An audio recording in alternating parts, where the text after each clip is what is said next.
main god of Egypt. This video is purely for entertainment and does not infringe on copyrights or laws. The rights to the novel and image belong to the original author. We do not claim ownership.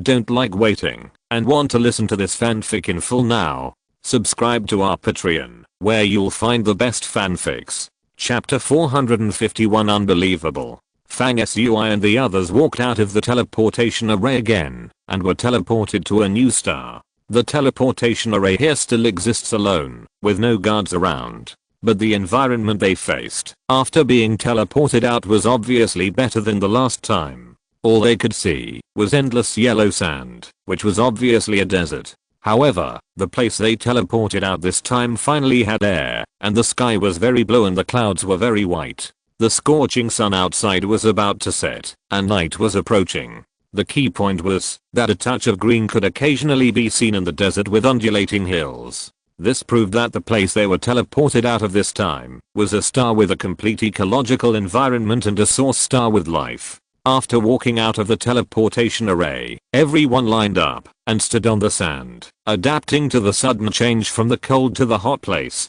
Jiu Million clapped her hands lightly, attracting everyone to look at her at the same time.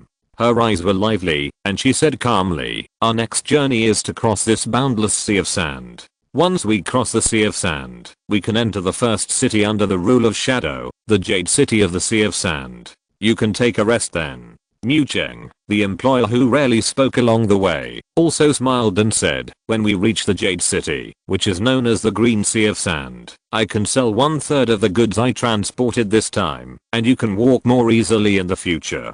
The team has been walking so far, although there have been some waves, but there have been no casualties. Compared with the previous smuggling process, this is a very rare lucky thing. Most of the people in the team think that this trip is a good omen and smooth sailing, so everyone looks relaxed. Then the team set off again, and the group traveled on the boundless sea of sand, climbing over one sand dune after another. When everyone came out of the teleportation array, it was dusk on this planet, and the setting sun dyed half of the sky red. Not long after walking, night fell. The starry sky in the desert is particularly bright. The moon is as bright as water. Billions of stars are twinkling. The Milky Way spans the sky and connects to the earth at the end of the sight, like a giant dragon running through the sky and the earth. The people in the team are all practicing, and they don't feel tired, but the first level earth dragon beast they are riding feels a little sluggish in the continuous forward movement from extreme cold to extreme heat. Jiu Million decisively ordered the team to rest for 3 hours. Everyone acted quickly, arranged the guards, and then got into their own tents, seized the time, and operated the power in their bodies. No matter what the situation, keeping yourself in peak condition is the basis for dealing with everything. The entire camp is arranged in a circular formation, with tents connected, protecting the employer Mu Cheng and his goods in the center. The accident happened without warning after the entire camp was quiet. A moment before the accident came, Fang Sui, who had just entered his tent, had a sense in advance. His eyes instantly ignited a dazzling edge, and he opened the tent and looked in one direction with lightning speed. At the same time, a shrill scream broke the silence of the camp in the night. Fang Sui stepped out, and in one step, he appeared out of thin air, unnoticed at the place where the scream came from. When he arrived, a dark shadow was walking away from the top of a sand dune in the distance after committing a crime. The dark shadow obviously didn't expect that someone in the camp would react so quickly. He turned his head to look at Fang Sui. The two looked at each other in the air for a moment. The figure made a provocative gesture of cutting Fang Sui's neck without hesitation and chuckled before leaving calmly. Fang Sui did not chase, but looked down at the ground not far away, where a corpse with wide eyes fell. Others in the team arrived one after another. On the ground, the yellow sand was stained with blood. A senior team member who was responsible for night duty fell in a pool of blood. His death was horrible. He was pierced through the forehead and his soul was shattered. The murderer also punched a hole in his chest, and blood gushed out. Everyone stared at the tragic state of the dead and looked at each other with suppressed shock and anger in their eyes. Leek and Jiu Million came together, frowned and asked, "Who was the first to rush here?" Fang Sui said calmly, "I." Leek said in a deep voice, "What did you find?" Fang Sui retracted his gaze from the corpse. I saw a black shadow going over the hill. It was a young man wearing a gorgeous grey-blue robe and had a pair of narrow eyes. Fang Sui thought for a while and spoke again, saying frankly, in fact, not long after being checked by the short and fat man on the frozen road, I had a feeling that someone was following the team, treating us as prey, and preparing to play some tricks along the way, to chase and kill the people in the team one by one. The secret person's action at this time is just the beginning. Everyone frowned together and turned their eyes to Fang Sui. Leek said with a smile, after the frozen road was checked, you had a feeling? You knew that someone had been following the team? Fang Sui said uncalmly. Leek's face suddenly darkened and he said, after being stopped and inspected on the frozen road, nothing happened along the way, which has proved that your judgment at that time was wrong. You are not convinced in your heart, and now you want to prove that your judgment is right, so you connect this attack to the inspection. You are talking nonsense, am I right? Otherwise, Deputy Captain Jiu Million and I have much higher cultivation than you, but we didn't sense that someone was following us. How can you sense it? I practiced the art of summoning, and my spiritual power is different from that of ordinary people, so I can sense it. Fang Sui said preparedly. Leek shouted, you still dare to quibble? Leek was obviously very angry. You must know that no one in the whole team dared to question and challenge his authority. He had already planned to teach Fang Sui a lesson, and at this moment Jiu Million interrupted and said, you are arguing here, it is useless. No matter whether Fang Ji's words are true or false, such an accident suddenly happened in the team, and we must be on guard. Notify everyone immediately that more than 2 people must go in and out, and take care of each other. The number of people protecting Muleo will be increased to 12, divided into 2 teams, and take turns on duty. Just as Jiu Million's voice fell, screams came again from a tent at the other end of the team. When everyone arrived, they found that someone else had died in the tent. The death was exactly the same as the previous death, but the difference was that this time there were 2 people who died, both of whom were attacked and killed. In such a short period of time, 3 people died one after another. Everyone in the team realized that something was unusual and their faces were extremely ugly. Jiu Million was very general-like, and he was not surprised by the change. He issued a series of orders, asking the team to shrink the formation, rely on each other, and prepare for defense. Unfortunately, even though the Nightwalker team reacted quickly and responded positively, in the following half an hour, the attacker hidden in the dark seemed to be deliberately creating panic and showing strength. He still appeared and disappeared twice, and each time he succeeded easily. The injuries of the deceased were exactly the same, with their eyebrows being torn through by a blow, and their souls being destroyed. What was particularly terrifying was that, except Fang Sui, no one in the team had seen the attacker. In a short period of time, the attacker attacked 4 times in total, and 6 people in the Nightwalker team died. Fortunately, this team has been smuggling for many years, and most people are mentally resolute and fearless, so they will not lose their composure. At this time, in the central tent, where the team was camping and resting, a group of people were gathered together to discuss countermeasures. Jiu Mulan said, it seems that we are being treated as prey. Shadow has many people under his command. Some of them are bloodthirsty and hunt smuggling teams at will. This kind of thing has happened before. I have ordered the team to set up a thunder electric grid to protect the camp. Several hunting traps have also been set up. It will not be easy for attackers hiding in the dark to come in and commit crimes. Everyone should cheer up after going out. We must not be in chaos first, and we must pay attention to calming the emotions of the new team members. Everyone nodded at the same time. Jiu Mulan has been on the border for a long time, and has rich experience. Although the way he said was a bit conservative, it was very safe. Fang Sui, as the only person in the team who had seen the murderer, was also summoned to this tent to listen as an exception. Several other 3rd level veterans in the team, such as Leo and others, were about to go out of the tent to act after Jiu Mulan finished speaking. Fang Sui suddenly interrupted and said, although the deputy captain's plan is safe, it is a defensive one. In fact, we can take the initiative and turn the tables. Leek stared at him with lightning eyes and said, don't show off your cleverness here. You're a newcomer and have no right to speak. Jiu Mulan didn't think Fang Sui could have any good suggestions. He was feeling annoyed and raised his hand impatiently and said, in this situation, we don't know where the opponent is. It's not easy to turn defense into offense. Acting rashly may backfire. Fang Ji, I know you have come up with some ideas for the good of the team, but there is no need to say more. You can go out and do your job well. Fang Sui curled his lips secretly, thinking that it was really hard to be a good person. If I didn't plan to use your team to survive, I wouldn't bother with your business. Frowning, he said, it's not difficult to turn the tables. The assassin's goal is nothing more than to play with us like rats and eventually kill us all. He enjoys this feeling of fear in our hearts, and will hide in the dark to monitor our camp at all times. Since we have identified his purpose, we can naturally start with this. Fang Sui turned and walked out while speaking, saying, besides, the attacker dared to use so many of us as prey, which shows that he is arrogant and conceited. Since he is so conceited, we just need to set up a bait. Even if he knows it is a trap, he will jump in and compete with us, thereby undermining our confidence and proving his own strength. When we put out the bait, it is equivalent to regaining some of the initiative. At least we will no longer be led by the opponent in the situation. Fang Sui walked out after speaking and returned to his tent. In this tent for meetings, only Jiu Million and Leke, as well as several other third level senior figures in the team, were left.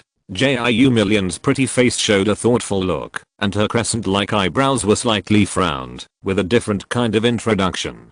Fang Sui's words did not fail to move her. Leke glanced at Jiu Mulan and said with disdain, Fang Ji's vision is shallow, and the strategies he came up with are completely self-righteous and whimsical, and are not practical at all. I had thought of the bait strategy he mentioned a long time ago, but I rejected it because it did not stand up to scrutiny. We don't know the strength of our opponents at the moment. If we rashly release the bait, once the opponent is too strong, we will release it blindly, and it is very likely that the bait will be eaten, and we will gain nothing, which will only increase the losses. Fang Sui, who had just walked out of the tent, thought to himself, idiot, the strength of the attacker can be inferred from the fact that he only dares to attack 1 or 2 people each time. He is definitely not at the peak of the 4th level, otherwise he would be able to crush everyone, and he would not be attacking in this way now. The few people who stayed in the tent certainly did not have Fang Sui's ability to see the big picture from the small details.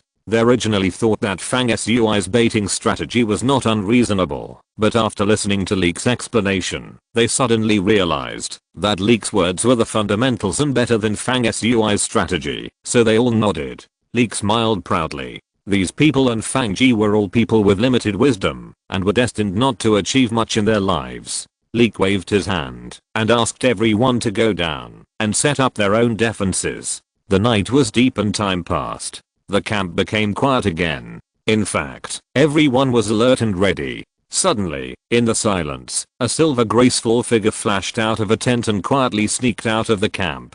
Many people in the camp found the trace of the silver figure, but no one knew the reason why the silver figure walked out of the tent, so no one rushed out blindly to ask. At the same moment, Fang Sui suddenly opened his eyes in the tent, stopped the circulation of the power in his body, and said to himself, Jiu Million, this silly girl, came out as bait by herself. She is very brave. I have already tracked down the location of the attacker. However, if the people in this team don't want to save themselves, I don't need to be the savior. But since this girl has come out, I should help her. The bright starlight filled the sky, and the night wind blew slowly. When Jiu Million climbed a low hill in the desert alone, she was suddenly startled, but she saw a young man in a gorgeous grey-blue robe and a short fat man standing there one after the other, as if they had expected her to come. Jiu Mulan glanced at the short and fat man and said with a slightly changed expression, it's really you. The young man standing side by side with the short and fat man was naturally Lecho. He stared at Jiu Mulan and said, you came out alone just to lure me out. This idea is really stupid. I'm here. What can you do? The next moment, Jiu Mulan screamed and moved like a female leopard. A gorgeous silver spear that seemed to be condensed from the moonlight outside the sky appeared in her hand like a magic trick. She shook her hand and stabbed out a bunch of spear flowers and attacked Lecho. Lecho was somewhat surprised by Jiumulan's decisiveness in attacking as soon as they met, but he was not panicked at all. He reached out and grabbed the silver spear. At this moment, things changed in an extremely unexpected way. There was a trace of nothingness flowing out of thin air, and in an instant it turned into a knife of nothingness. The shadow of the knife flashed twice at a level that ordinary people could not see. The heads of Lecho and the short and fat man both flew up, and they died in such an incredible way. Jiumillion's spear was only halfway out when he stopped attacking in a daze, almost suspecting that he was dreaming. P.S. This chapter is still more than 4,000 words. A little late. Happy reading. Please subscribe and recommend, and please vote for me! Exclamation mark. Chapter 452, Sansi Jade. The crowd at the rear, led by Leek, swarmed over. How are you, Deputy Commander? Are you okay? The people in the Nightwalker team approached Jiumulan and greeted in unison. Seeing the two headless corpses on the ground, they were all shocked. After a moment of silence, someone said, "It turned out that the short and fat guy was the one who did it." Fang Ji got it right. Jiumulan was originally looking at the two corpses on the ground, looking distraught. Hearing this, his expression was slightly shocked. Fang Ji. Someone else gloated and said, "These two people don't look that good. It's a pity that they wanted to attack our entire team, but they were killed by the deputy commander alone." Jiumulan shook her head and said, "The death of these two people is really bizarre. Why did they die suddenly? I don't know." She had something on her mind and spoke in a trance. Seeing the attackers being killed, everyone was happy. At this time, they had already started to talk about the two attackers being idiots. Therefore, only a few people heard Jiumulan's words, and they didn't think deeply about it. They just thought she was just being humble. Then everyone surrounded Jiumillion in joy and walked towards the camp under the hill. Leek turned his head and glanced at the two bodies lying on the ground, his expression puzzled. He was a 4th level master with extremely sensitive perception, naturally different from others. He clearly noticed that the person who attacked the camp this time was extremely skilled, so how could he be killed by Jiumillion in such a short time? He naturally knew that Jiumillion had left the camp before. The reason why he did not stop her at that time, but brought people here later, was originally to let Jiumillion suffer some setbacks, and he planned to bring people to save the beauty in danger. Who knew that in the process of rushing over, he saw Jiumillion stabbing out with a gun from a distance, and the key was agitated, and the two opponents on the opposite side, who should have been extremely powerful, had their heads flying and died tragically. This scene was incredible. Jiumillion was so powerful that the Nightwalkers who approached were really dumbfounded. When did Jiumillion become so strong? However, the situation at that time was seen by everyone with their own eyes, and there was no room for doubt. At this time, Leek was inexplicably surprised. Could it be that Jiumillion had been hiding her talent in front of him, and was actually extremely talented, not inferior to those legendary geniuses, and could easily fight against opponents of higher levels, so that she could kill two people with one shot? These thoughts flashed through Leek's mind, and he was a little dazed, as if his eyes were shrouded in a layer of fog. Obviously, some things were beyond his control and judgment. Of course, with Leek's arrogance, even if he saw Jiumillion kill two people with one shot, he didn't think she was really stronger than himself, but was just a little caught off guard. Leek turned his head and took another look at the two corpses on the ground and said to himself, "It's really this short and fat guy hiding in the dark, and that kid was talking nonsense, and he actually guessed it right. I don't know what kind of hateful smug face he will put on. I must find a chance to teach him a lesson and let this person know when to advance and retreat."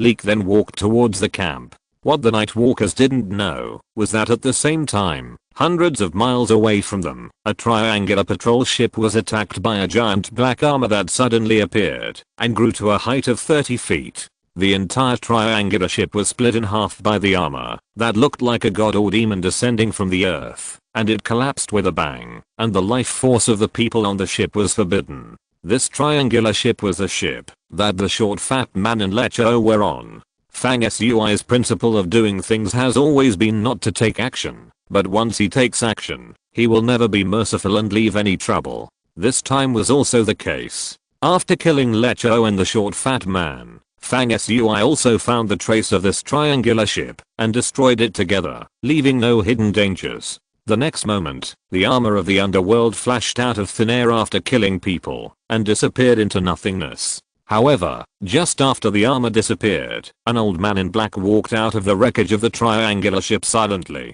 The old man had blood on his mouth and was obviously seriously injured. He stared at the place where the netherworld armor disappeared, with a resentful look in his eyes. This strange armor killed people from my whole family. It seems that Master Lecho is not immune. When I go back to report to the clan leader, I will definitely lead the clan masters to find out the source of this armor. By then, before the old man in black finished speaking, a knife flashed in the void, and the old man's head flew up, dying with his eyes open.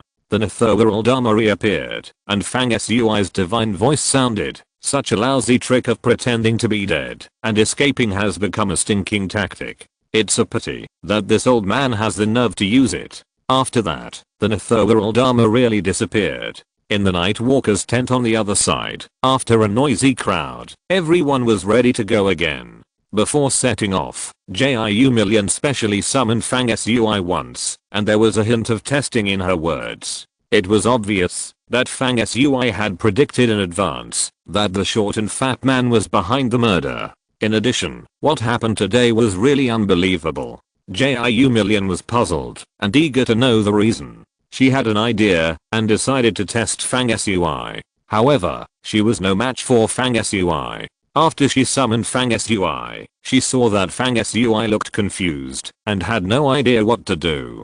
Jiu Million was immediately discouraged and thought to himself with some self-mockery, I was just imagining things. Although this guy guessed correctly that the short and fat man was behind with bad intentions, he looked like a silly novice. What other skills could he have? Forget it, it's useless to think about it. Well, is it possible that a master passed by at the time and killed the short and fat man? It's not impossible. Jiu Million had all kinds of thoughts in his mind. He asked a few questions casually and then waved to Fang Sui with a lack of interest, signaling him to leave. Fang Sui turned around and walked away leisurely. After that, the team continued on their journey. The morning light in the desert was just beginning to appear, and a ray of sunlight lit up from the end of the sky, gradually becoming stronger, dispelling the darkness of the long night. If you can look down from a high enough position, you can see that the darkness that has covered the desert all night is now being quickly driven back by the light that sweeps across the world, like a surging tide, until the boundless desert is covered by the brilliant sunshine.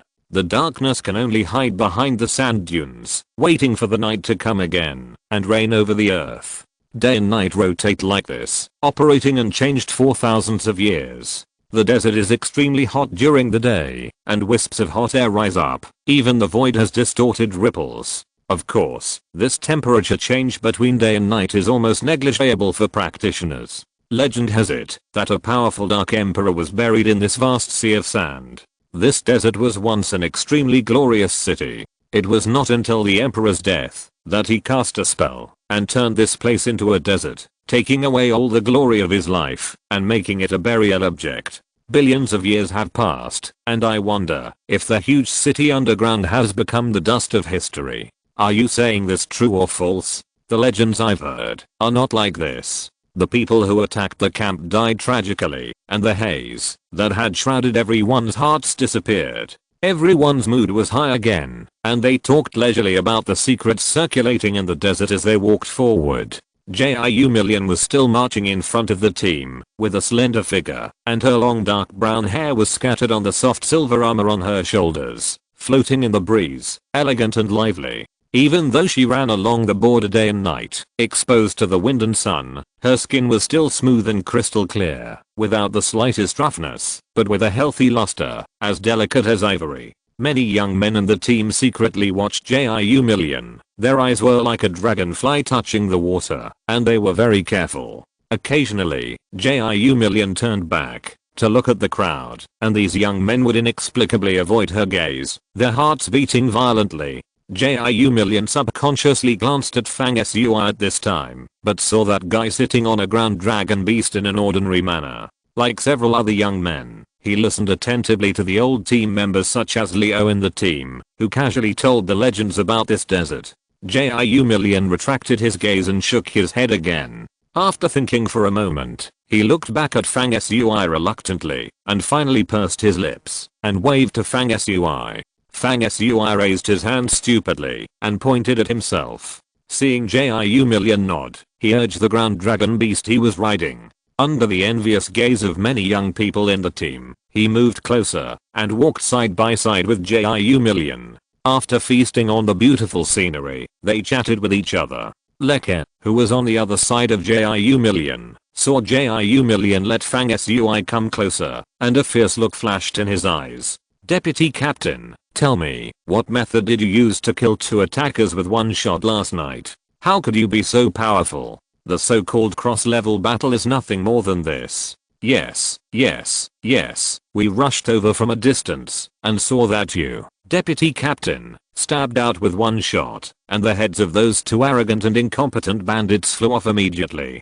They were really vulnerable. With such strength, you still want to hunt down our entire team. You are too arrogant. Several young men in the team saw Fang Sui approaching JIU Million, and they took the opportunity to ask noisily. In fact, the most talked about thing in the whole team from last night to now is JIU Million's amazing one-shot kill of 2 enemies. Although JIU Million has repeatedly denied that the 2 people were not killed by her, but by a passing god and devil, everyone saw it with their own eyes, so they didn't believe it, and kept asking tirelessly. At this time, JIU Million smiled and said, you underestimated the 2 attackers. The short and fat man is fine, but the other man is not simple. His cultivation is far superior to mine. This can be seen from the fact that he attacked the camp 4 times last night and succeeded in one strike, killing 6 of us one after another. I think no one in our team can match the strength of that man. Leke immediately snorted. JIU Million glanced at him and added, well, maybe Leke can be similar to that man, but I'm far behind. As for why I stabbed out with one shot, the 2 men died together, I really don't know. He said, I only felt that there seemed to be an invisible aura flashing by, cutting off the heads of the 2 men, and I'm not sure about the rest. Everyone in the team looked at each other, obviously doubting JIU Million's explanation. JIU Million didn't say anything more. The whole team walked for several days in this atmosphere of talking and laughing. During this period, they encountered a tribe living in the desert and riding giant scorpions. The 2 sides confronted each other for a while, but fortunately there was no direct conflict in the end, and they retreated. In the past few days, this smuggling team was attacked by some ferocious beasts in the desert, such as the golden double-tailed scorpion and the flame sand python. Several people were injured, but fortunately no one died. Time passed, and in the afternoon of this day, at the end of everyone's sight, a huge oasis appeared on a high ground that was like gold and glittering in the sun, like emerald in the sea of sand. The Jade City of the Sea of Sand has arrived. A gloomy smile flashed in Leek's eyes. P.S. Happy reading, please subscribe and recommend, and please vote for me! Exclamation mark. Chapter 453, in the city. The soft white clouds in the sky were so low that standing on the ground, it seemed that one could pick up the clouds and touch the blue sky with one's hands. The Jade City in the Sand Sea, known as the first city on the border of the Shadow Domination area, is located on a plateau in the boundless Sea of Sand, with 2 unique peaks on its back. A waterfall hangs on one of the peaks, which is majestic, like a silver dragon falling from the sky. The water is abundant and gathers into a lake at the foot of the mountain. The lake is emerald green and flawless, like a divine jade inlaid in the sea of sand. There are dense vegetation growing on both sides of the lake, extending layer by layer. The entire Jade City is based on this lake as a central line, expanding in all directions, forming a giant oasis city with a radius of thousands of miles. The closer to the lake under the peak, the better the growth of various tropical plants, and the taller and stronger they are. In this way, when you look at the Jade City from a distance, you will see a spectacle. The clusters of plants grow taller and stronger as they get closer to the center of the city. From far to near, they are like stairs, rising layer by layer, or like layers of heavy buildings. It is indeed worthy of the name of the Sand Sea, which is magnificent and beautiful. Especially under the scorching sun, a waterfall falls, a rainbow hangs in the sky, the vegetation sways, and the water mist rises, like a dream. Such a city standing in the boundless desert, the visual impact at first sight is straight into the heart, and it will make people have the illusion that they have crossed the Sand Sea and come to a fairyland on earth. This Sand Sea Jade City is so beautiful.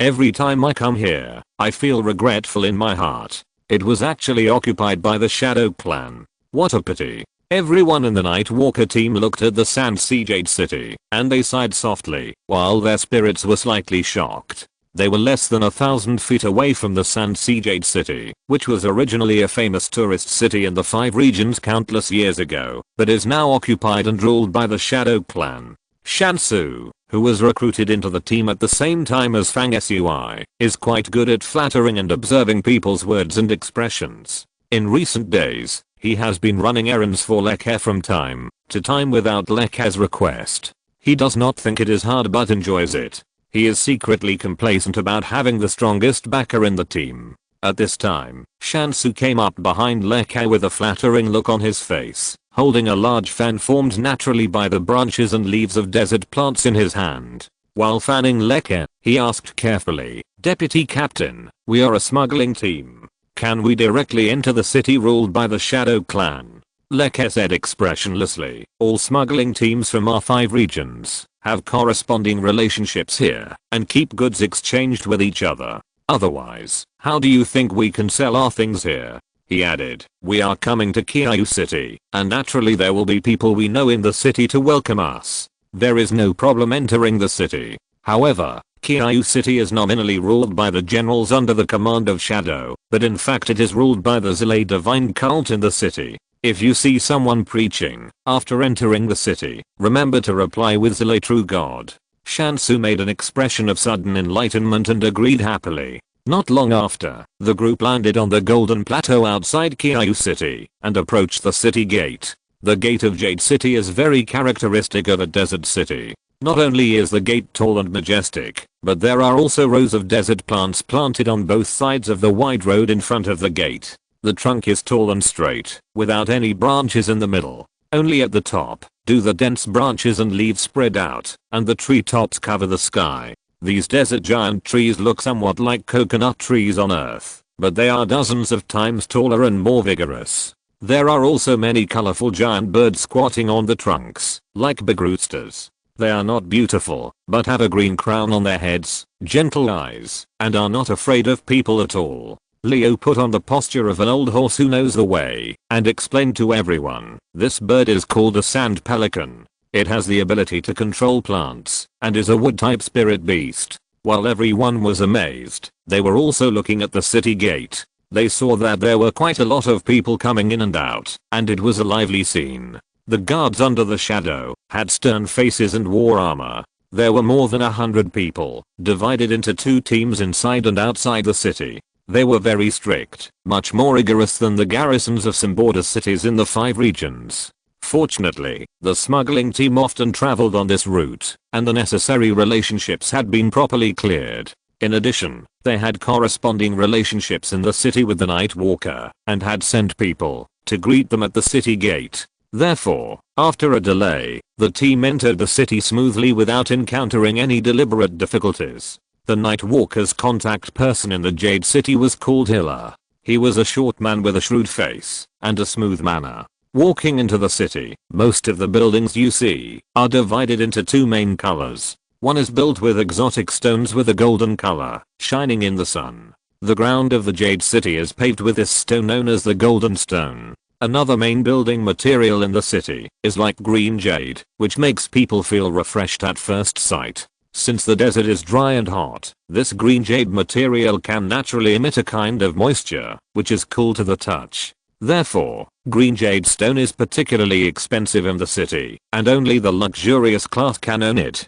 The buildings in the entire city are composed of 2 main colors, gold and jade, with a warm luster, worthy of the reputation of Sand Sea Jade. At this time, the Nightwalker team entered the city under the leadership of the contact person Hilla here. Although what they saw along the way was not as prosperous as some big cities in the 5 regions, the order was normal, and the intelligent life of various races walked everywhere on the streets. There was no miserable situation that ordinary people in the 5 regions imagined that once they were ruled by the Shadow Clan, they would be in danger and worried all day long. People were shuttling on the vast streets. What was a little weird was that the streets with many pedestrians were actually quite quiet, without any noise. When some people were shopping in the shops on both sides of the street, they also deliberately lowered their voices and spoke in a low voice. Among the various people in the city, clergymen wearing divine robes could be seen walking from time to time. Regardless of gender, age or status, most people on the street would kneel down and worship these clergymen with extremely pious expressions. It seems that the areas ruled by the shadows are indeed full of sects, as Fang Sui had heard when he talked with Leo and Mu Cheng before. It is precisely relying on the sects under the command of these shadows, through years of indoctrination and guidance, that the people in the areas ruled by the shadows have their minds dominated. People believe that the Shadow Clan is a clan of gods sent to the world by the true God. Countless people are proud to dedicate themselves to the Shadow Clan, and their beliefs are pious and fanatical. Fang Sui can be sure that these so-called clergymen, who are promoting the doctrines of various sects in the areas ruled by the shadows, seem to have no unified affiliation, but in fact, the roots must all come from the power of the many mothers. If the Shadow Clan invades the visible matter and life, then the power of the many mothers invades the spirit and soul of all living beings, which is more thorough and more evil. Fang Sui silently analyzed as he moved forward. The mother powers preached that there was only one true God in the world, and countless people came to believe and worship.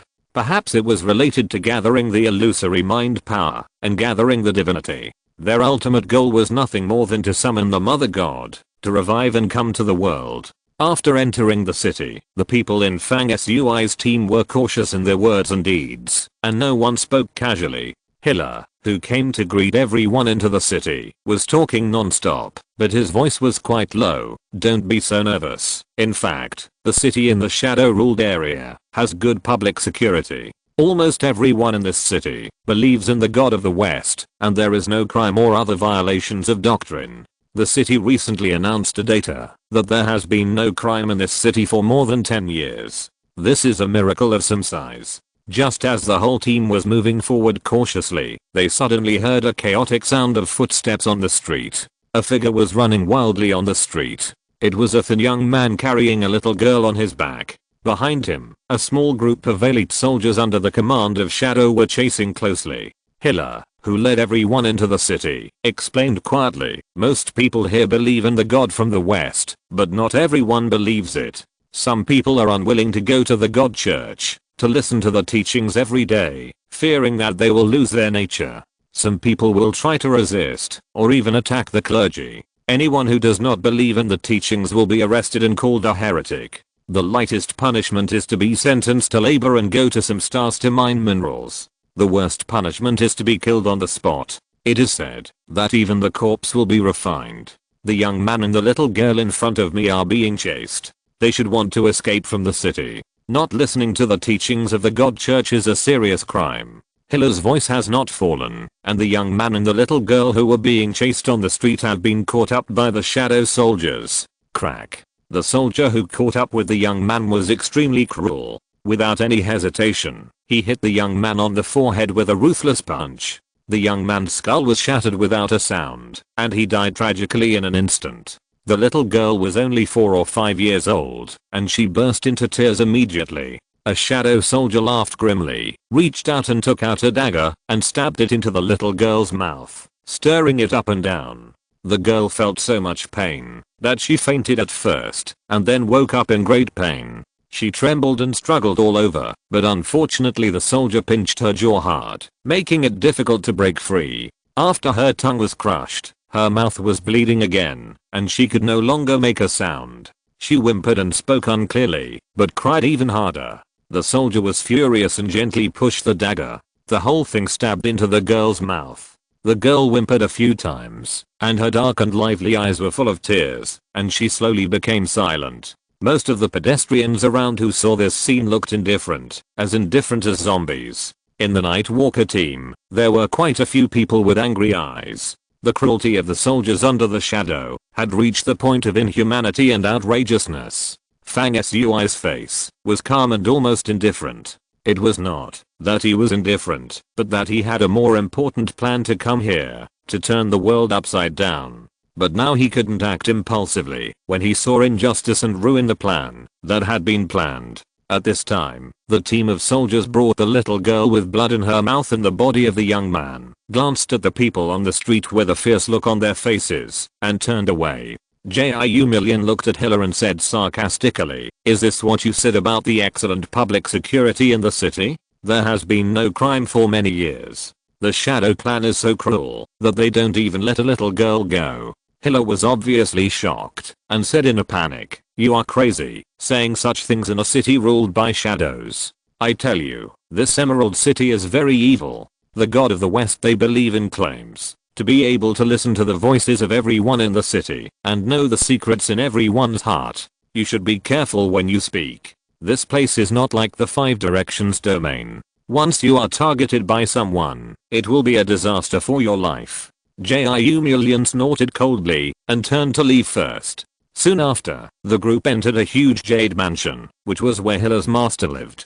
In fact, Hiller's master was also the leader of a smuggling force in the Shadow border area. If they smuggled goods from the Shadow to the Five Directions, the Night Walker team would be responsible for contacting them. The two sides were equal and mutually beneficial, and the relationship of equal status was equal. Jiu Million, Leke, Mu Cheng and others were welcomed into the main hall, and important figures from the other side came out to greet them and chat with each other. Ordinary team members such as Fang Sui were arranged to rest in their residences. It was close to dusk when everyone entered the city, and it was already dark at this moment. Just after the night fell, a wisp of nothingness floated out of the mansion, and the gods and ghosts approached a huge temple in the center of the city without noticing. That temple was the main temple of the West, which everyone in the city believed in. Legend has it that there is the real body of the God of the West in the world, who knows everything and has boundless divine power. PS. Happy reading. Please subscribe and recommend, and please vote for the monthly ticket!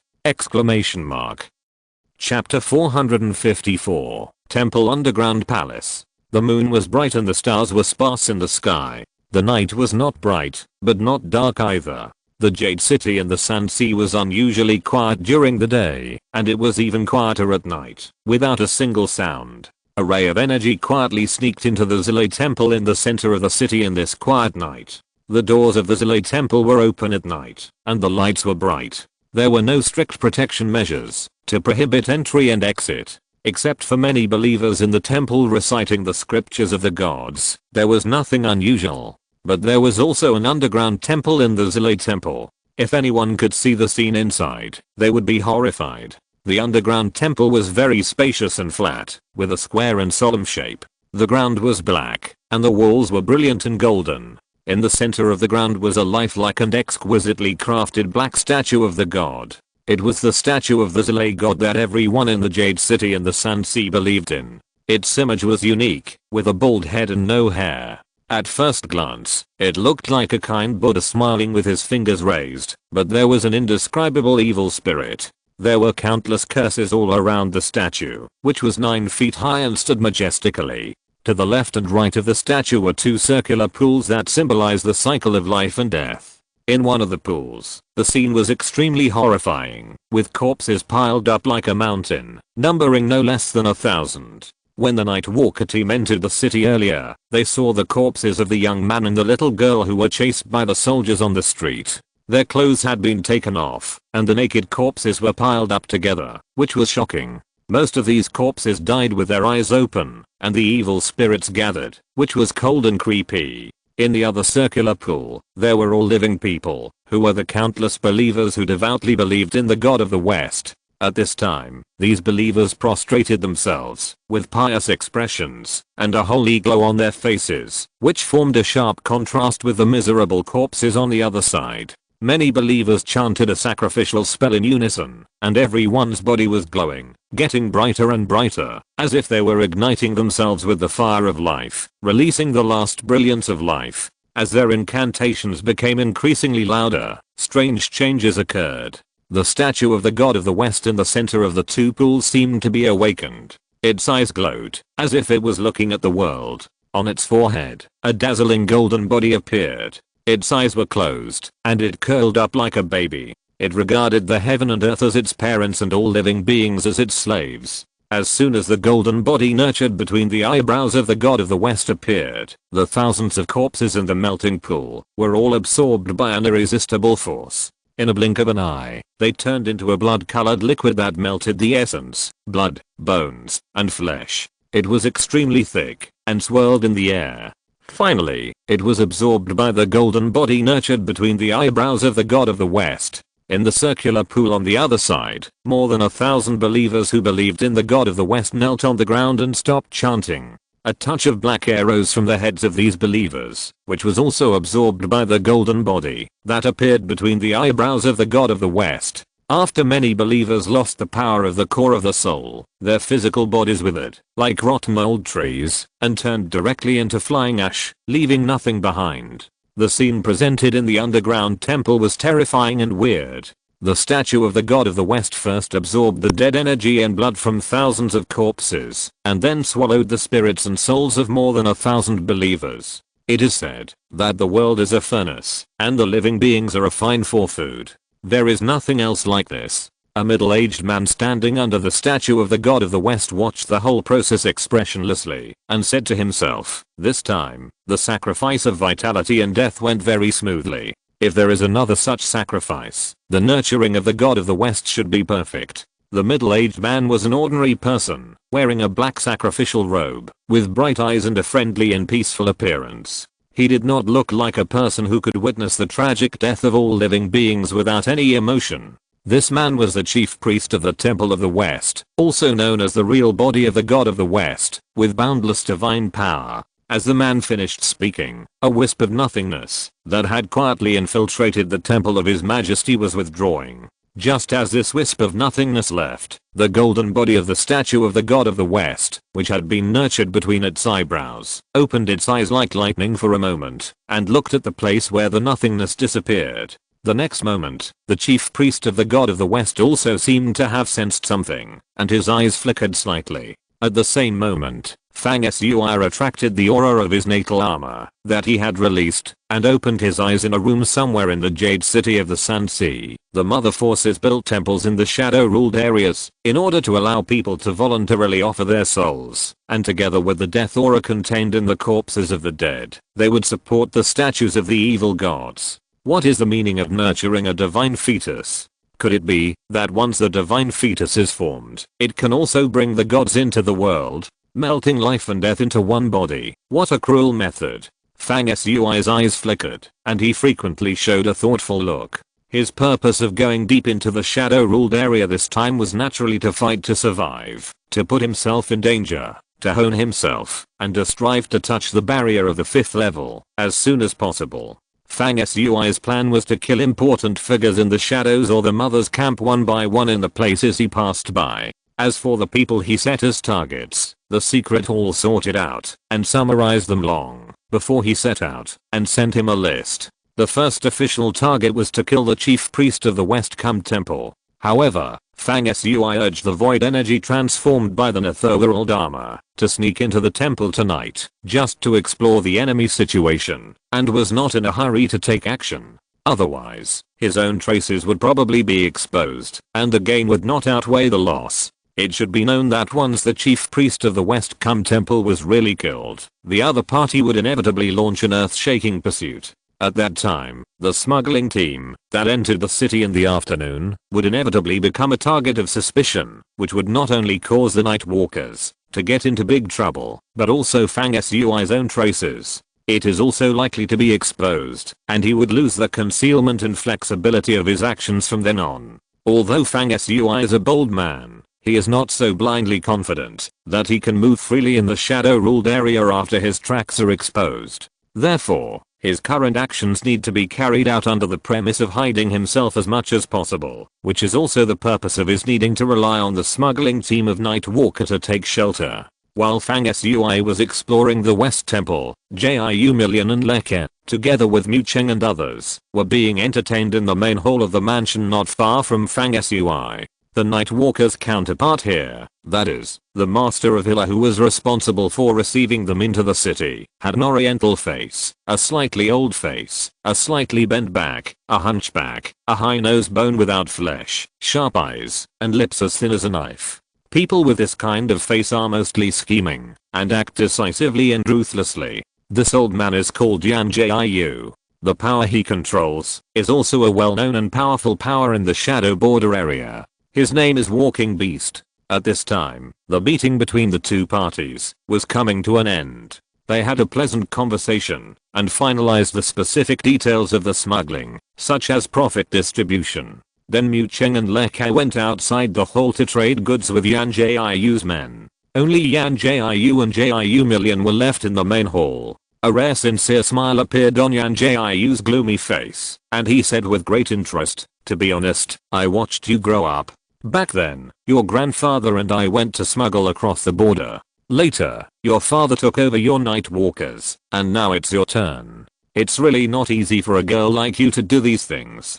It's a pity that my descendants are not capable, otherwise I would definitely match you up with Million to become my daughter-in-law."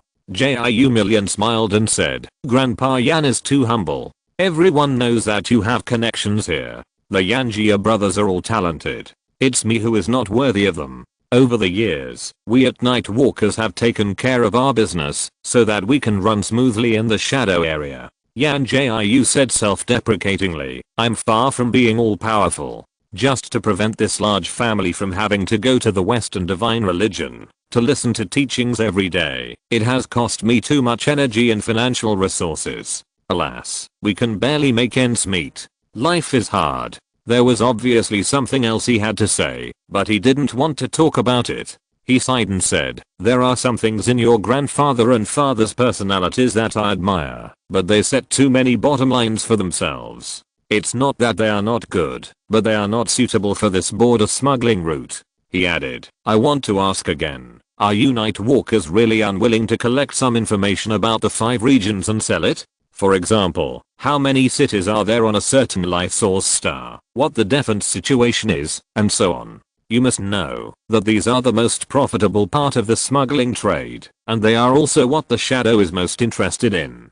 Once you agree to send relevant information about the 5 regions, it is equivalent to having a life-saving talisman. In the future, when you enter and exit the Shadow Border, there will never be any trouble from the Shadow Tribe. The benefits contained in this are so great, I think you will know it." What Yan Jiu said meant to collect information such as the strategic deployment of the 5 regions and send it to the Shadow Clan in exchange for huge benefits. Jiu Mulan understood immediately and shook her head, saying, "I know Grandpa Yan means well, but my grandfather and father have said that even if we can't become a big force, or even can't sustain it, and the Nightwalkers need to be disbanded in the end, we will not sell out the various strategic information of the 5 regions. It's not for any great truth, but for peace of mind." Yan Jiu chuckled twice and leaned forward slightly. "I'm telling you these things because I treat you as my own family. You should know that even if you don't do it, others are doing it. If you don't do it, not only is it meaningless, but you will gradually be eliminated by this smuggling line."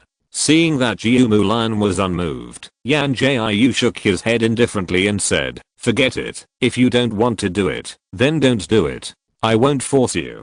Jiu Mulan stood up and said, "Then I'll trouble Grandpa Yan. We'll rest here for one night and leave tomorrow." Yan Jiu nodded and said, "Well, the business on the smuggling route has always been time sensitive. Naturally, the faster the better, and the earlier you leave, the better. Don't worry, I have made relevant arrangements for some cities you need to pass through here." At this time, Leke and Mu Cheng, who was smiling, finished the transaction and walked back. Obviously, Mu Cheng was quite satisfied with the transaction and made a lot of profit. Jiu Million joined Mu Cheng and Leke, and the 3 of them turned around and walked out of the main hall. When turning around, Leke and Yan Jiayu's eyes made contact slightly, but they both looked away, as if nothing had happened. When Jiayu Million and the other two left the main hall, Yan Jiayu sat still in the main seat in the hall, squinting his eyes slightly, with a thoughtful look on his face. At this time, an old man in blue armor strode out of the back hall. He was very majestic. He had secretly met with Leke in the Demon City a few days ago, and planned to annex the Bat Army and absorb Boya, the leader of the bandit forces of the Night Walkers. Boya and Yan Jiayu looked at each other, and smiled at the same time. Nothing happened overnight. When dawn came, the Night Walker team set off again in a hurry and headed for the next destination. This time, with the help of Yan Jiayu's people, they left the Jade City of the Sand Sea very smoothly without any accidents. Yan Jiayu also enthusiastically sent a small team of 4 people to accompany them and take care of related matters along the way. The team spent the whole day on the road. When night fell again, the team chose a location with its back to the sand dunes to set up camp, preparing to rest for 2 hours before leaving. After arranging the night watch, the whole camp quickly became quiet. Everyone was busy running the power in their bodies to recover the physical exhaustion caused by the journey. What the Night Walker team didn't know was that a few miles away from their camp and resting place, there was another team riding on desert double-tailed giant scorpions, rapidly approaching the Night Walkers. In the tent, Fang Sui's eyes moved, and he was in high spirits, but his smile was cold. PS. Happy reading. Please subscribe and recommend, and please vote for me! Exclamation mark.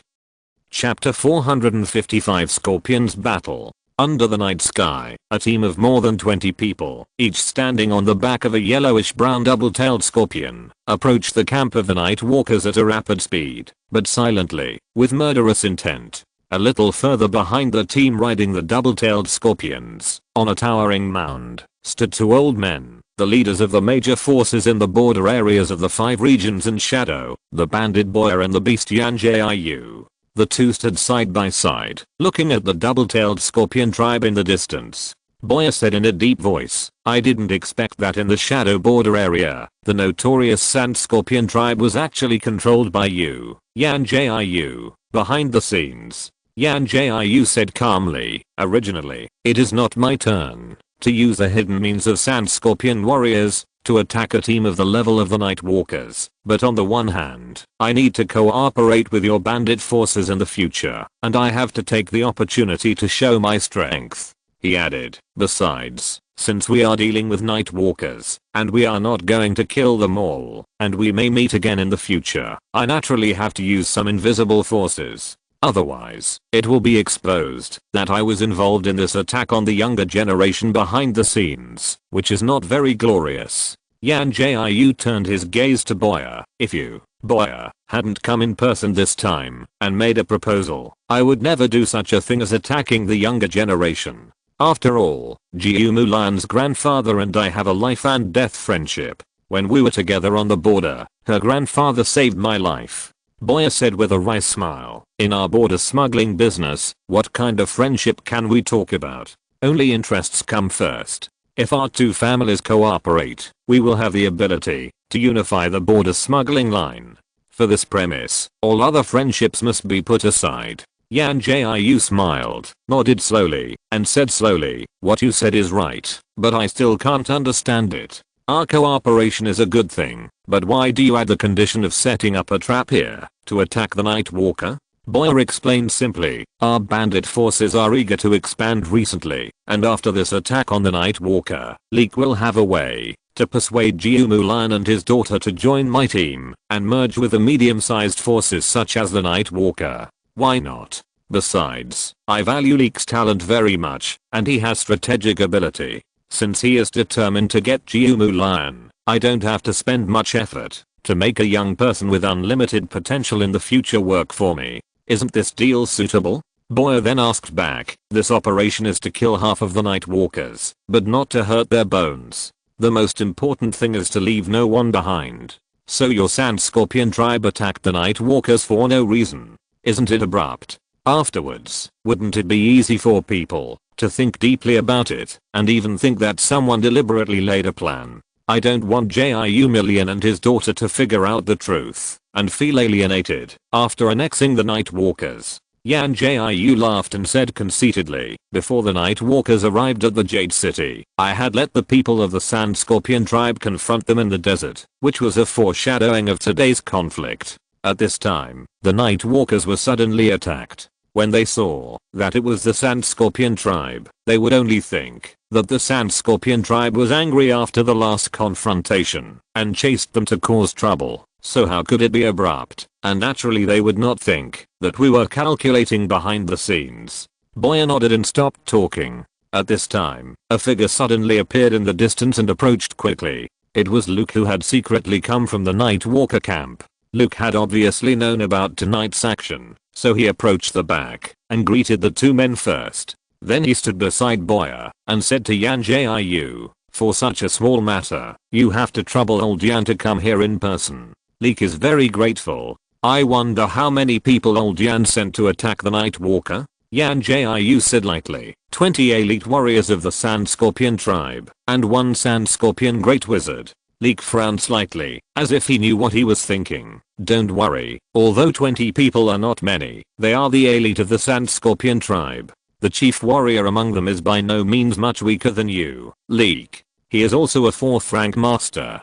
Besides, there is the Sand Scorpion Great Wizard in their tribe, who is capable of driving a tide of scorpions, and is able to defeat 100 people alone. In my estimation, the 20 Sand Scorpion warriors don't even need to take action. The Sand Scorpion Great Wizard can drive the scorpions to attack the camp secretly to end the battle. Leek was relieved. So that's the case. I've heard about the fighting power of the Sand Scorpion tribe a long time ago, especially the Sand Scorpion Great Wizard. It is said that he uses his body as a scorpion nest and has the strange ability to turn a drop of blood into a scorpion. It seems that tonight is indeed foolproof. Yan Jiu nodded slightly with a look of satisfaction. The three of them fell silent, waiting for the show to begin. At this time, the more than 20 Sand Scorpion tribesmen had approached the Nightwalker camp for hundreds of feet. One of them had a 4-tailed sand scorpion tattooed on his face and waved his hand.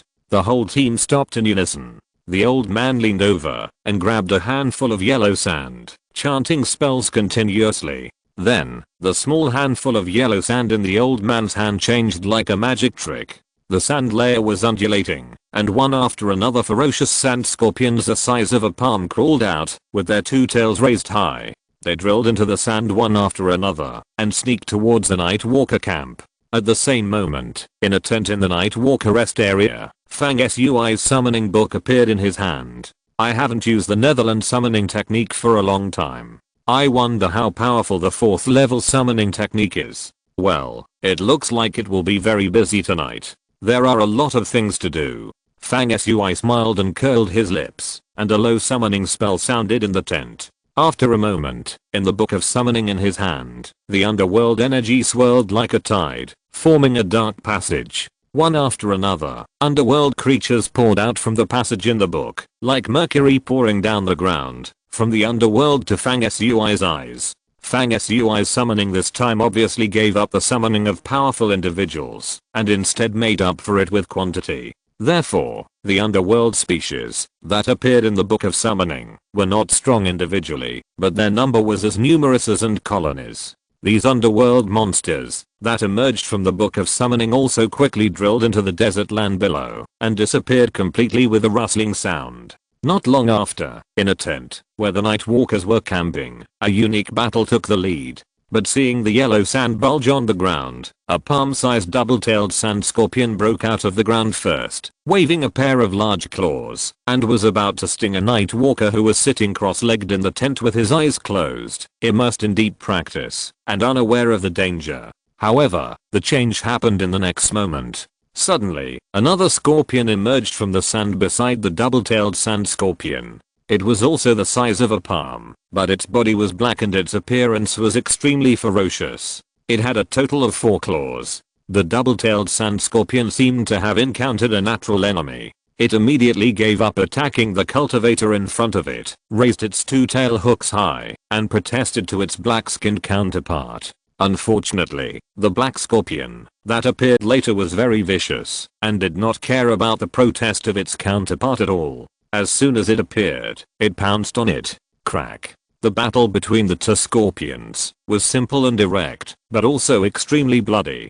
There was no probing or turning around to avoid. Once they came into contact, they fought to the death. Their claws were tightly clamped together and wrestled with each other. With a sound of crack, both scorpions were seriously injured. The khaki double-tailed scorpion had its claws broken by the black scorpion's big claws, and its head was cut off, and it died tragically in an instant. The back of the black scorpion was also hit by the double-tailed scorpion's dying blow, piercing through the hard shell, and black blood flowed out. However, the scorpion was very tenacious. After killing its opponent, it did not die, but instead devoured the opponent's body. After devouring the opponent, the wound on the scorpion's back shell healed miraculously. Suddenly, the little scorpion showed off its power, raised its four large claws high, and retreated back into the soil to find its next opponent. The same scenes happened inside and outside the tents of other night walkers. Most of them were won by the scorpion, and a few died together.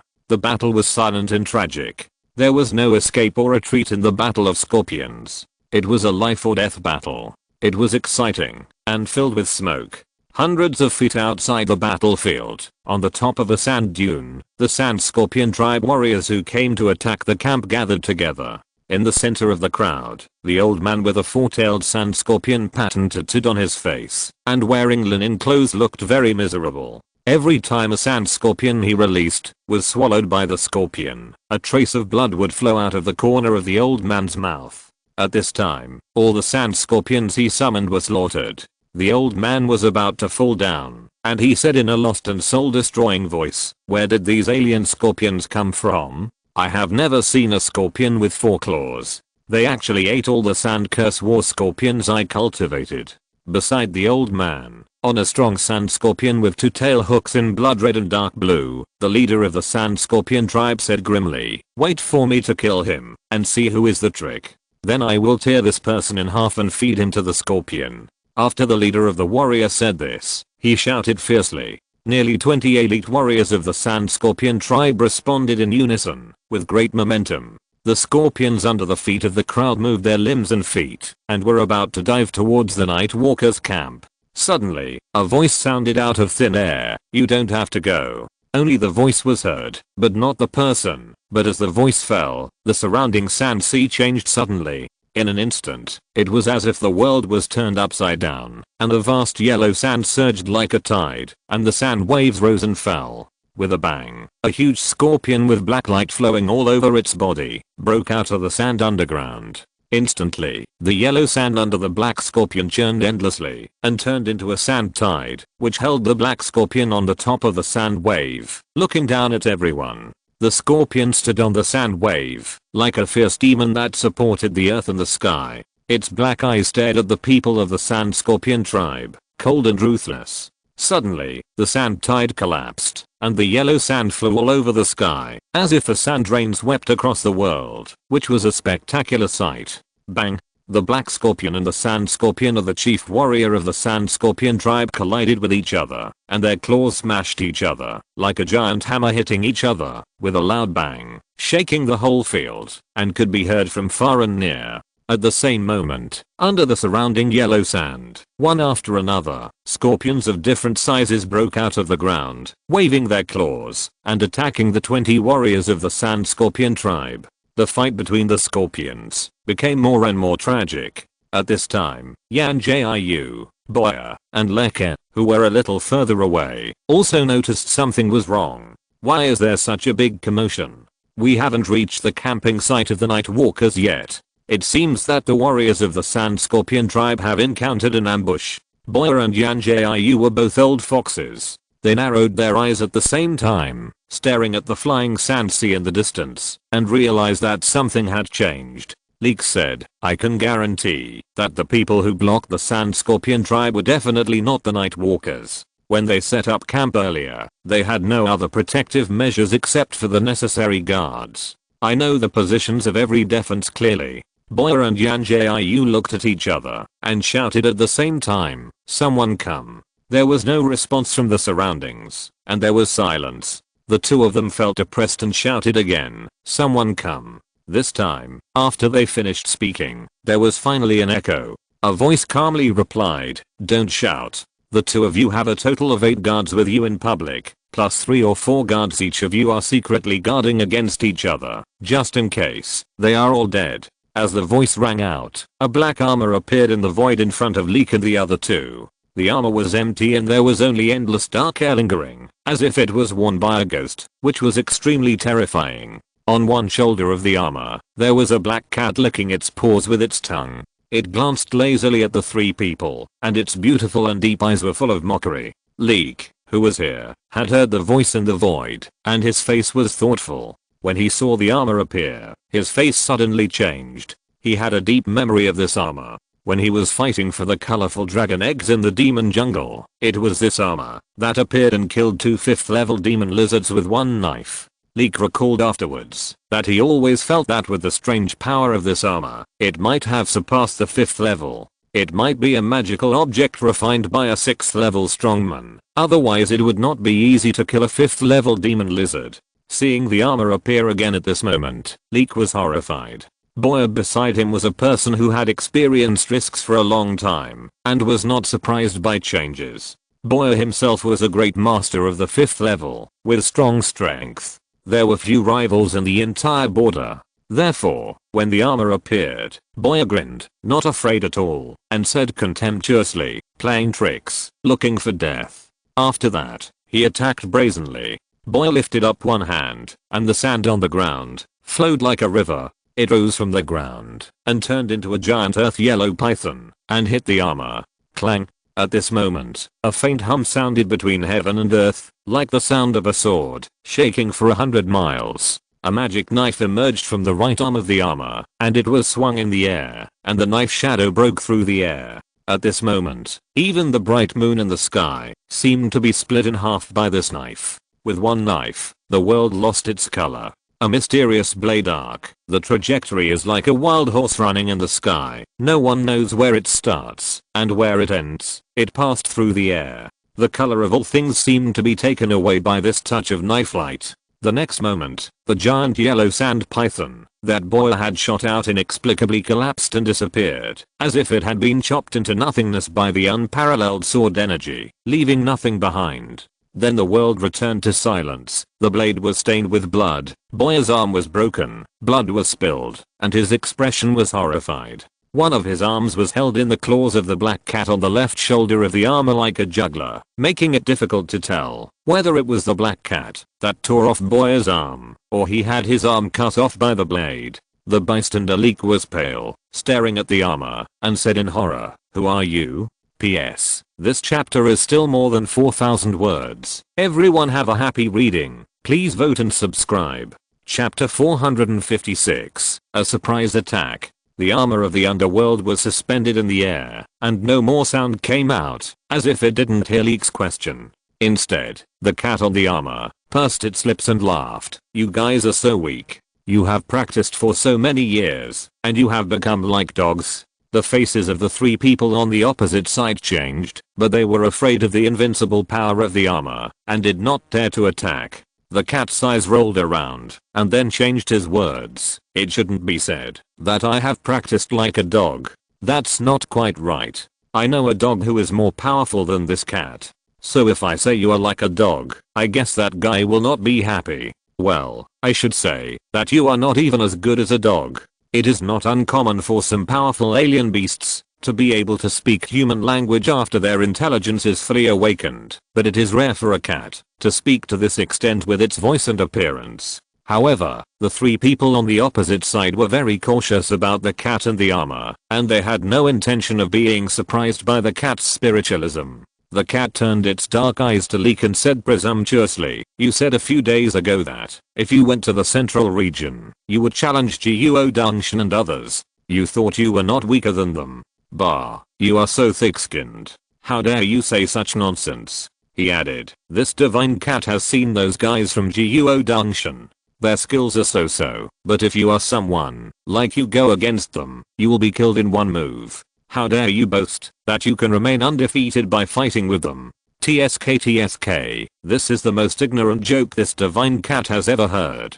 Leek was indignant, but the cat and the armor were so weird that he was very nervous, but he didn't have the courage to confront them and refute them. The cat obviously rarely finds an opportunity to teach a lesson, and it seems to be addicted to it. It smacked its lips, and before it could say anything else, a voice suddenly came from the armor. Buster, stop talking, hurry up, there are other things to do after finishing the work here. However, before the voice in the armor fell, a sudden change occurred. It was Boyer on the opposite side who had already controlled the wound of the broken arm, and looked at Yan Jiu with a fierce look on his face. The two old foxes saw the message conveyed in each other's eyes, and they both attacked tacitly. In an instant, Yan Jiu had a short staff in his hand, on which was coiled a pattern of a dragon and a wind fighting each other. This staff is a life-saving treasure that Yan Jiu never leaves. The staff contains a wisp of energy from the two mythical beasts, the dragon and the phoenix. Over the years, Yan Jiu has spent countless efforts to buy various beasts, to feed the dragon and the phoenix in the staff to increase its power. With the short staff in hand, Yan Jiu was relieved. He thought to himself that, although such a strange armor suddenly appeared to disrupt the situation today, I had a spiritual staff in my hand, so at the very least I could get away with it. Yan Jiu thought so in his heart, muttering something. Suddenly, a wisp of green dragon energy swam out from the staff, and it swelled up against the wind. In an instant, it turned into a majestic green dragon hundreds of feet long, entwined in the void, and spells flashed on its scales. The eyes of the green dragon opened and closed, and the light was like the sun and the moon shining on the earth. The body was surrounded by clouds and rain, and the pressure was vast. A dragon roar full of hostility broke the clouds in the sky, and thunder suddenly appeared in the sky, lightning gathered, and strange phenomena appeared frequently. Yan Jiu sneered and shouted softly, "Go." Boom. The green dragon opened its mouth to spit water, and at the same time, set off a violent wind all over the sky. The wind helped the water, and the huge waves surged, carrying the thunder and lightning all over the sky to hit the armor of the underworld and Buster.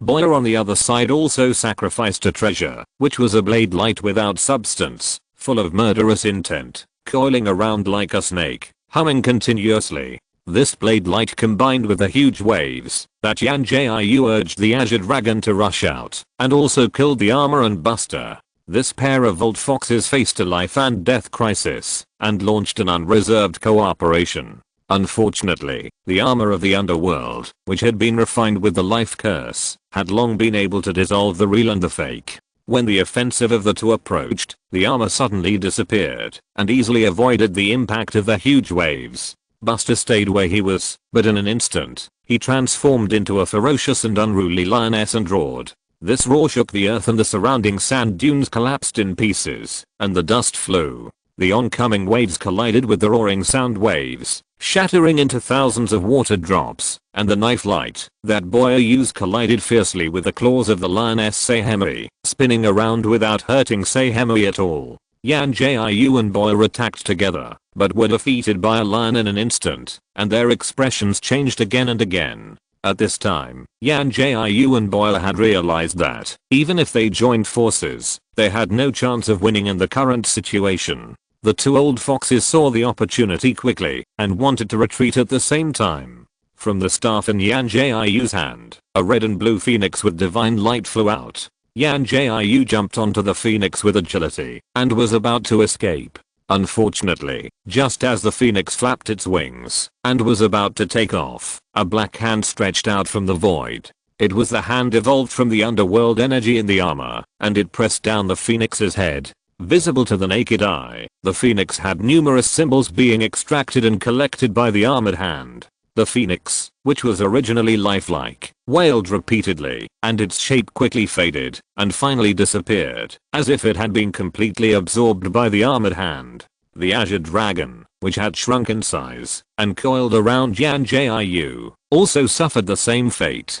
The staff in his hand, shattered with a snap, and was completely destroyed. He couldn't fight, and he couldn't escape. Yan Jiu was heartbroken. Boyer on the other side also pulled back when Yan Jiu was escaping. Unfortunately, a magic knife broke through the air and slashed, as if it had already calculated that Boya was going to escape, and the knife light was ready to strike, slashing in the air. Boya shouted desperately, "No. Boya, am willing to be the slave of the Lord of Armor. I killed the 2 deputy commanders of the Bat Army, which is a reminder to you. Since you have not woken up and are planning a second attack, you deserve to die." This voice sounded coldly and ruthlessly in Boya's ears. Only then did he realize that the original plan was ruined, and the 2 deputy commanders of the Bat Army were killed by this strange armor. He was more and more horrified. When he was about to speak, unfortunately, the knife flashed, and Boya's head rolled down, and he died tragically in an instant. A light full of surprise sounded, but it was Jiumu Lion who appeared from behind a sand dune in the distance, and blurted out, after seeing this scene. The fighting here was not small, and Jiumu Lion and a group of night walkers naturally would not be unaware of it. After exploring, they found that the area around the camp was divided into 2 places and fierce fighting was going on. One of them was a scorpion battle, which was so fierce that the sky was dark and the earth was dark. Countless scorpion remains were scattered everywhere, which was terrible and terrifying. After the night walkers found that one of the parties in the battle was a sand scorpion warrior, they quickly reacted and realized that this battle was probably caused by the sand scorpion tribe coming to attack the camp. As for why the sand scorpion warriors failed to attack the camp, but instead fought fiercely with another group of black scorpions, the night walkers could not figure out the reason, no matter how hard they tried. Jiu Million ordered his subordinates to form a formation and defend, and then took several strong men in the team to approach the 2 battle groups to explore the reason for their battle. Jiu Million and others first approached the site where the sand scorpions and the magic scorpions fought, but could not see the reason, so they turned to approach this side to observe the situation. This was really an eye-opener. Not only did they see Yan Jiu here, but Jiu Million, as a person who had been walking on the border for a long time, naturally knew Boya, the leader of the notorious bandit force. No matter from which aspect, Boya is one of the most powerful men on the border, but at this moment, his head was chopped off by someone. Jiu Million and others were so surprised that they cried out softly. At this time, Yan Jiu also screamed, and one of his arms was torn off by Sehemi. At the same time, a voice sounded out of thin air, saying to Yan Jiu, "Your head will be left on your neck first. Get out of here quickly." When Yan Jiu heard that he could survive, his eyes suddenly brightened, and he hurriedly stopped the bleeding from his broken arm. He turned his head and glanced in the direction of the scorpion warriors. He was full of misery and thought that the losses tonight were heavy. The sand scorpion warriors who had been trained in the dark for many years were all destroyed in one day. Yan Jiu did not dare to stay any longer, raised his hand to sacrifice a flying boat, climbed on it, and flew away in an instant. Jiu Million and others who were approaching were confused. Although they felt that Yan Jiu's appearance here was a bit strange, they did not understand the specific reason. Considering the friendship between the 2 families, when they saw Yan Jiu's arm torn off, Jiu Million led people to rush over, intending to fight side by side with Yan Jiu to resist the strange armor. Yan Jiu saw Jiu Million approaching, but he did not stop, and drove away in a blink of an eye. Leke on this side saw Jiu Million, took the initiative to greet him, and said first, "I heard the movement before. So I came out of the camp to check, and I arrived 1 step earlier than you. When I saw this strange armor appear, I killed Boya first, and then injured Yan Jiu." He lowered his voice and said, "This armor seems to have a deep hostility towards us night walkers. I was injured when I was fighting for the colorful dragon egg in the demon jungle. It was this armor that attacked me." Leke's purpose of saying this is nothing more than to fight for his life. If the night walkers confront this armor, the situation will be chaotic, and he will have a chance to survive. At this time, after hearing what Leek said, several people in the night walker team really felt a sense of common hatred, and stared at the armor with hostility in their eyes, showing a confrontation and defensive look. Seam turned back into Baster, still squatting on one shoulder of the armor, opening and closing the cat's eyes, and glanced at Leek lightly. The armor did not continue to entangle here, and it shook lightly, and disappeared without a trace. Jiu Million and others looked at each other, confused about what happened tonight, and couldn't figure it out at all. Leek secretly breathed a sigh of relief, and then a little proud. In today's situation, Leek, can still escape with his life, which is really a blessing. Leek thought thoughtfully that the man who operated the armor seemed to have a strong desire to protect the Nightwalker team. There was obviously something he didn't understand. The Scorpion War on the other side was also coming to an end. The chief warrior of the Scorpion tribe was very powerful and never lost in the battle. Unfortunately, Buster came over at this moment, and the battle was about to end. A cat's claw flashed in the void, and the chief warrior of the Scorpion tribe and a great wizard of the Sand Scorpion died under the cat's claws one after another. The night was deep and the stars were dotted. In the previous series of battles, Fang Sui never showed up. He was not hiding in the tent intentionally. He had quietly left the Nightwalker camp without anyone knowing. At this time, Fang Sui was rushing forward in the vast desert like chasing the moon. He wanted to return to the Jade City and the Sand CPS. Happy reading, please subscribe and recommend, and please vote for the monthly ticket! Exclamation mark.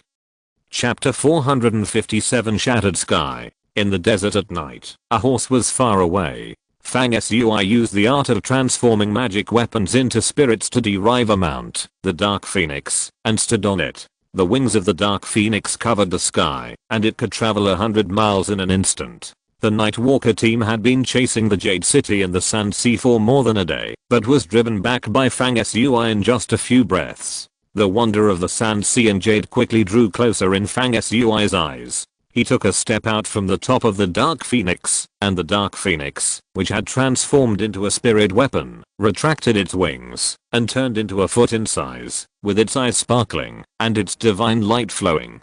Although this Dark Phoenix was a creature of magic power, as Fang Sui's cultivation increased day by day, the magic spirit creatures he derived were no longer different from real life, and they were full of spirit. The Dark Phoenix did not disappear after shrinking, but jumped onto Fang Sui's shoulder. He landed on the ground, like flowing clouds and water, and continued to move forward without stopping for a moment.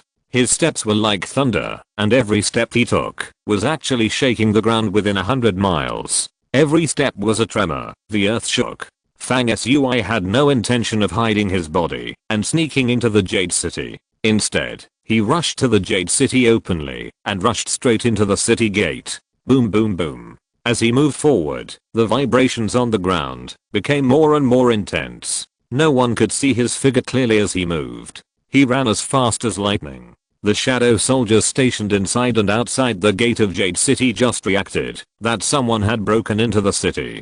Before they could move, Fang Sui had already rushed into the city gate like a whirlwind. None of the hundreds of soldiers could see his appearance and momentum. The next moment, a deafening bell sounded at the city gate, notifying the whole city that someone had invaded.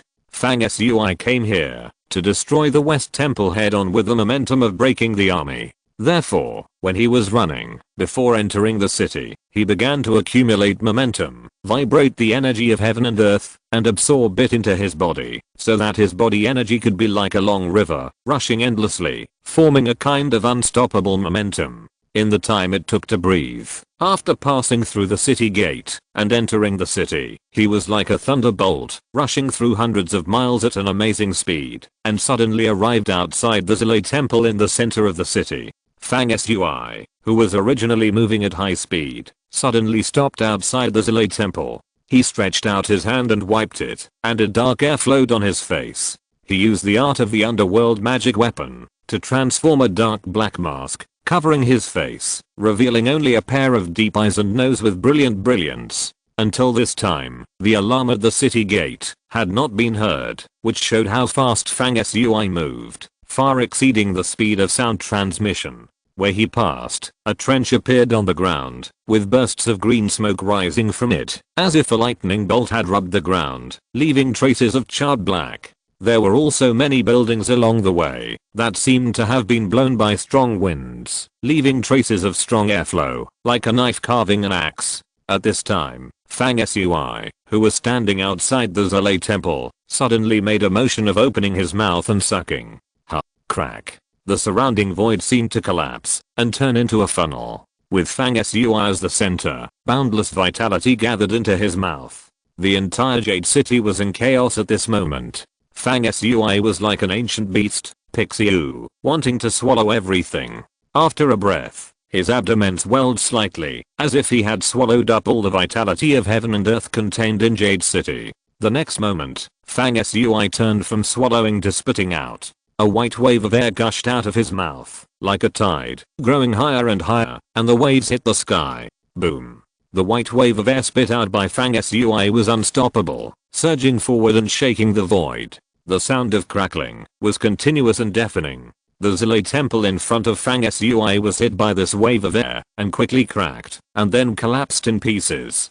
Buildings collapsed at the touch of the wave and were smashed into pieces by the overwhelming air wave. The main hall of Zilay, the statue of Zilay and other important buildings were originally protected by spells, but at this moment, these spells were broken. In an instant, the statue of Zilay standing in front of the main hall had cracks as dense as spider webs, and then the entire Zilay temple collapsed into ruins. Fang Sui took a breath and absorbed the aura of heaven and earth and destroyed the ground buildings of the Zilay temple in one fell swoop.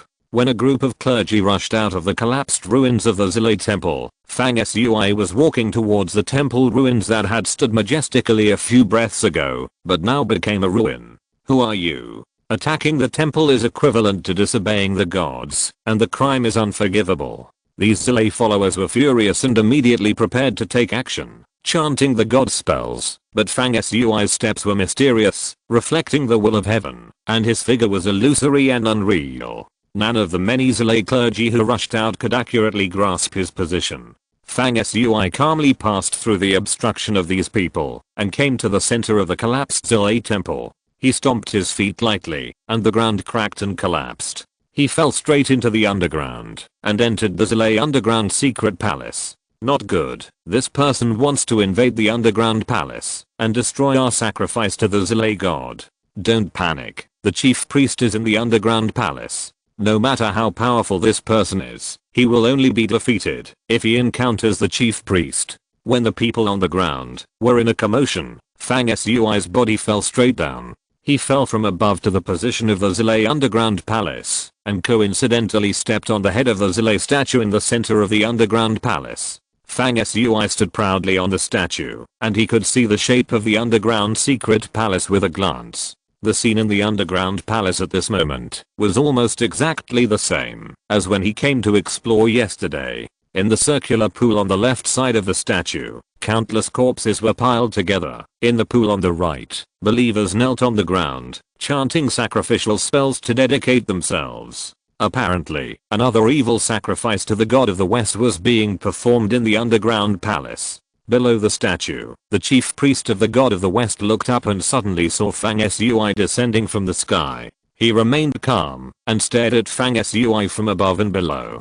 Facing Fang Sui's intrusion, the high priest had a calm expression, as if everything was under control, and he had expected it. He said in a pleasant and gentle voice, "You were here last night, I could sense it." Fang Sui sneered, "You can't sense it. When I left last night, I deliberately leaked a trace of my aura to test the level of you and the so-called divine fetus from the west that you sacrificed. If I hadn't taken the opportunity to guess your background, how could I have rashly barged in here to kill you?"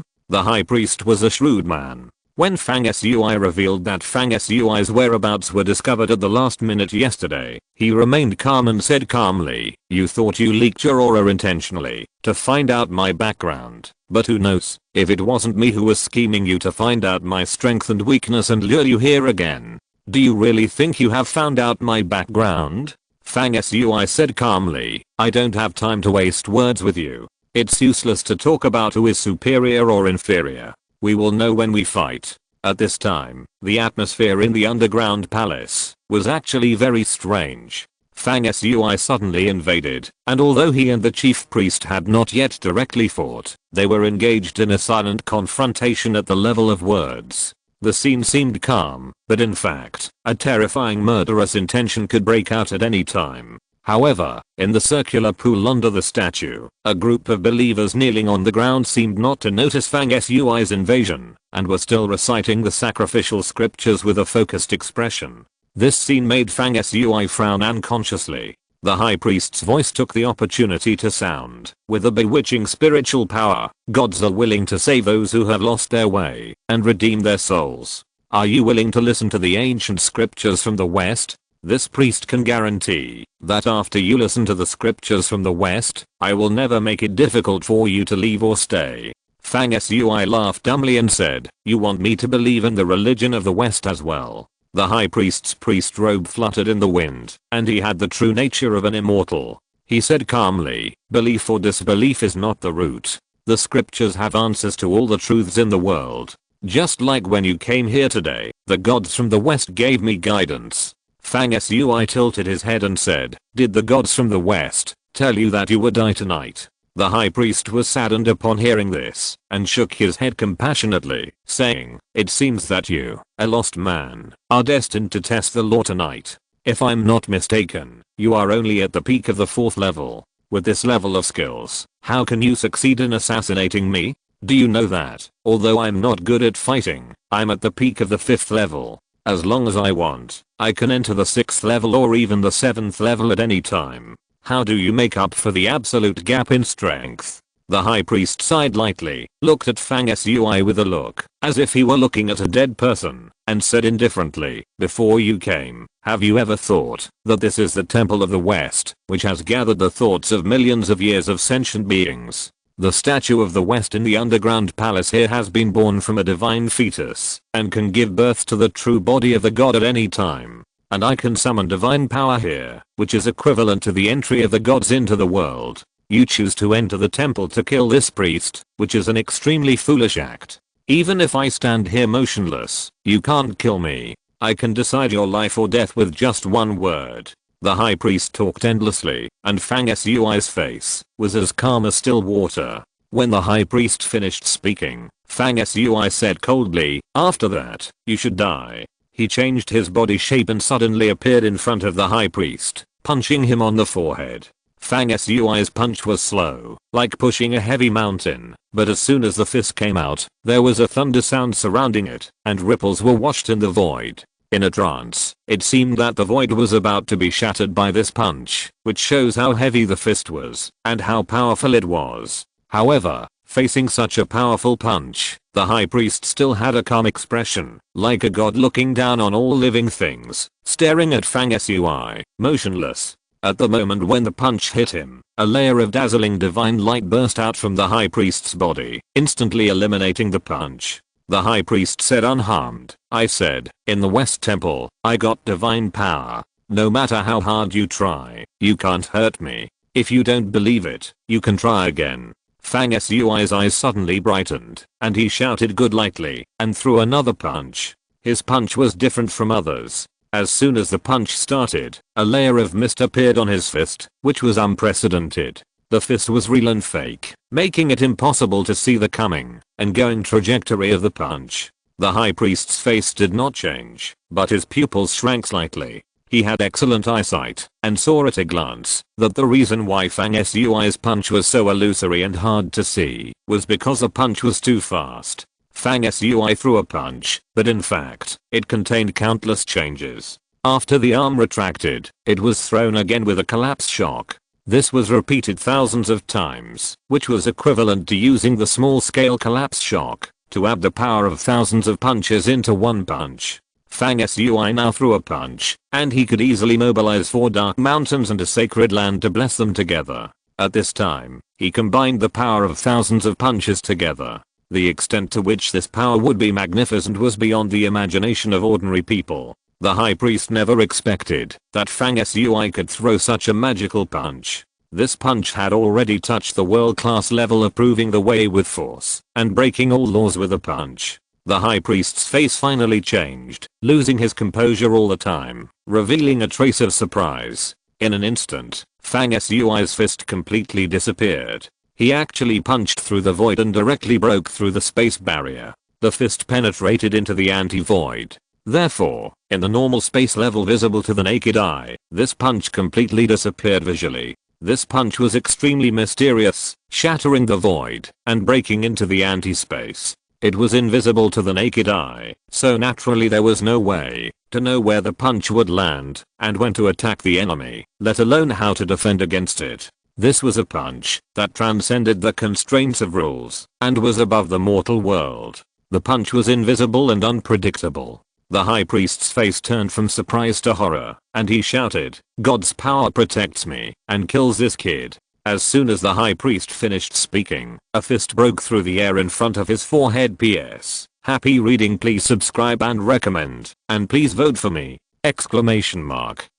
Chapter 458. Is there something wrong? Crack. The sound of the shattering was very light, but it could be heard throughout the entire Jade City in an instant. The forehead of the high priest was hit by Fang Sui's unrivaled punch, leaving a shocking crack, and a dazzling divine light poured out. The high priest pulled away violently, with a look of horror in his eyes. Seeing that Fang Sui did not pursue him, after throwing a punch that was almost mythical, and just stood there with his hands hanging down, the horror on his face was slightly restrained. "How does it taste?" Fang Sui asked casually. While attacking the enemy, he was also attacked by a force mobilized by the high priest. He was not unscathed, and there was blood at the corner of his mouth, but compared with the severe injury of the high priest's head that was almost shattered, Fang Sui's injury was naturally much lighter. The high priest suppressed the emotions in his heart that were like turbulent waves and churning endlessly, and urged the divine power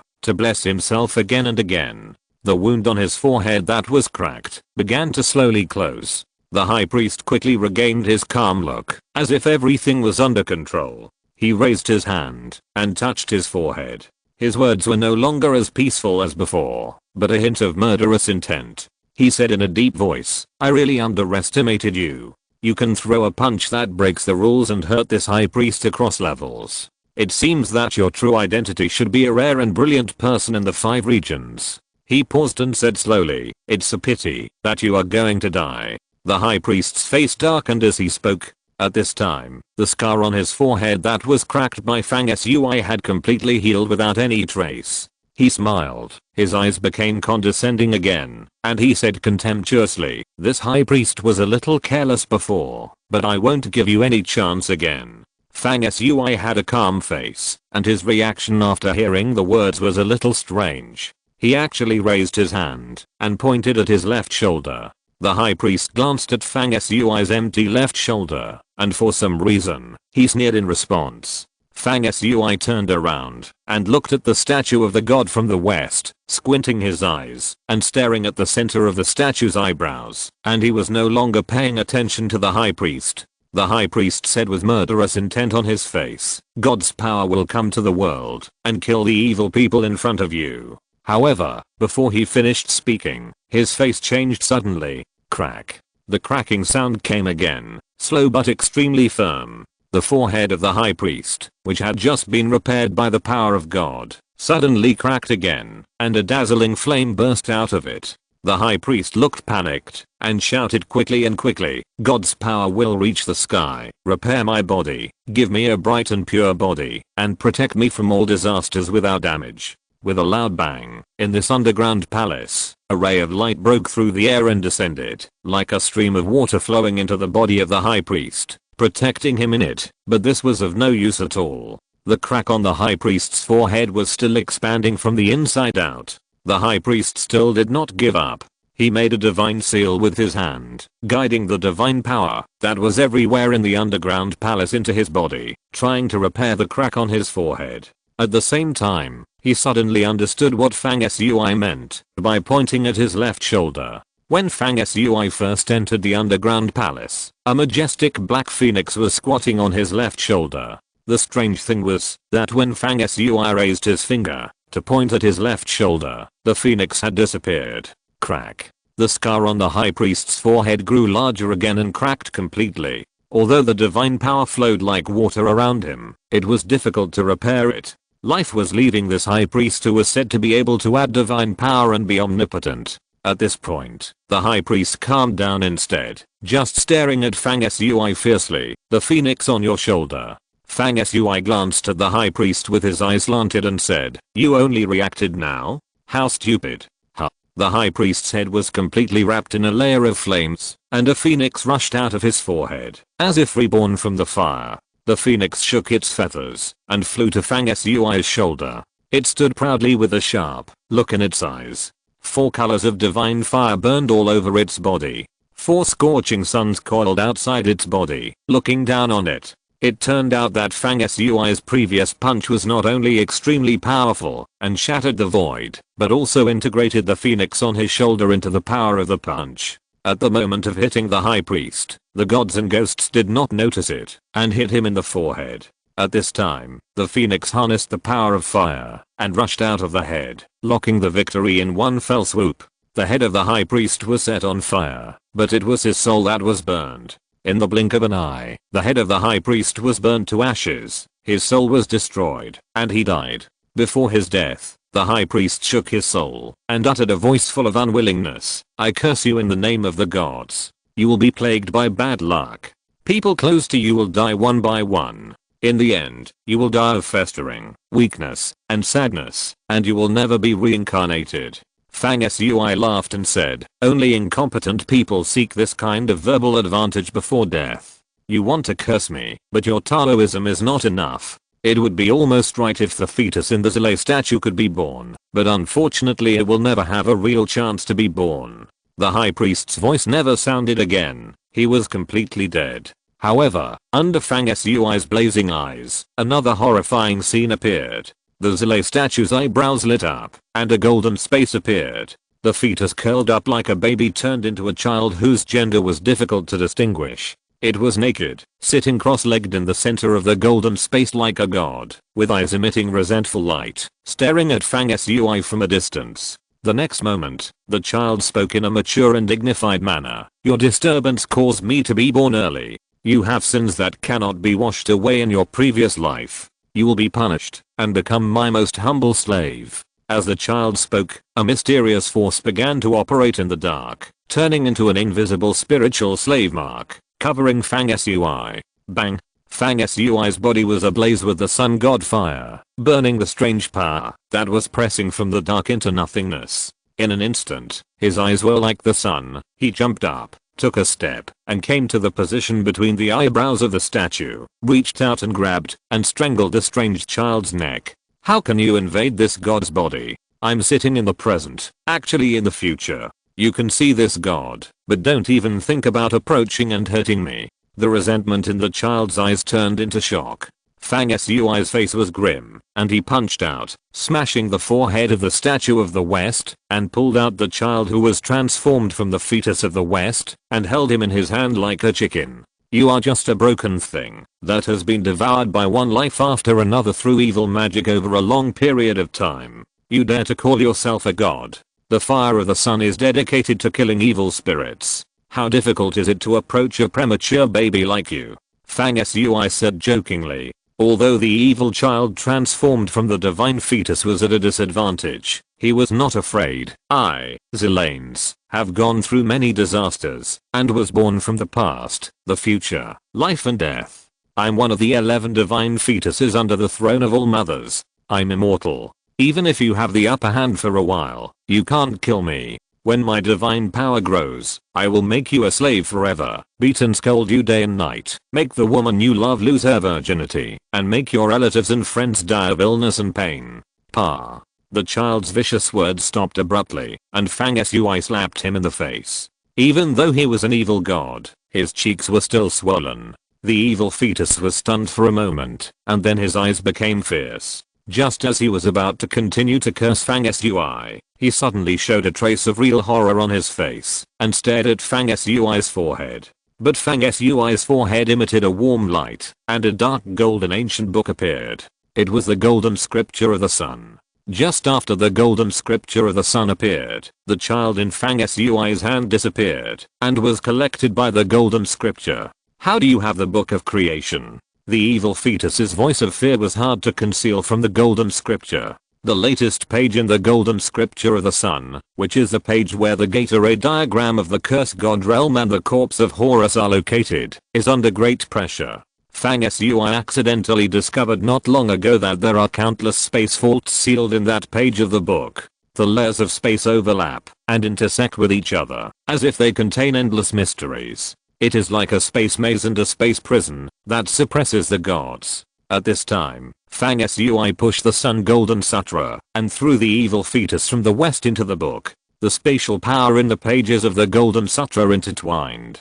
The evil fetus could not break the pages of the Golden Sutra with its own strength to suppress it, otherwise it would never be born again. The strange changes did not stop there. When the evil fetus was imprisoned in the book, a divine power flowed in the book, which actually stripped out a certain source of power in the evil fetus. But I saw that its source turned into two thin lines, one black and one white, which were continuously drawn out of the body, and the other end was connected to the eyebrows of Horus's remains. This scene looked as if the remains of Horus were stripping and devouring the source of the evil fetus. Fang Sui's heart was moved.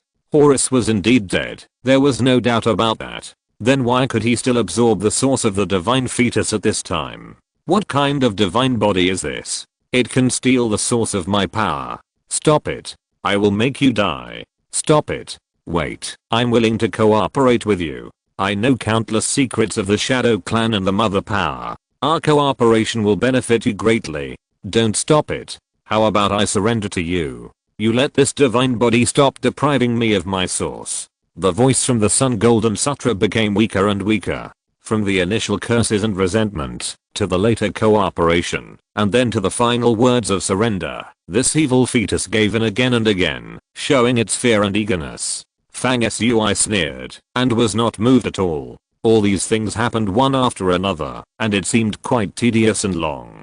In fact, since Fang Sui entered the underground palace, he only took action twice, and until now, he had only said a few words. At this time, a clergyman rushed in from outside the underground palace, but unfortunately the underground palace was empty. Fang Sui had left without anyone noticing and disappeared. In the entire underground palace, only the believers who were reading the sacrificial scriptures and fainted after the death of the chief priest were left. Fang Sui had entered the city from the north gate of Kiayu City before, but now he chose to leave from the south gate. After leaving the Zile temple, he was still as powerful as ever and ran away blatantly. He ran in a straight line in the vast desert. After leaving the city, wherever he passed, it was calm at first, and then it suddenly appeared that it was torn by strong airflow. A deep trench appeared on the ground, with a burn mark in it, as if it had been struck by lightning, and light smoke curled up. After Fang Sui left Kiayu City, he ran thousands of miles away, and then suddenly disappeared, but he was wearing the armor of the underworld, turning into nothingness, without a trace.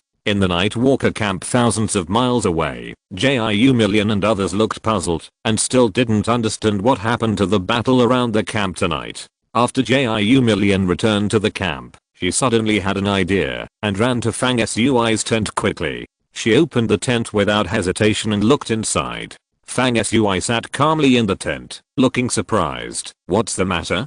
PS. Happy reading, please subscribe and recommend, and please vote for me! Exclamation mark.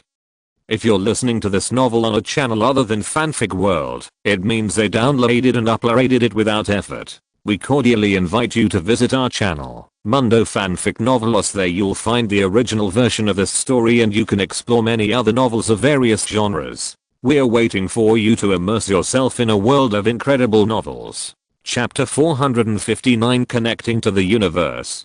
Jiu Mulan was slightly startled when he heard this, and a flash of disappointment flashed across his clear eyes, but he quickly returned to normal and said calmly, "It's okay. You pack up quickly, we are ready to set off." Fang Sui said.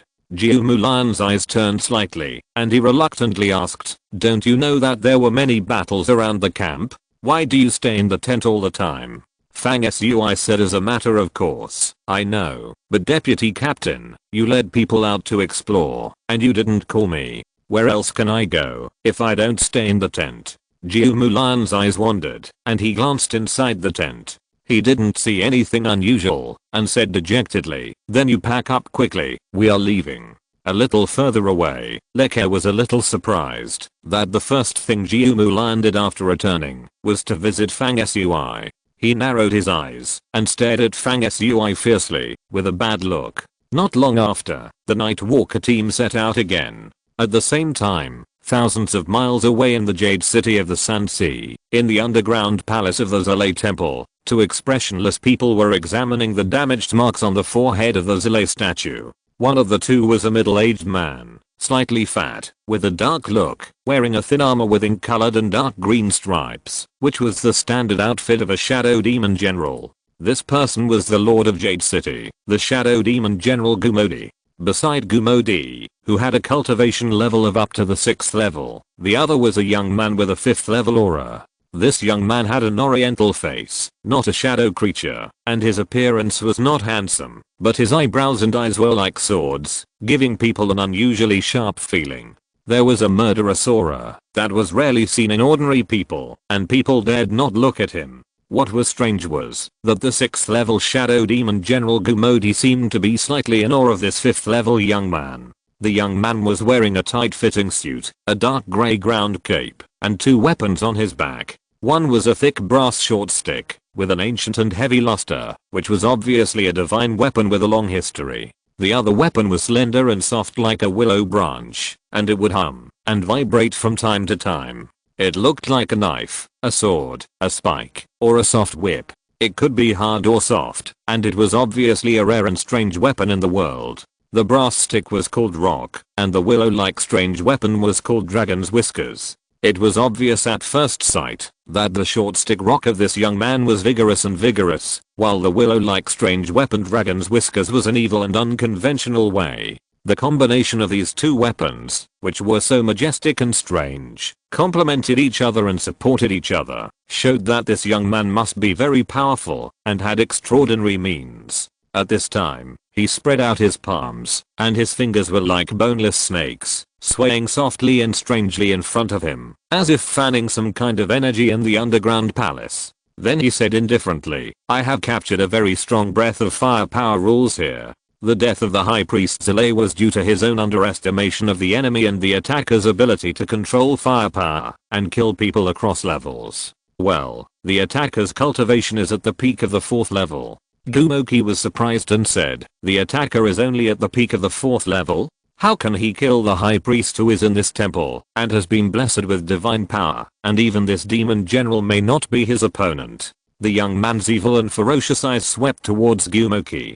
Gumodi was awed. The young man's fierce reputation and the things he had done in the past made him, as a demon general, feel scared when he thought about it, and he didn't want to provoke him. Thinking this in his heart, Gumodi explained, "I'm not questioning your judgment, Yaoki, but I'm a little impressed by the weirdness of the attacker. It is too unexpected that someone can kill the High Priest in the Zile underground palace with the strength of the 4th level." The young man called Yaoki by Gumodi turned his head to look at the damaged brow of the Zile statue in the center of the underground palace with a sinister smile. The attacker not only killed the High Priest, but also took away the divine fetus that had been nurtured in the underground palace for endless years. This is more difficult than killing the High Priest. Judging from these clues, the person who can achieve this level in the 4th level must be a genius who has made a name for himself in the 5 directions domain. He added, "Such a person, who goes deep into my shadow-ruled area, obviously regards this trip as a journey of self-cultivation to hone himself." In just a few words, Yaoki, based on some clues, unraveled the mystery. He not only judged Fang Sui's level of cultivation from the remaining flame energy in the hall, but also made in-depth analysis based on this. He even described Fang Sui's origin and purpose without any mistakes, as if he had seen it with his own eyes. It can be seen how outstanding his wisdom is. Gumodi sincerely admired him and said, "According to your judgment, how should we start to track down this person?" Yaoki said without hesitation, "This person first entered the city from the north gate, and then left the city from the south gate. In the end, his energy disappeared without a trace. I asked some people in the Zile temple who had met him, and they all said that he was wearing black armor and did not reveal his true face. It is not easy to track down this person." Gumodi frowned slightly. Yaoki changed the subject and said, "But it's not that there are no clues at all. First of all, when this person entered the city, he happened to catch up with General Gumodi who had sent you to patrol another city, so he was not in the city.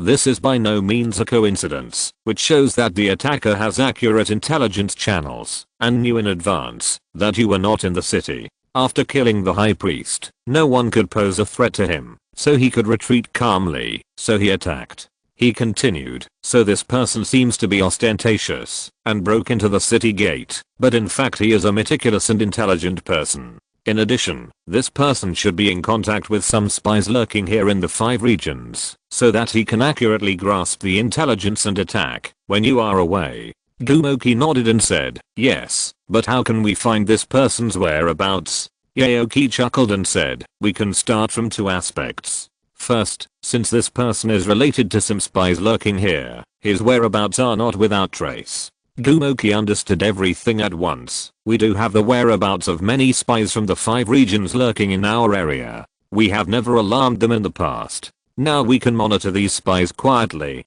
If the person who carried out the sneak attack contacts some spies in our shadow border area again, it is very likely that his whereabouts will be exposed, and we will find him. Yaoki continued, the second way to find this person is to start with his character. Since he dares to go deep into our shadow area, it shows how courageous he is. Since this kind of person has come, he will never show up only once. I dare to conclude that he is currently continuing to go deeper into the area we rule, and there will be more actions along the way. This is the clue.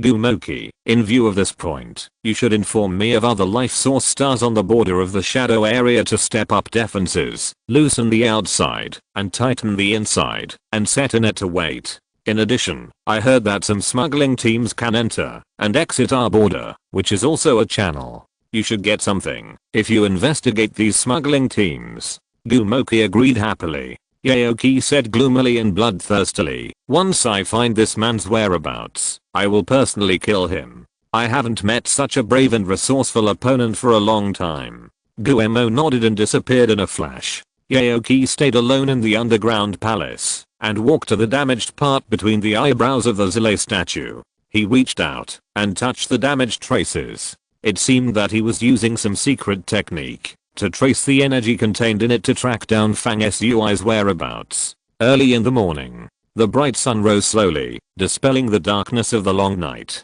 In the desert, the sky was blue and the clouds were white. The Nightwalker team had already set off again and was rushing to the next teleportation location. Fang Sui rode on the back of a ground dragon beast and followed the team. He looked lazy, but in fact he was secretly communicating with people with divine thoughts. The person he was talking to was the evil fetus of Zile that was suppressed in the Sun Golden Sutra when the Zile temple was attacked last night. After the evil fetus was suppressed, it was swallowed by the remains of Horus in the Golden Sutra and absorbed its essence. At this time, the remains of Horus had stopped devouring the source of the evil fetus, but the evil fetus still had a serious source depletion and looked sickly and responded to Fang Sui's question listlessly. Why did you call the Sun Golden Scripture the Book of Creation before? The Book of Creation refers to the spiritual code that was born from the origin of heaven and earth and contains the rules of the origin of heaven and earth.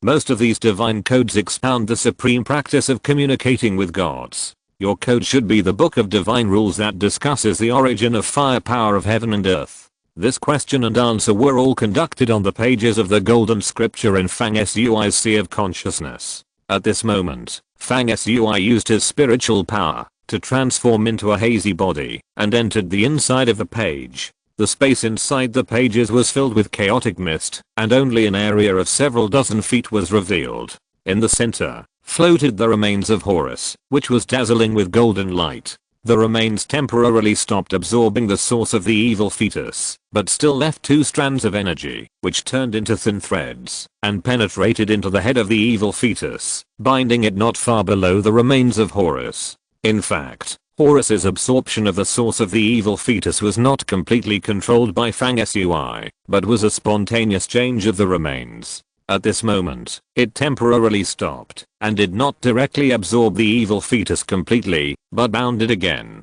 This scene made Fang Sui marvel, as if the remains of Horus had the intention of treating the evil fetus as a long-term meal ticket, absorbing it for a while, letting it recover for a while, and then absorbing it again. This situation is really unpredictable, and it is still unclear whether it is good or bad. The evil fetus seemed to answer Fang Sui's questions honestly at this time, but in fact, there was an evil force containing vitality and death in its body, which was operating in obscurity and waiting for an opportunity to move. It was not as depressed and half dead as it appeared to be. This evil fetus was obviously waiting for an opportunity to turn the tables and escape from the book. Fang Sui said calmly, "Go on, you said before that you knew many secrets of the shadow camp and the mother's forces. Tell me all about it." The child transformed by the evil fetus looked 2 or 3 years old and was born with a smart and clever look, not annoying, and was born bald, but his pupils were a little creepy, one black and one white. Hearing Fang Sui's question, the evil fetus's black pupils turned, and he said in a clear and pleasant voice, "The forces of the many mothers and the Shadow Clan are interdependent. The Shadow Clan is responsible for aggression and acts as a thug. Their goal is to expand their power, seize resources, and allow the race to prosper and survive the birth and death of the universe.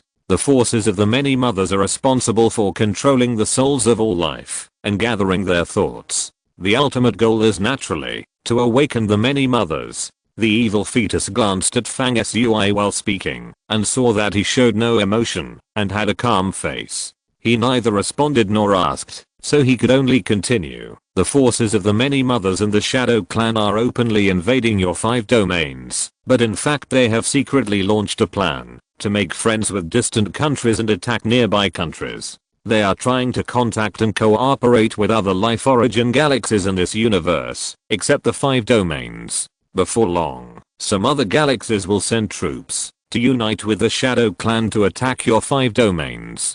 After thinking for a while, he said, "The other side of the shadow black hole in the chaotic space-time is actually connected to the mysterious space-time outside this universe. That is the origin of the Shadow Clan. Their source of troops is endless, and they are all transported from outside this universe across the black hole." Fang Sui sneered in his heart. What the evil fetus said was half true and half false. It was true that the shadow and the mother forces had a plan to make friends with the distant and attack the nearby, and to encourage other life origin star systems outside the 5 directions to join forces to erode the 5 directions. This news had been mentioned in the secret report of the secret hall a long time ago, but it was completely absurd to say that some other origin star systems would send troops to attack together with the Shadow Clan in the near future. As far as Fang Sui knew, the Shadow Clan had only recently started to contact some other star regions where intelligent life originated after a long period of attacking the 5 directions.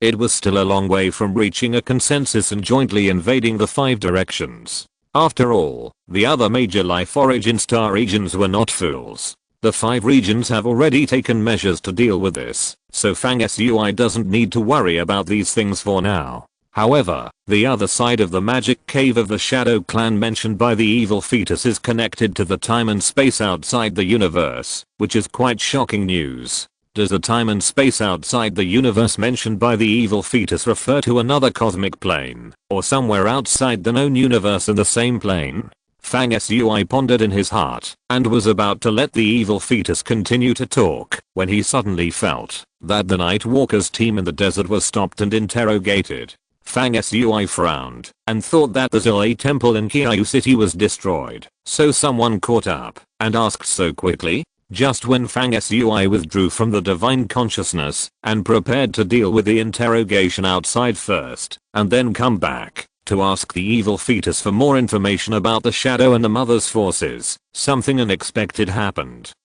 PS. Happy reading, please subscribe and recommend, and please vote for the monthly ticket! Exclamation mark.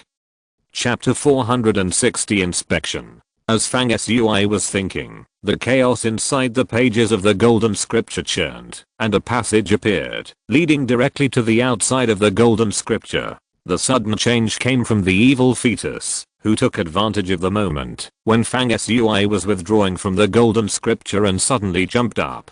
A black and white aura burst out from the evil fetus body, one for killing, and the other for life and death. It twisted in the air and suddenly cut off the 2 strands of energy that bound him from the remains of Horus. Then, at lightning speed, with an evil smile on his face, he approached Fang Sui.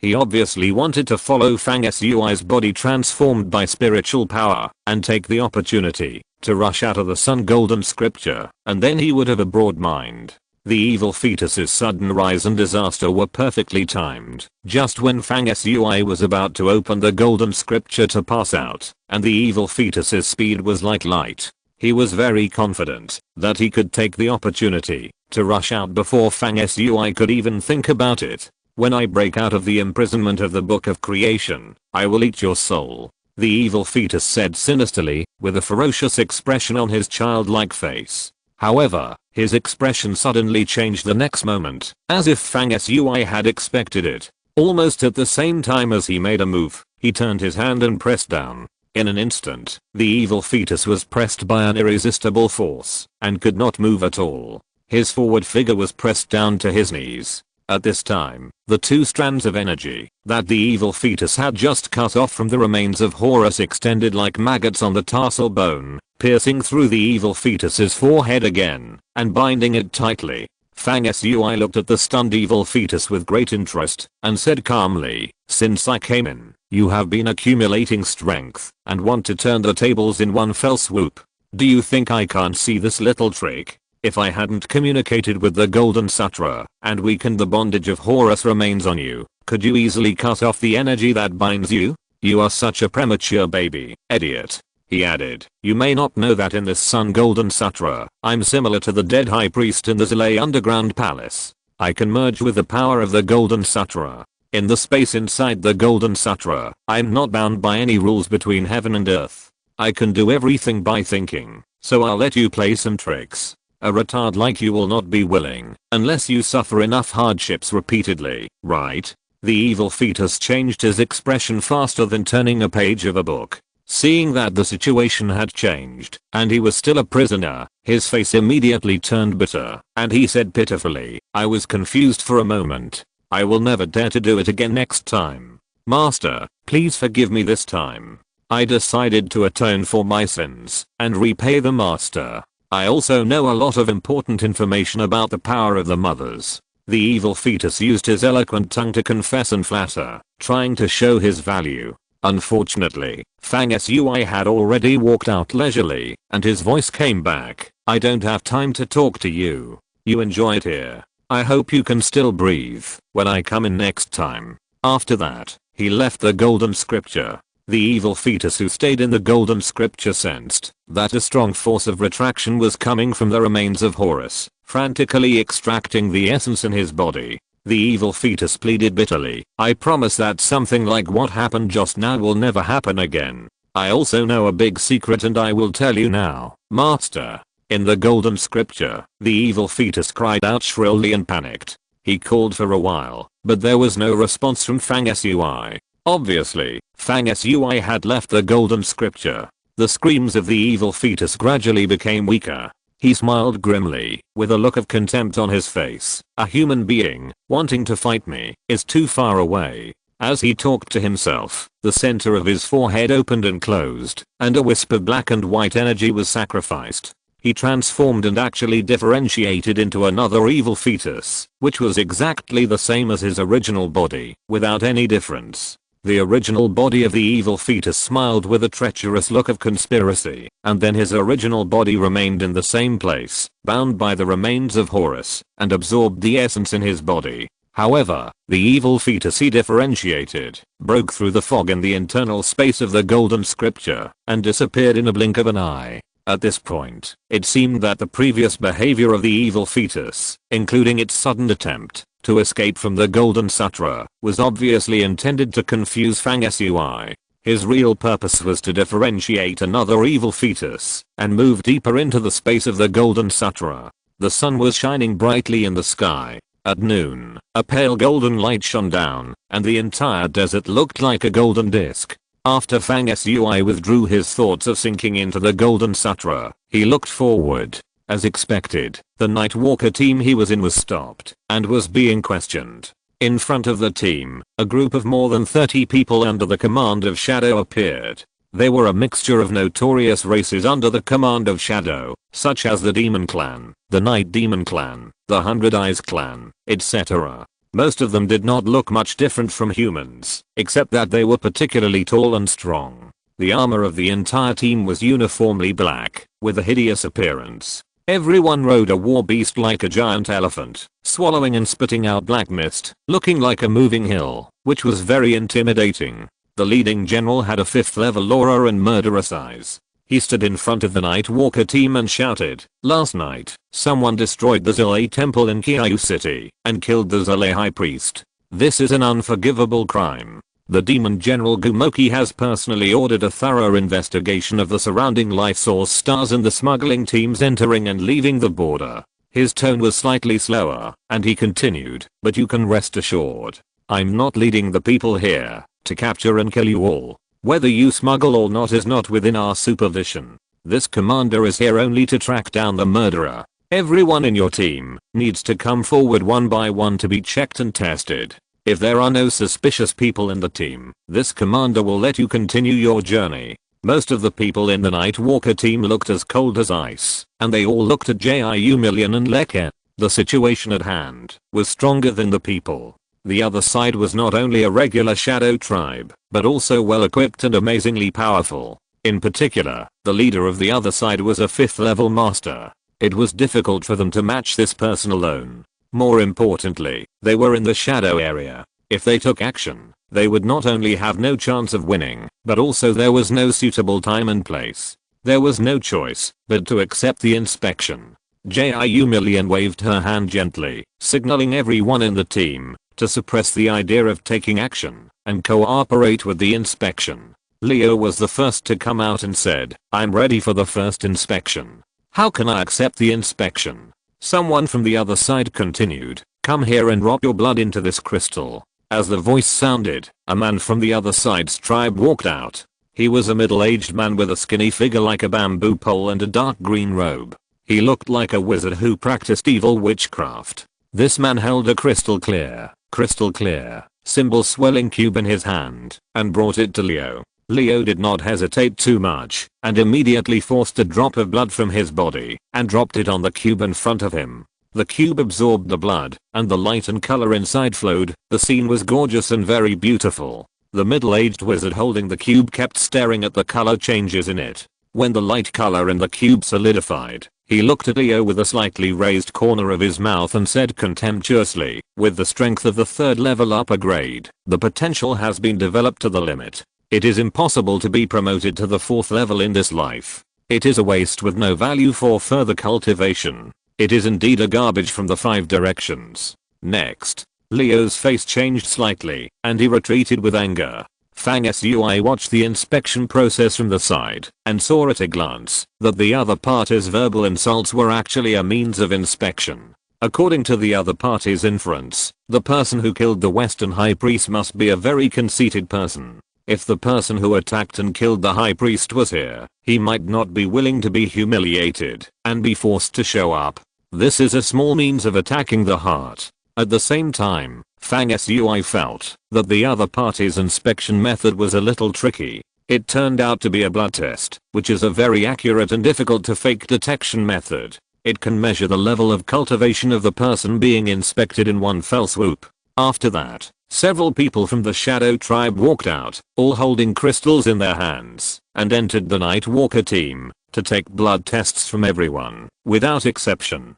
During this period, there was a small dispute in which the testers under the shadow used extremely insulting words and rude actions and beat and scolded the people in the Nightwalker team. Naturally, some people on the Nightwalker side were indignant and glared at each other, and the atmosphere became tense and visibly. Fortunately, the employer Mu Cheng was experienced and smooth and quickly approached the leader of the 5th level team. After some arrangements, it was barely calmed down.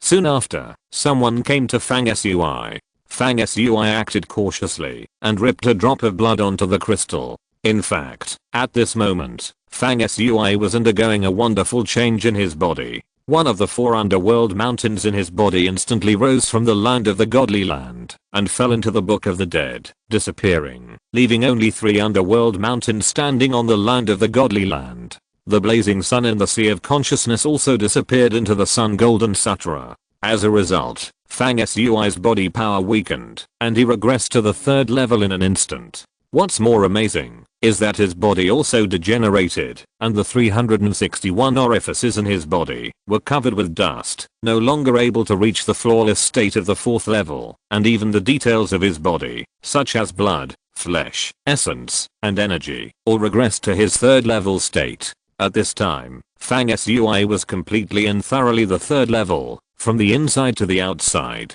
This strange method was because Fang Sui had two codes hidden in his body, which could temporarily store the power in his body in the codes. If it was a unique method, it would not be discovered by others. When Fang Sui forced out a drop of blood and fell on the detection crystal, there was no abnormality at all. The tester took a look at the crystal and found nothing suspicious and shouted, "Get out of the way, next one." Fang Sui smiled and turned away. Not long after, the entire team was checked, including Jiu Million and Lekka. This team of shadow troops did not leave. The leader narrowed his eyes and said, "Who among you is practicing the power of fire?" 6 people in the Nightwalker team stood up a little nervously and accepted a second targeted inspection. Of course, the inspection results were no problem. The 5th level commander looked at everyone and said, "If anyone among you can provide clues about the person who attacked the Zile temple last night, or if you think someone in the team is a suspect, you can tell us, and we will reward you handsomely.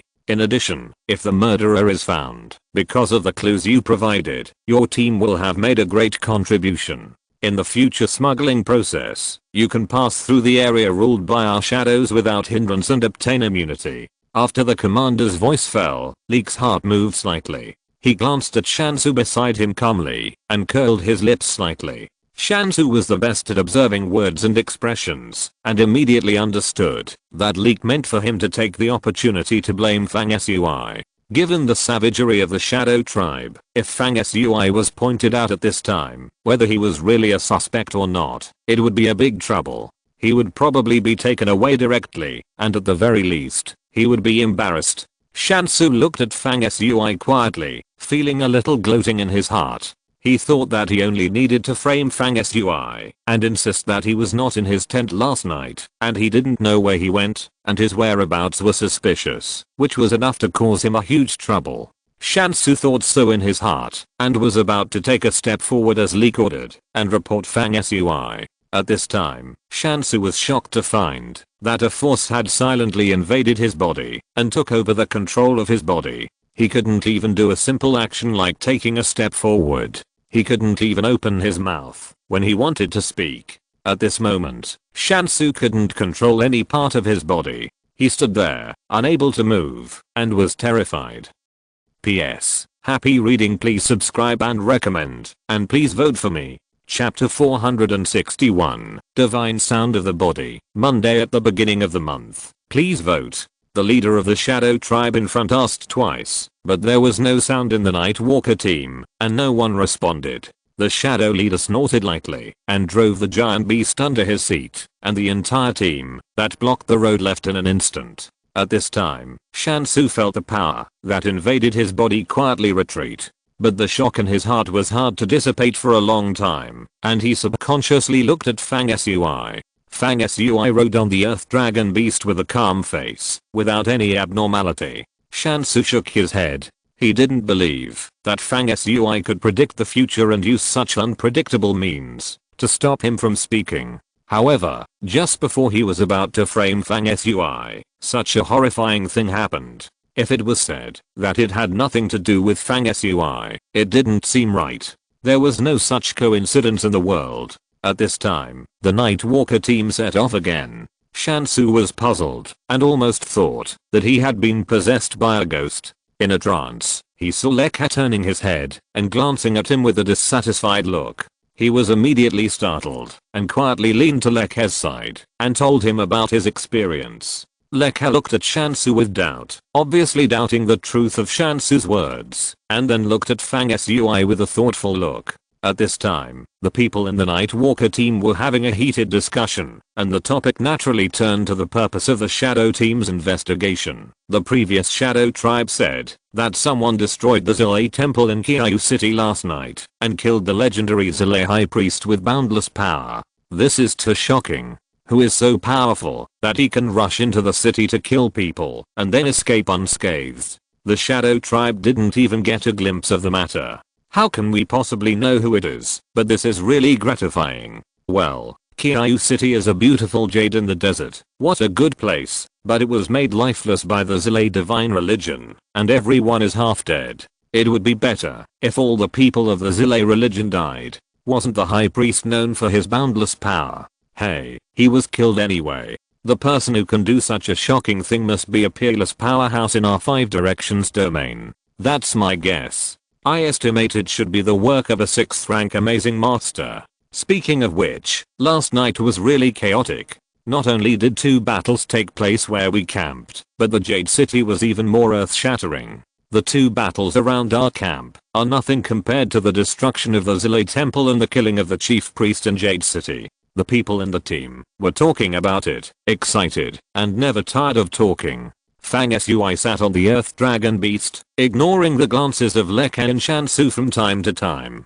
At the same time, the power from the 2 divine scriptures that he had previously sealed himself and sent into his body was being released again. The 361 orifices in his body glowed together, and the divine light flowed. What was particularly mysterious was that there was a magical sound coming from each orifice. It was like the vibration of the orifices in the human body, which triggered the resonance of heaven and earth, and generated a kind of divine sound in the body. Each syllable corresponded to a secret orifice in the body. When combined, it contained the supreme and profound, expounding the great mystery of the human bodies in a universe. This divine sound resounded thoroughly in Fang Sui's body, shocking people's ears, and lasting for a long time. If someone could hear the vibration of the acupoints in Fang Sui's body at this moment, they would be surprised and envious. The sound of the scriptures in his body almost constituted a complete natural scripture. If one could practice according to this sound and comprehend the mystery of each syllable, one could open the secret realm in the body one by one, breed one kind of body supernatural power after another, and practice to the extreme. It would be the realm of rebirth, by dripping blood and immortality of the flesh.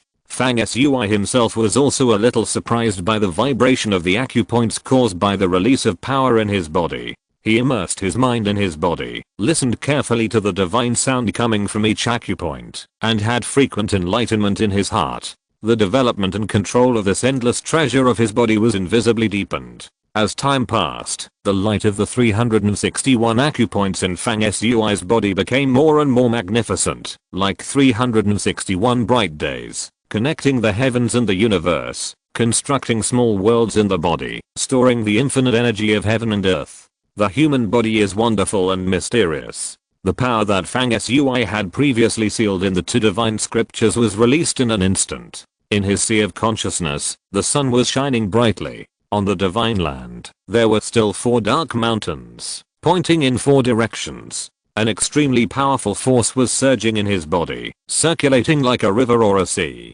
Fang Sui smiled slightly, and then sank a wisp of thought into the sun golden scripture again. At this time, in the space of the golden scripture page, the original body of the evil fetus was already dying, and even his face became a little illusory and hazy, as if he was on the verge of completely dissipating. Correspondingly, after absorbing a large amount of the evil fetus's essence, the golden light flowing around the remains of Horus obviously increased, like a rising sun hanging there. The evil fetus suddenly saw Fang Sui coming in, as if he had found a savior, and cried in an exaggerated manner, "I will be obedient in the future, and I will never dare to have any other thoughts. I'm willing to serve my master with all my strength. Please spare my life, master." Fang Sui ignored this guy's exaggerated performance and oath of allegiance. He made a light move, and suddenly, the fog in the golden scripture broke, and another evil fetus appeared from the fog.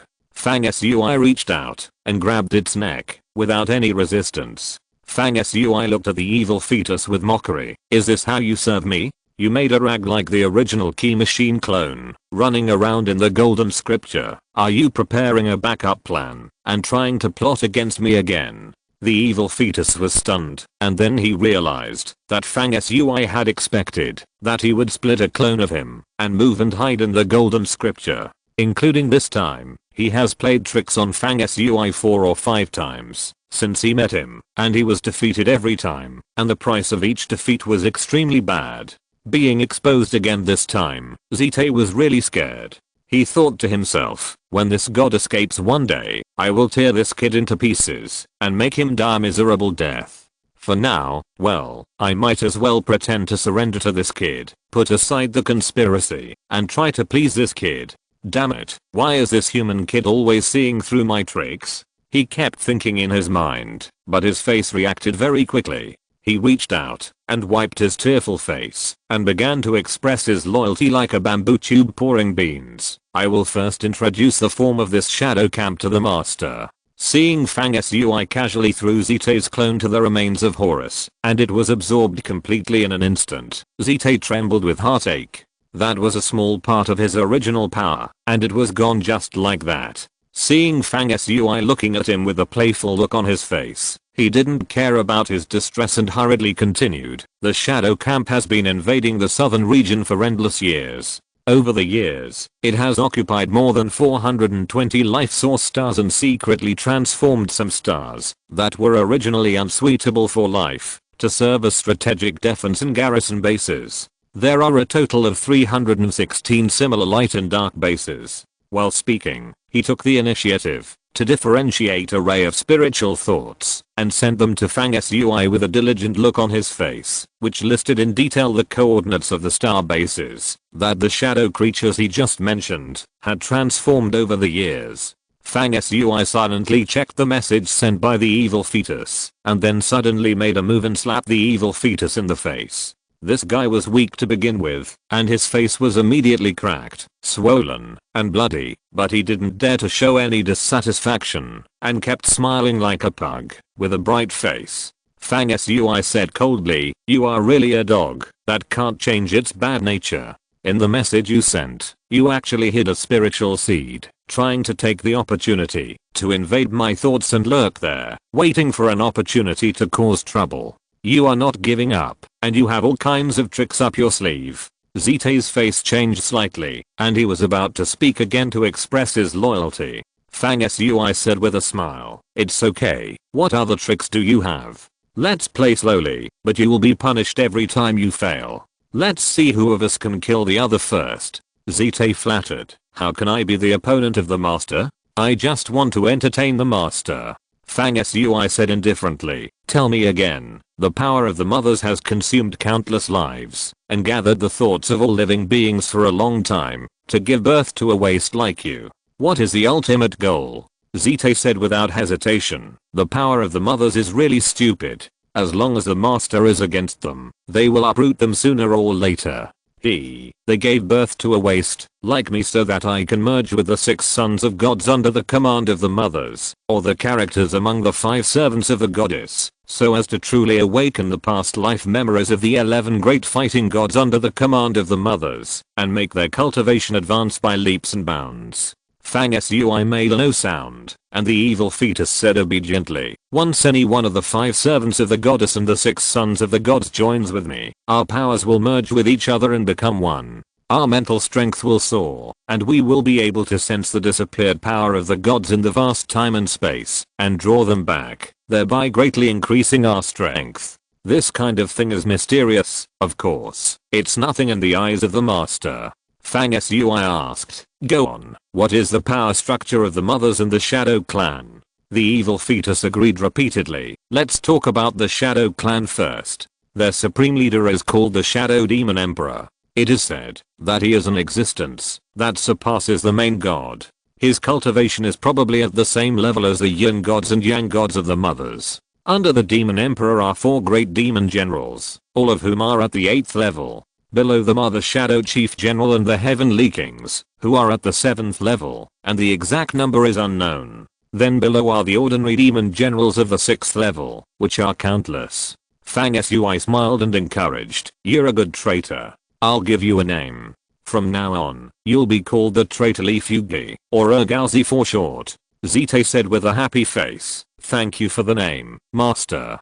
From now on, I'll be called Ergalzi, and I won't forget it for a moment." He added, "Below the 6th rank demon generals There are the most outstanding young figures of this generation of the Shadow Clan, known as the Four Kings of the Young Generation. From the highest to the lowest is Dark Yin Yang, also known as the Little Demon Emperor. It is said that this person had a glorious record of killing opponents by jumping to levels when he was at the 5th rank. In the Shadow Clan, which is full of talents, he is also a rare and outstanding figure. After saying that, he did not forget to flatter him. Of course, he hasn't met you, Master. If he had met you, he would have been caught by you and become your slave. I've thought of the name for you. After we catch Dark Yin Yang, we'll change his name to Sangaozi. Fang Sui hummed lightly and said, "That's a good change.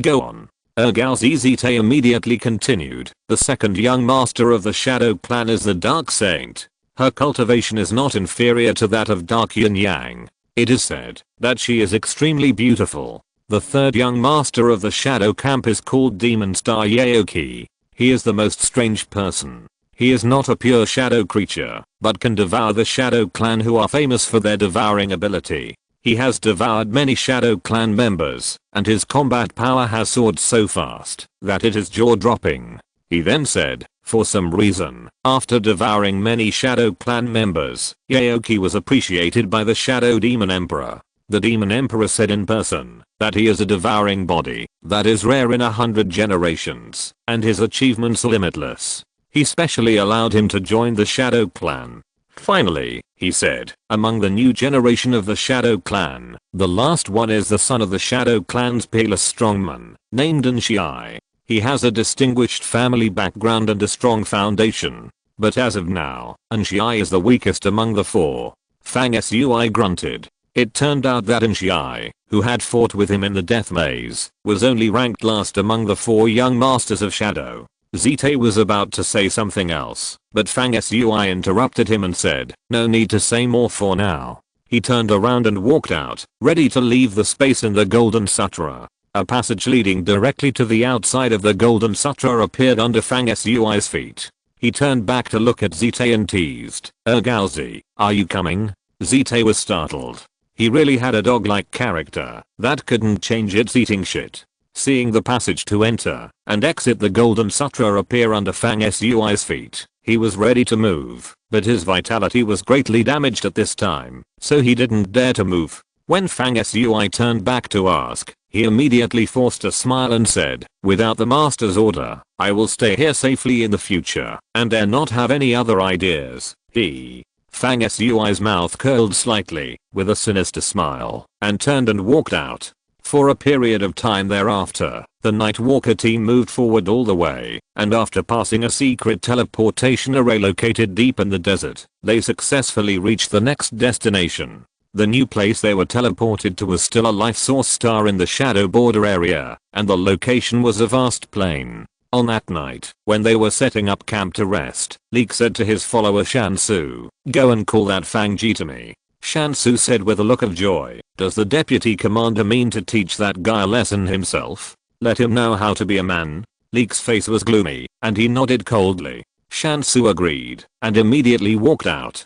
Just at this moment, Leek's tent was opened, and Fang Sui's voice rang out, "Don't bother, I have things to do, and I'm going to leave the team. Before I leave, I'd like to say goodbye to you too, because you won't have a chance to see me again in the future." When Fang Sui entered the tent, where Leke and Shansu were, in the distant distance, there was a figure like light and electricity, approaching Fang Sui at an incredible speed. PS. This chapter has more than 4,000 words. It's the beginning of the month and it's a Monday. I sincerely ask for monthly votes and recommendation votes, thank you. Chapter 462, Confrontation from a Distance, Monday at the beginning of the month. Please vote. The stars were dark in the sky and the moon was hidden, and the night was thick. In the camp of the Nightwalker team, Shansu looked at Fang Sui, who opened the tent and walked in. When he heard that he was leaving, he was stunned for a moment, before he laughed and said, "You are quite smart.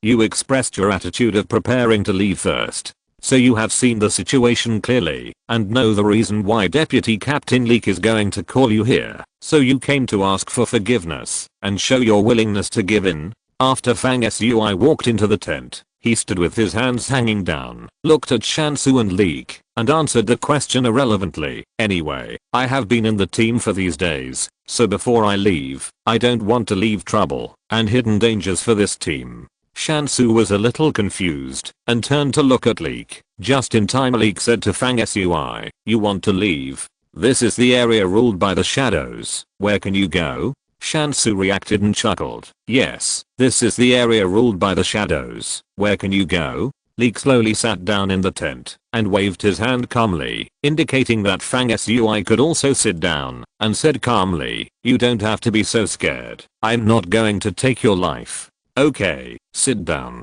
The fact that you took the initiative to come here today to express your attitude of retreat shows that you are sensible and know how to advance and retreat. I don't have time to bother with people like you.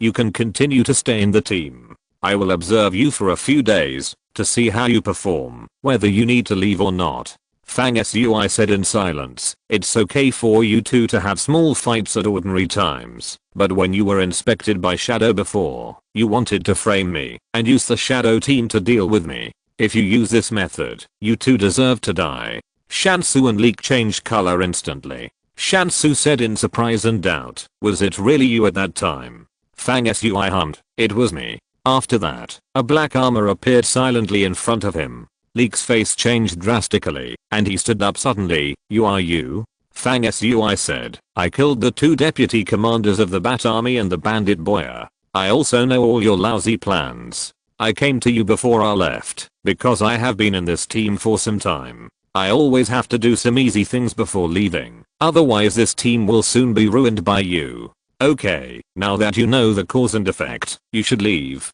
A black gas suddenly rushed out of the armor in front of Fang Sui. Leek wanted to resist, but he didn't even have the qualifications to do it. He felt a pressure coming, as heavy as a mountain, and it was difficult to move at all. Instantly, the black gas rushed into his body, and his life was forbidden. Shansu felt like he was in a dream. He didn't know how to react. His mind was blank. Seeing that Leek, who he relied on for support, died like this, he wanted to scream, but unfortunately his eyes were filled with darkness, and he fell to the ground. Fang Sui put away the armor of the underworld, and walked out of the tent with some boredom. In another tent at the core of the camp, Jiu Million sat on her knees. The days of running around made her reveal her delicate side when she was alone. She sighed softly, thinking that although some inexplicable situations happened during this trip, it was generally good. She never encountered too much danger and the casualties were within the acceptable range. After sitting quietly for a while, Jiu Million smiled self-deprecatingly. She felt that she was not a good leader, but was forced into this position. She had to lead the team in and out of the border. The Nightwalker team left by her father and grandfather could not be disbanded in her generation, right? Maybe she would find someone she liked and marry him in the future, and someone would help her share this burden. Leek? Jiu Million shook her head gently. Leek was capable and handsome, but Jiu Million was far from being close to him. She always felt that Leek had a bad character and was ambitious, so he was not a good match. Her mind was full of thoughts, and she puffed up her cheeks, wondering if she was too sentimental and what she was thinking about. She was just about to clear her mind and practice for a while when she suddenly heard a steady and resolute voice from outside the tent. "Can I come in?" Jiu Mulan said casually, and the person outside unceremoniously lifted the curtain and walked in. Jiu Mulan then remembered that she had taken off her outer armor and was only wearing a middle coat. Her current appearance was not exposed to meet a subordinate, but it was somewhat not solemn enough. Subconsciously, she put on a stern face and maintained the dignity of the deputy head. "What's the matter?" The one who came in was Fang Sui. These private camping tents are of different sizes, but the space is generally not wide. Jiu Mulan's tent is 3 meters in size, and the height of 2 people is already considered large. A crystal moon lamp is hung on the top of the tent, making the tent look like it is under a bright moon night, with warm light. Fang Sui looked at Jiu Mulan.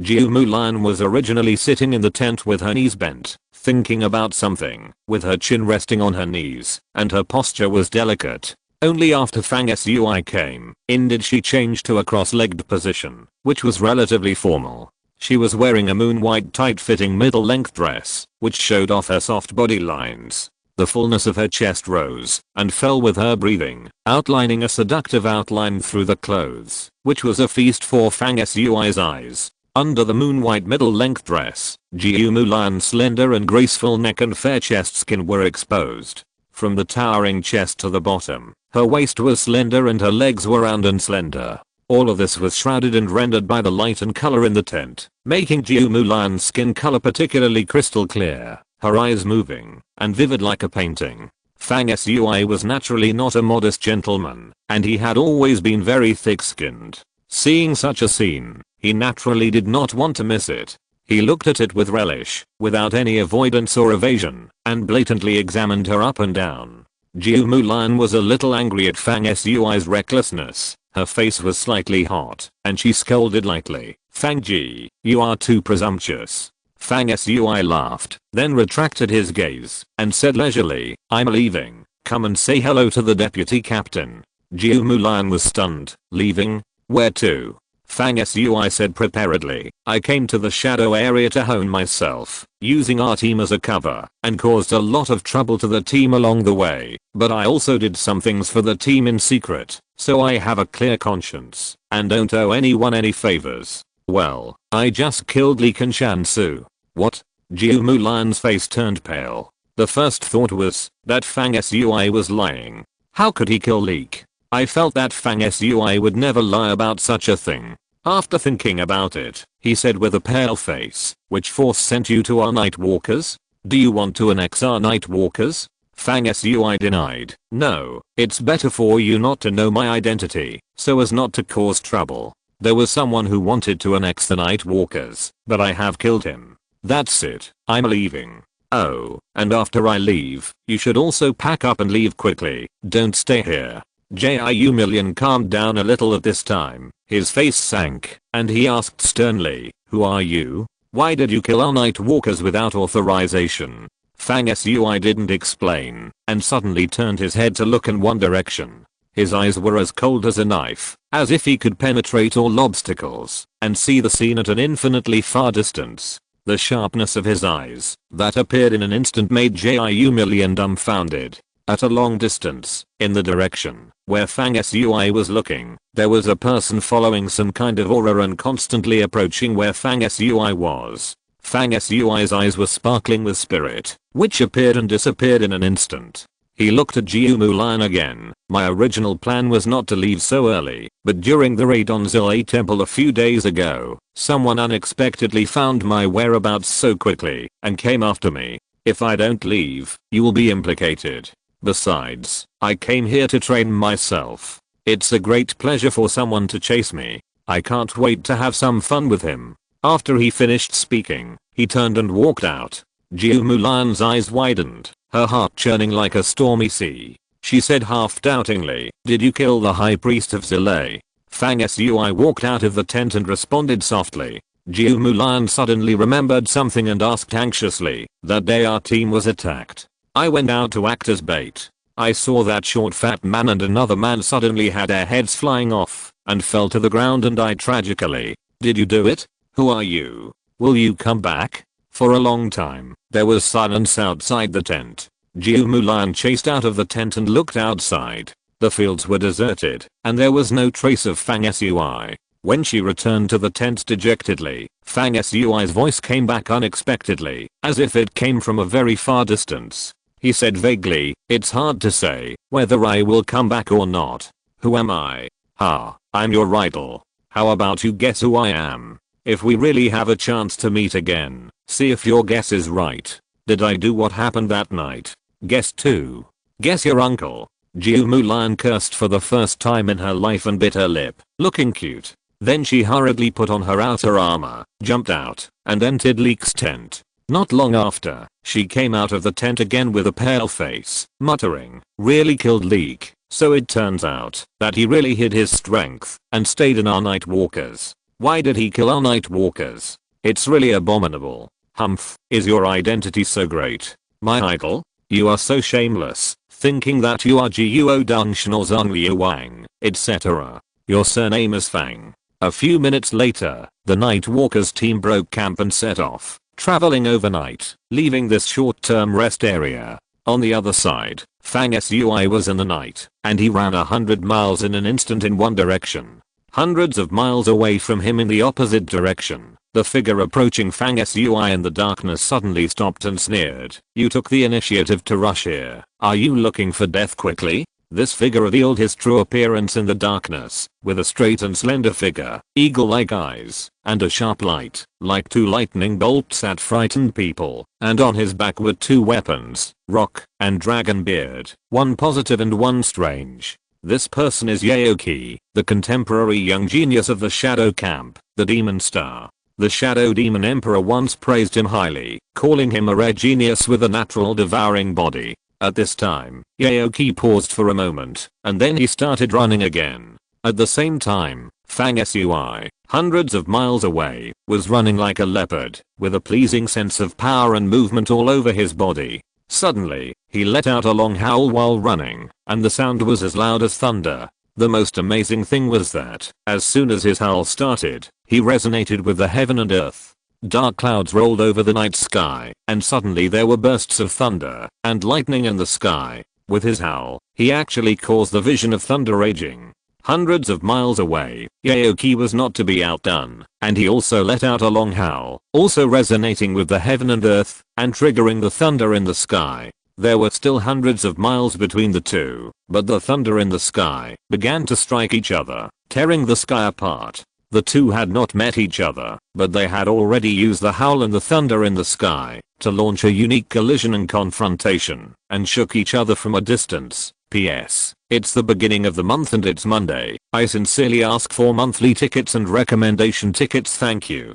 Chapter 463, 4 days burning the sky. Boom. Boom. Screech. Above the sky, thick lightning bolts struck each other, then broke into thousands of brilliant electric currents, like electric snakes wandering all over the sky. The scene was amazing. In the wasteland under the night walkers looked at the interlaced flashing lightning in the distance. Everyone was stunned. They were moving very fast, getting farther and farther away from the direction hundreds of miles away where the lightning bolts struck and then broke. In the team, Leo asked Jiumu Lion, "Deputy Captain, why are we in a hurry to break up the tent and leave just when we started to rest? Where are Deputy Captain Leek, Fang Ji, Shansu and others?" Jiumu Lion's face had an unprecedented solemnity. He looked at the lightning on the distant dome that collapsed and reborn, like the magnificent scene of two armies facing each other. After a moment of silence, he sighed. "Deputy Captain Leek and Fang Ji have gone to investigate some things. They will not return to the team in a short time." "Oh." Leo looked a little confused, and he wanted to say something but stopped, but in the end he did not speak again. The other people in the team were also talking to each other while they were on the way. The topic was naturally the awe-inspiring scene in the distant sky. "Did you hear it?" In the distant sky and earth, there were two long howling sounds, and even the roar of thunder could not suppress it. "Of course I heard it. The reason why the thunder and lightning in the sky collided and collapsed with each other seems to be caused by these two howling sounds. Well, this is a kind of magical power of the interaction between heaven and earth. The power of heaven and earth is moved by sound, and all kinds of strange phenomena appear. However, it is the first time I have seen the power of lightning to strike with sound. I guess there should be a world-class master fighting in the distance." The voices in the team came one after another. Jiu Million was different from everyone else. She knew that one of the two howling sounds should have been made by Fang Ji, who had just said goodbye to her not long ago. She couldn't help thinking in her heart, "I can't be wrong after seeing it. The howling sound alone can cause such a terrifying power." The surname is Fang, and he is a young master about the same age as me. He is from Ma Wu Fang domain. Is he really that person? The leader of the demon cult? The people on the Night Walker team were talking endlessly, and nearly 1,000 miles away, two figures running towards each other were already visible from afar under the cover of thunder. The two were approaching each other from both ends of the horizon. They slowed down their pace at the same time, and the light in their eyes suddenly became brighter, like light and electricity, breaking through the darkness, and examining their opponents from a distance. "Are you from the Five Directions domain?" The long roar that shook the world suddenly stopped, and Yaoki spoke first. His voice was cold and ruthless, without any ups and downs in tone. Fang Sui seemed to have not heard it and did not respond. Aoki did not care and said while moving forward, "Do you know why I can find your trace accurately? Come to hunt you down." The way the two moved forward could not help but be the same. Both took a step of 10 feet without a millimeter's error, which was extremely mysterious. Fang Sui sneered, "What's so strange about you being able to find me? You just got the blood I'd ripped into the inspection crystal a few days ago, combined with the aura I left behind when I entered the Zilei temple, and judged that I was the one who invaded the Zilei temple, so you followed me." Aoki's pupils shrank slightly, obviously wary of Fang Sui's intelligence, and narrowed his eyes slightly. "So, after you killed someone in the Zilei temple, you deliberately left a trace of obscure aura, and when you were intercepted, you dripped blood into the crystal, not afraid of revealing your whereabouts. The purpose of doing this was that you had already anticipated that I would chase you?"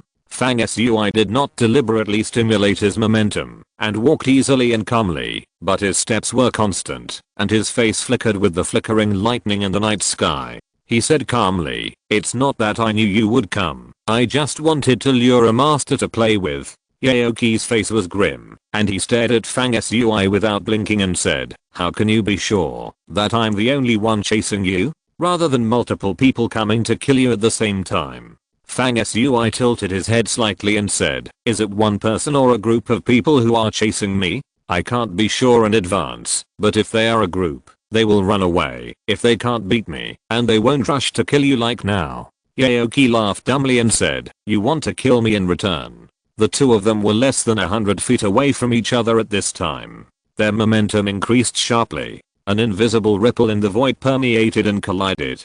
It didn't seem too strong, but the space barrier between the two of them was unnaturally distorted under the collision of this invisible force. The lightning in the sky did not disappear because the two stopped howling. Instead, it became more violent as they approached. The lightning was like a dragon python wandering and coiling in the night sky, frightening people. Aoki's face showed no joy or anger, and he said, "Do you know who I am? How dare you talk about killing me?" Fang Sui had already received the message from Ergal's evil fetus in his mind, and he revealed the other party's identity in one sentence. "Aren't you one of the contemporary young masters under Shadow, called Aoki? How great can you be? Can't you be killed?" Aoki was slightly surprised. He did not expect Fang Sui to reveal his identity in one sentence. He only knew that Fang Sui was from the Five Directions domain, but he didn't know who he was. He was at a disadvantage. It should be known that the so-called key has always been an invisible and tangible thing.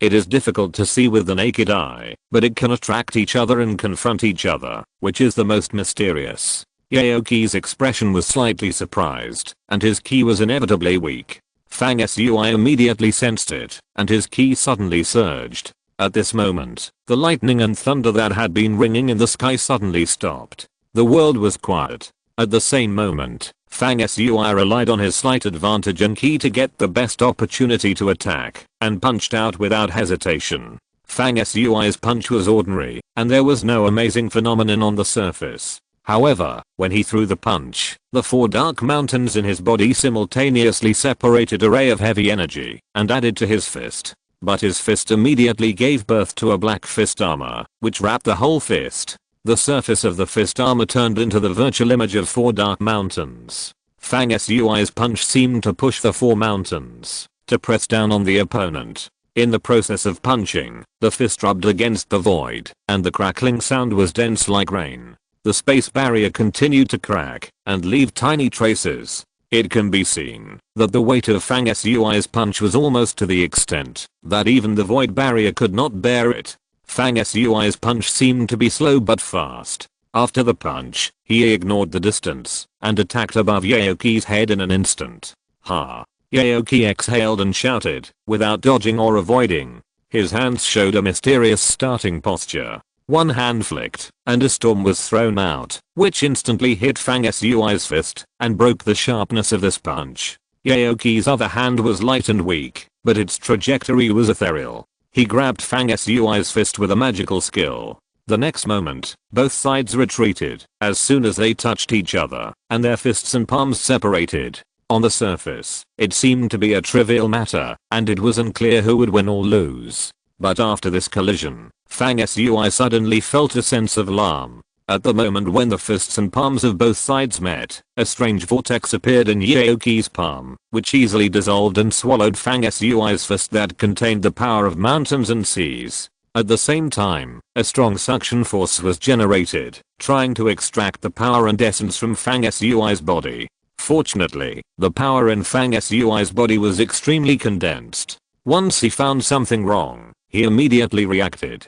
The earth of the Divine Land shook, producing a reverse suppression effect and solidifying his body. Therefore, although Yaoki successfully extracted some of Fang Sui's essence, the amount was very small and not enough to cause much damage to Fang Sui. After one move, Fang Sui knew that Yaoki was worthy of his reputation. He was indeed a natural devourer with a terrifying talent for swallowing all power for his own use. Such a person, the later he gets, the more unstoppable he becomes, and he will become so powerful that it will frighten people. No wonder even the Shadow Demon Emperor looks at Yaoki differently. Fang Sui was not surprised, but delighted to meet such an opponent. His fighting spirit was boiling, and his momentum was rising again and again.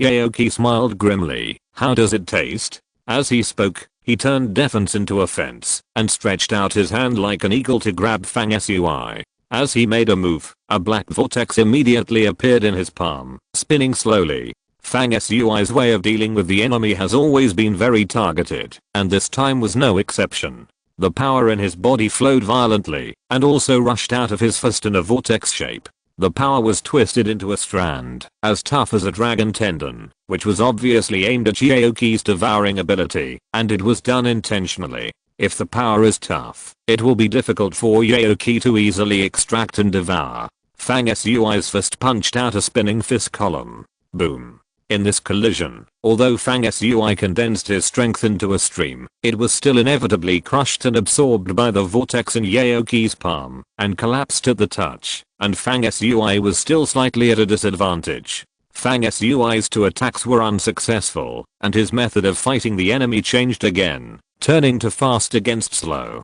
punching like a torrential rain. Each punch was as fast as lightning, and it was gone as soon as it touched. In an instant, the shadows of fists covered the sky and enveloped Yaoki. The world where the two fought was shaken by the heavy fist force. Everything began to shake. Sand flew and rocks cracked, and the ground collapsed into unfathomable gullies. Ripples in the void were surging like a tide, and strange phenomena appeared one after another. Suddenly, the surrounding void was calm, and the strange phenomena disappeared in an instant, without a trace. It was because the two switched from offense to defense, and began to use highly concentrated power to restrain the leakage of power, so the surrounding strange phenomena disappeared together, leaving only two figures flashing in the air, sometimes as fast as lightning, and sometimes as slow as an old turtle. In the blink of an eye, the world changed again, and the light shone brightly. Fang Sui pulled back, raised his hands, and a sun rose in his palms, one blue and one red.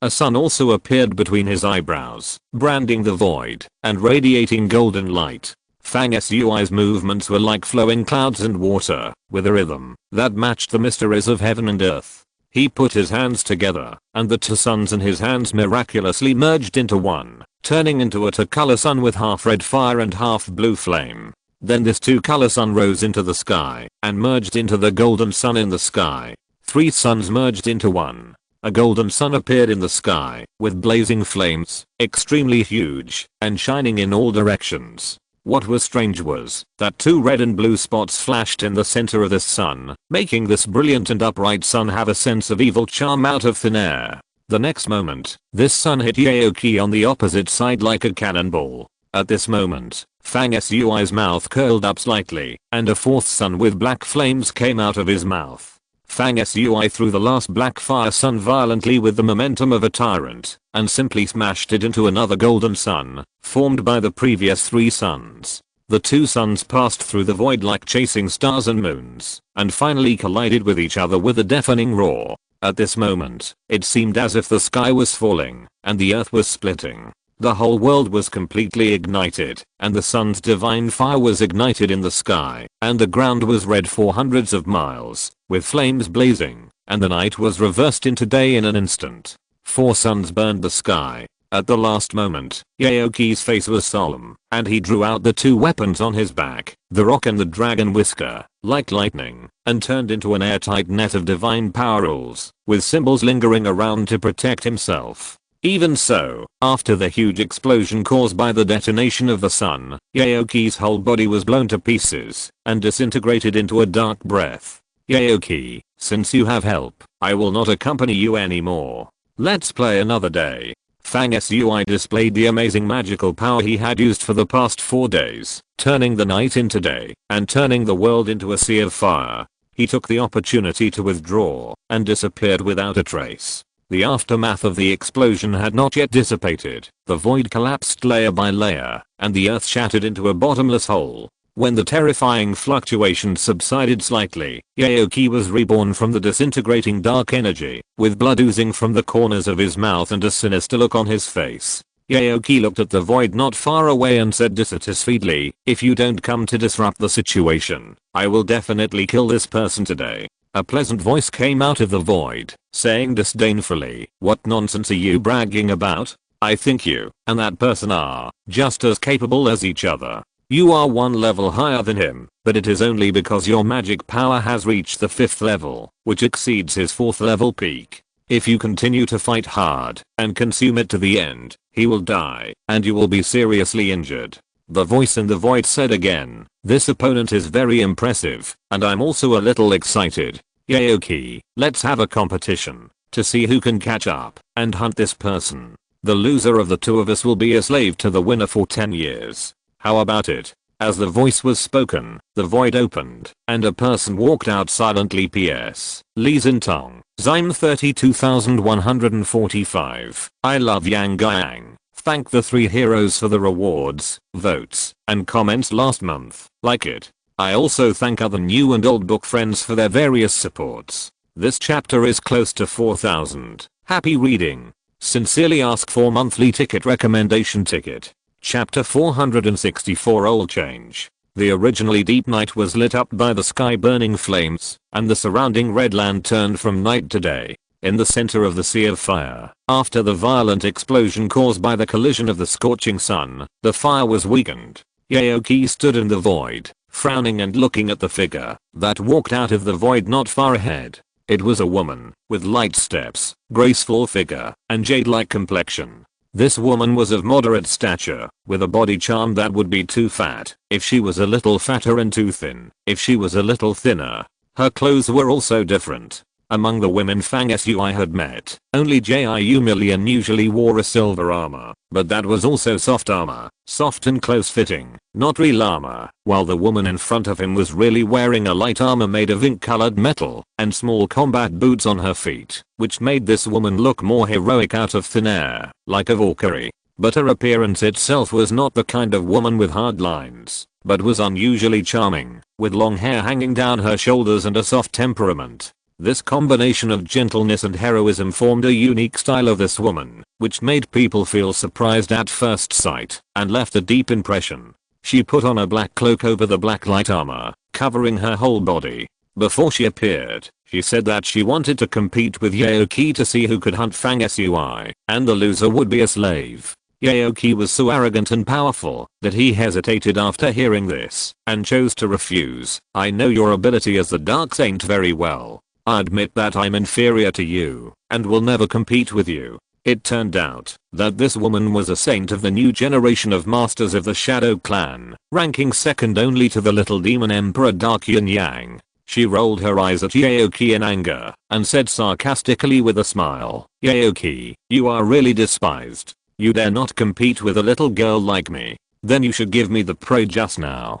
Aoki snorted coldly, thinking that you are a little girl. "How could you say that?" He shook his head and said, "Don't even think about giving you the prey. Whoever has the ability will kill this person first. I'll go first." After Aoki finished speaking, he flashed and hurried away. It was obvious that he didn't want to stay with this woman for a moment. The Dark Saint moved lightly, following Yaoki silently like a spirit cat, and the two drove side by side. No matter how Yaoki changed his speed, the Dark Saint always followed him easily, chuckling as she walked. Hey, Yaoki, I heard that you and that Ganshii are both good at dealing with women. Why do you look like you are not interested in them? Am I not good looking? You run away when you see me, and this will make me very sad. Yaoki followed the aura of Fang Sui that broke through the air and chased after him with all his strength. He was as fast as lightning in the void and was 100 miles away in a flash, but he was still unable to get rid of the Dark Saint at all. He said helplessly, although I, Yaoki, am unruly, I know myself. There are several women I will never touch, and you, the Dark Saint, are on that list. I don't think I can afford to offend you. The Dark Saint raised her eyebrows slightly and said naively, why are you so afraid of me? You are bold enough to pursue her, and maybe I will be with you, if I'm happy. Of course Yaoki would not be fooled by her naivety. As far as Yaoki knew, this woman was very capricious, and would kill people at any time. She might be innocent at this moment, but she might turn ruthless the next moment. This did not change, because he and this woman were both from the Shadow Camp. Therefore, Yaoki and the Dark Saint walked together, not daring to be careless at all times, and being on full alert. Seeing that Yaoki remained silent, but not angry, the Dark Saint asked, I'm a little curious. Apart from me, the woman you think should not be provoked, who else is there? Yaoki said unhappily, Princess Yi and Ji from the immortal land of the 5 regions. The Dark Saint's eyes, as deep as the night sky, turned slightly, and she said happily, so it's these two. You, Yaoki, really know yourself well. Yaoki said, Princess Yi aside, Ji from the immortal land is the extraordinary woman I least want to provoke, but I most want to see her charm. This woman is extremely talented and beautiful. Not long ago, she actually defeated the 4th demon marshal who walked out of the demon cave and was in his prime. It's incredible. If I can capture her heart and be favored by her, I will never look at any other woman again in my life. If I have the chance, I must see the charm of this Gao. The Dark Saint said with a smile. Yaoki, you deliberately mentioned Gao in front of me and praised her generously, but you wanted to arouse my competitive spirit. Well, you are quite courageous. Do you want to use Gao to kill me, or do you want me to cause trouble for Gao? Yaoki's purpose was exposed by the Dark Saint. He expected that this unpredictable woman would immediately turn against him, and was secretly on guard. However, after the Dark Saint finished speaking, she suddenly floated up, merged into the darkness, and disappeared in a flash. Yaoki had heard about the strange and unpredictable behavior of this woman, so he was not too surprised. Seeing her leave, he was relieved. However, the next moment, he heard the voice of the Dark Saint floating in the void, jokingly saying, Yaoki, you are so stupid. You fell into the trap of the SKP without knowing it. That person deliberately leaked his key all the way to lead you to chase him. You thought you were a hunter, but you might have become his prey. This person is really interesting. I'm going to find him. Yaoki, you wish yourself good luck, and don't let others kill you. Yaoki heard what the Dark Saint said, and his heart was suddenly alert, and he stopped immediately. In fact, he would not be so useless that he was easily foolishly chased by Fang Sui's deliberately released key. It's just that, when he was with the Dark Saint, he spent most of his energy on guarding against the Dark Saint, so he was unknowingly calculated by Fang Sui, and now he had to admit that he had lost Fang Sui. Yaoki was shocked and angry. This shock and anger was not only directed at Fang Sui's cunning, but more at the terrifying Dark Saint. This woman seemed to be chatting with him all the way, but in fact she was investigating everything.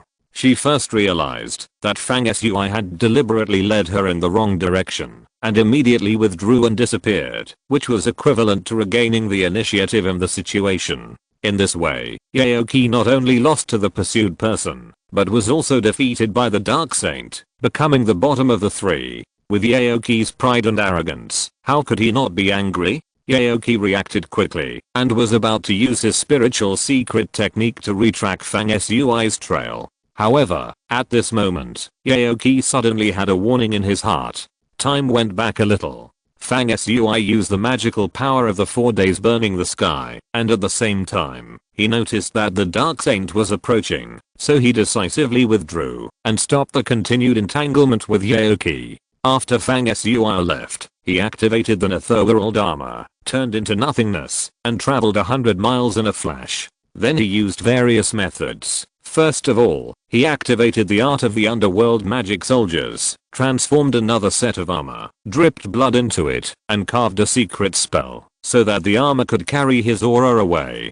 He himself wore his own armor, turned into nothingness, quietly hid, and disappeared. In this way, the armor that carried Fang Sui's aura away became a bait. The hidden Fang Sui reversed the situation, and became a hunter holding a fishing rod. The offensive and defensive roles in this fight and chase changed quietly. Because Yaoki was traveling with the Dark Saint, he was on guard against her. He failed to see through Fang Sui's plan of using a substitute for a dead person, and had unknowingly fallen into a passive position, and was in danger of becoming a prey at any time. At this time, Fang Sui appeared on the top of a low hill, watching Yaoki standing thousands of feet away from a distance. The night in the sky became darker, and dark clouds gathered, covering the earth. In the cold wind, Fang Sui stood on the hill like a ghost, restraining his aura, and blending in with the night. His long hair fluttered in the wind, and he smiled slightly. The next moment, Fang Sui used a method that he had never used before to fight against the enemy.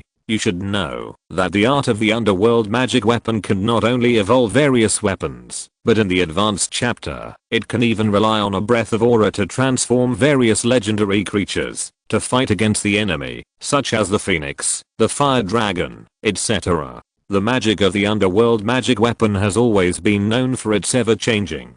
Fang Sui stretched out his hands at this time, urging the magic weapon art, and suddenly a weapon evolved in his hand, but it was an unprecedented magic weapon, the bow of the underworld god. This underworld bow is all black, and the bow arm is engraved with dense dark blood-colored lines and symbols. The bow body is almost as high as Fang Sui, and it looks very oppressive. The underworld bow is poured with underworld energy in his hand, turning from virtual to real. The shape of the whole bow is exaggerated and heavy, very thick and horizontal. The bowstring is as thick as a thumb, woven and wound with 99 strands of dark energy, and its flexibility has reached an incredible degree. With Fang Sui's huge strength that can overturn a mountain, he can still barely pull the dark bow open, which shows how strong it is. Among the thousands of weapons that can be evolved from the art of dark weapons, the dark bow is known as the best in hunting and the fastest, which shows how sharp it is. At this time, Fang Sui transformed the dark bow. His feet were not straight, standing like a mountain, holding the bow in one hand and pulling the string with the other.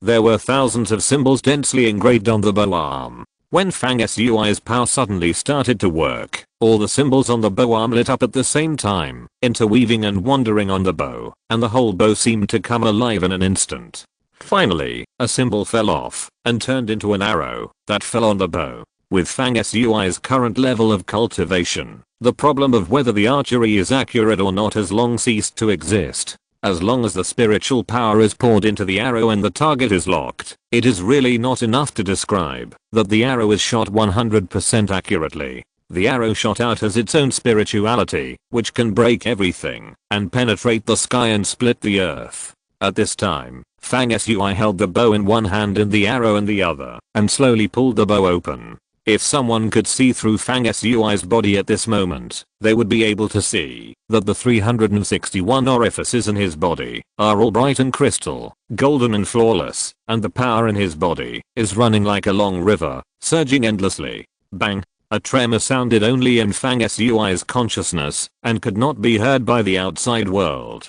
The bow in his hand trembled, and the arrow of the rule symbol was shot out from the string, as fast as lightning, but without any sound, and the energy was hidden and not leaked. It was at this moment that Yaoki felt a warning sign. His reaction was also extremely amazing. With a loud shout, the rock copper stick in his hand flew out of his hand, and in a trance, it seemed to turn into a pillar of heaven, standing in front of Yaokishin, like a wall, blocking the attack of the killing arrow of the dark bow. At the same moment, Fang Sui's face was full of murderous intent, and the symbol on the dark bow in his hand fell off, and a second deadly arrow was generated. However, just when Fang Sui's second arrow was about to be shot, something unexpected happened again. In front of Fang Sui's forehead, a small black boot broke through the air, with its toe slightly raised, kicking at his forehead. Life and death are only a matter of moments. P.S. Sincerely ask for monthly tickets and recommendation tickets, thank you. Chapter 465. A match for the match. The kick seemed light, but Fang Sui knew immediately that, if he was kicked, his head would be shattered, and he would die immediately. The timing of the kick was also perfect. It was the moment when Fang Sui pulled the bow and the arrow was about to be fired.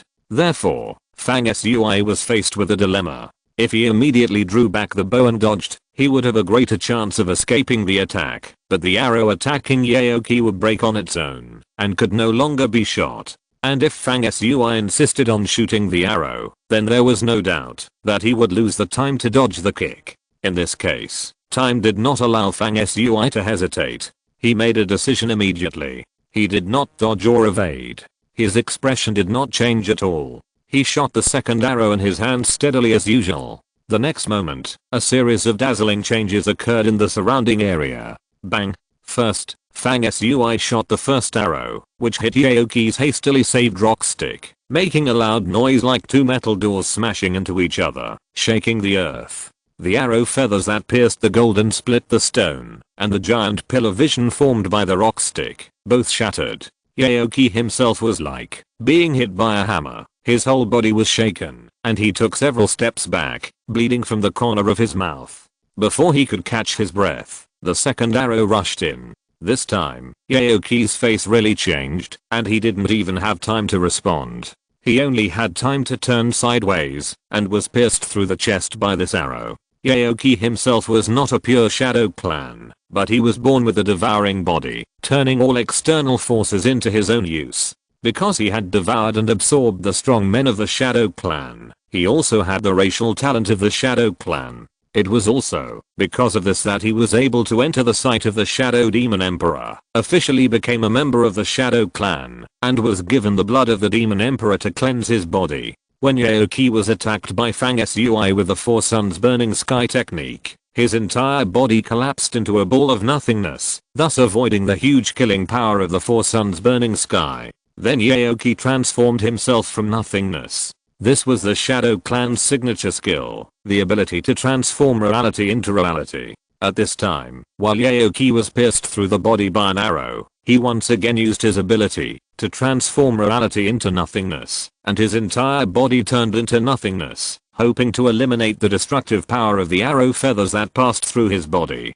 However, just as he turned into a ball of nothingness shadow energy, the arrow that shot into his body exploded with a bang, and clusters of red flames burst out from it, burning a small half of the nothingness that Yaoki had turned into. It turned out that Fang Sui had also sealed the scorching sunfire power in this arrow, and it was obvious that he had calculated that he would launch a second attack when Yaoki turned into nothingness. Yaoki was burned by the flames at the moment of his transformation, and then he retransformed. Although the flames had gone out, his face was pale, and he had suffered a great loss in his life, and his origin was severely damaged. Yaoki was furious, and forced to use the secret technique to suppress the injuries in his body. He turned his head, and looked at the direction of the arrows with a fierce look. While Yaoki was repeatedly calculated by Fang Sui, and was seriously injured, the situation on Fang Sui's side also changed repeatedly, which was extremely thrilling. He did not dodge the incoming kick, and resolutely chose to shoot the second arrow in his hand. This choice was indeed brave enough, almost risking his life. The attacker who kicked in the dark was obviously a little surprised, and said lightly, "Are you looking for death?"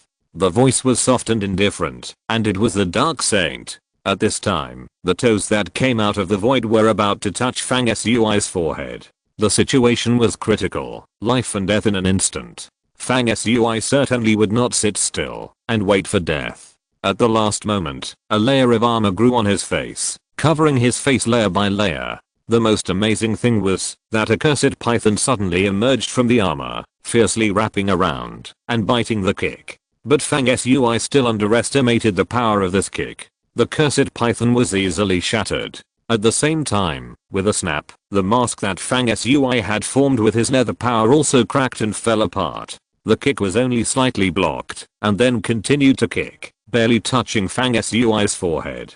Fortunately, there was the cursed python first, and then the mask itself blocked it, which bought Fang Sui a little time. At this time, a flash of light flashed on his shoulder, and Buster swung out a claw shadow like a ghost, which collided with the kick. After 3 consecutive blocks, most of the power of the kick was blocked, but in the end, a small part of the power still swept Fang Sui. From this, it can be seen that the Dark Saint who kicked this kick was very powerful. No wonder Yaoki was extremely afraid of her.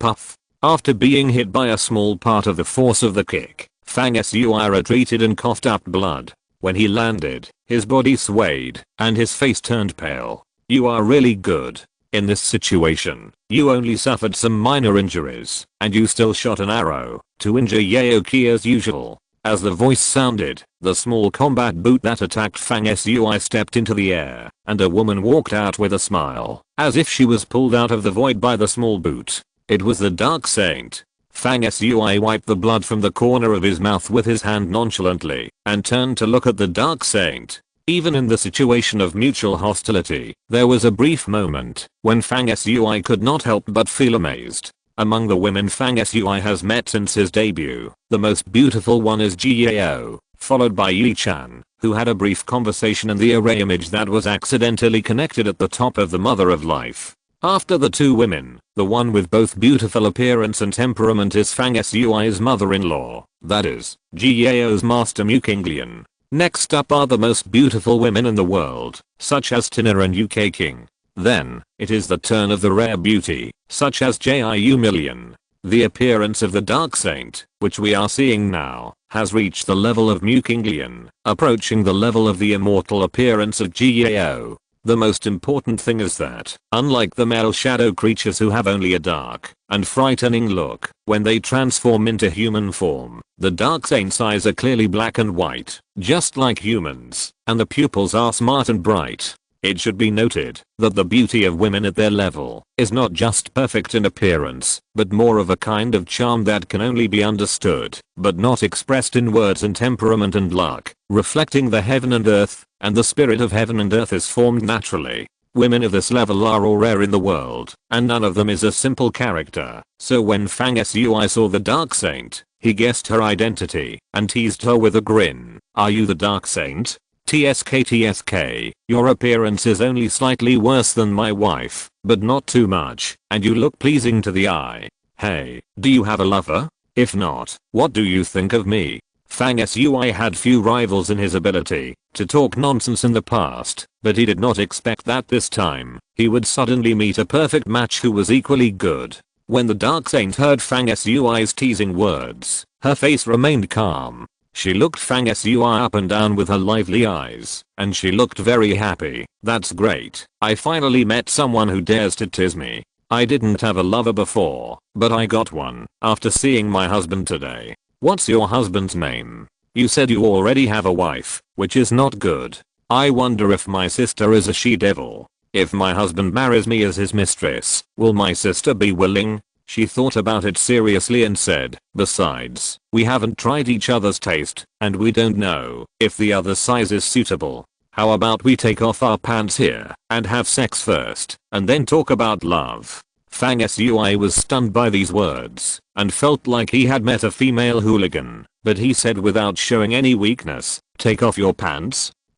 Then you take them off first. The Dark Saint's black eyes were bright, and she smiled sweetly. It's freezing here, and your husband is a man. Shouldn't you take off your clothes first? Fang Sui laughed dumbly, with a look of joy at meeting a like-minded person. Just as he was about to speak, he suddenly glanced at a distance, and saw the armor of the underworld appearing on his body, which disappeared without a trace in an instant. Although the person left, the voice continued to come back, saying, my dear wife, someone is rushing over to kill me. This person is so bold that he dares to kill your husband in front of you.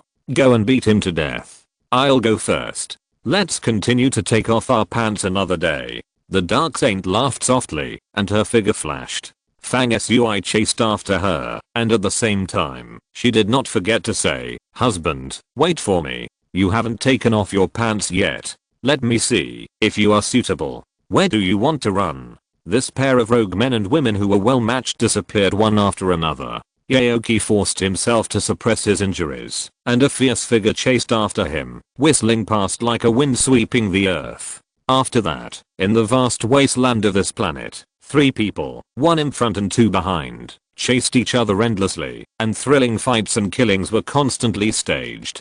The night passed quickly, and the sun rose from the sky, spreading golden light like a tide, illuminating everything on the earth. In the early morning, on a vast grassland with lush green grass swaying in the wind, the figures of the Dark Saint and Yaoki appeared like ghosts. Yaoki was more than 10 feet away from the Dark Saint, not getting close at all. He was obviously wary, afraid that the Dark Saint would take advantage of his injury and attack him. Yaoki's eyes were burning, and he looked around and said expressionlessly, "This man's hiding skills are not inferior to those of my Shadow Clan. Although we know that he is within 100 miles, once he is still, we can't determine his location. Hey, this man is really difficult enough.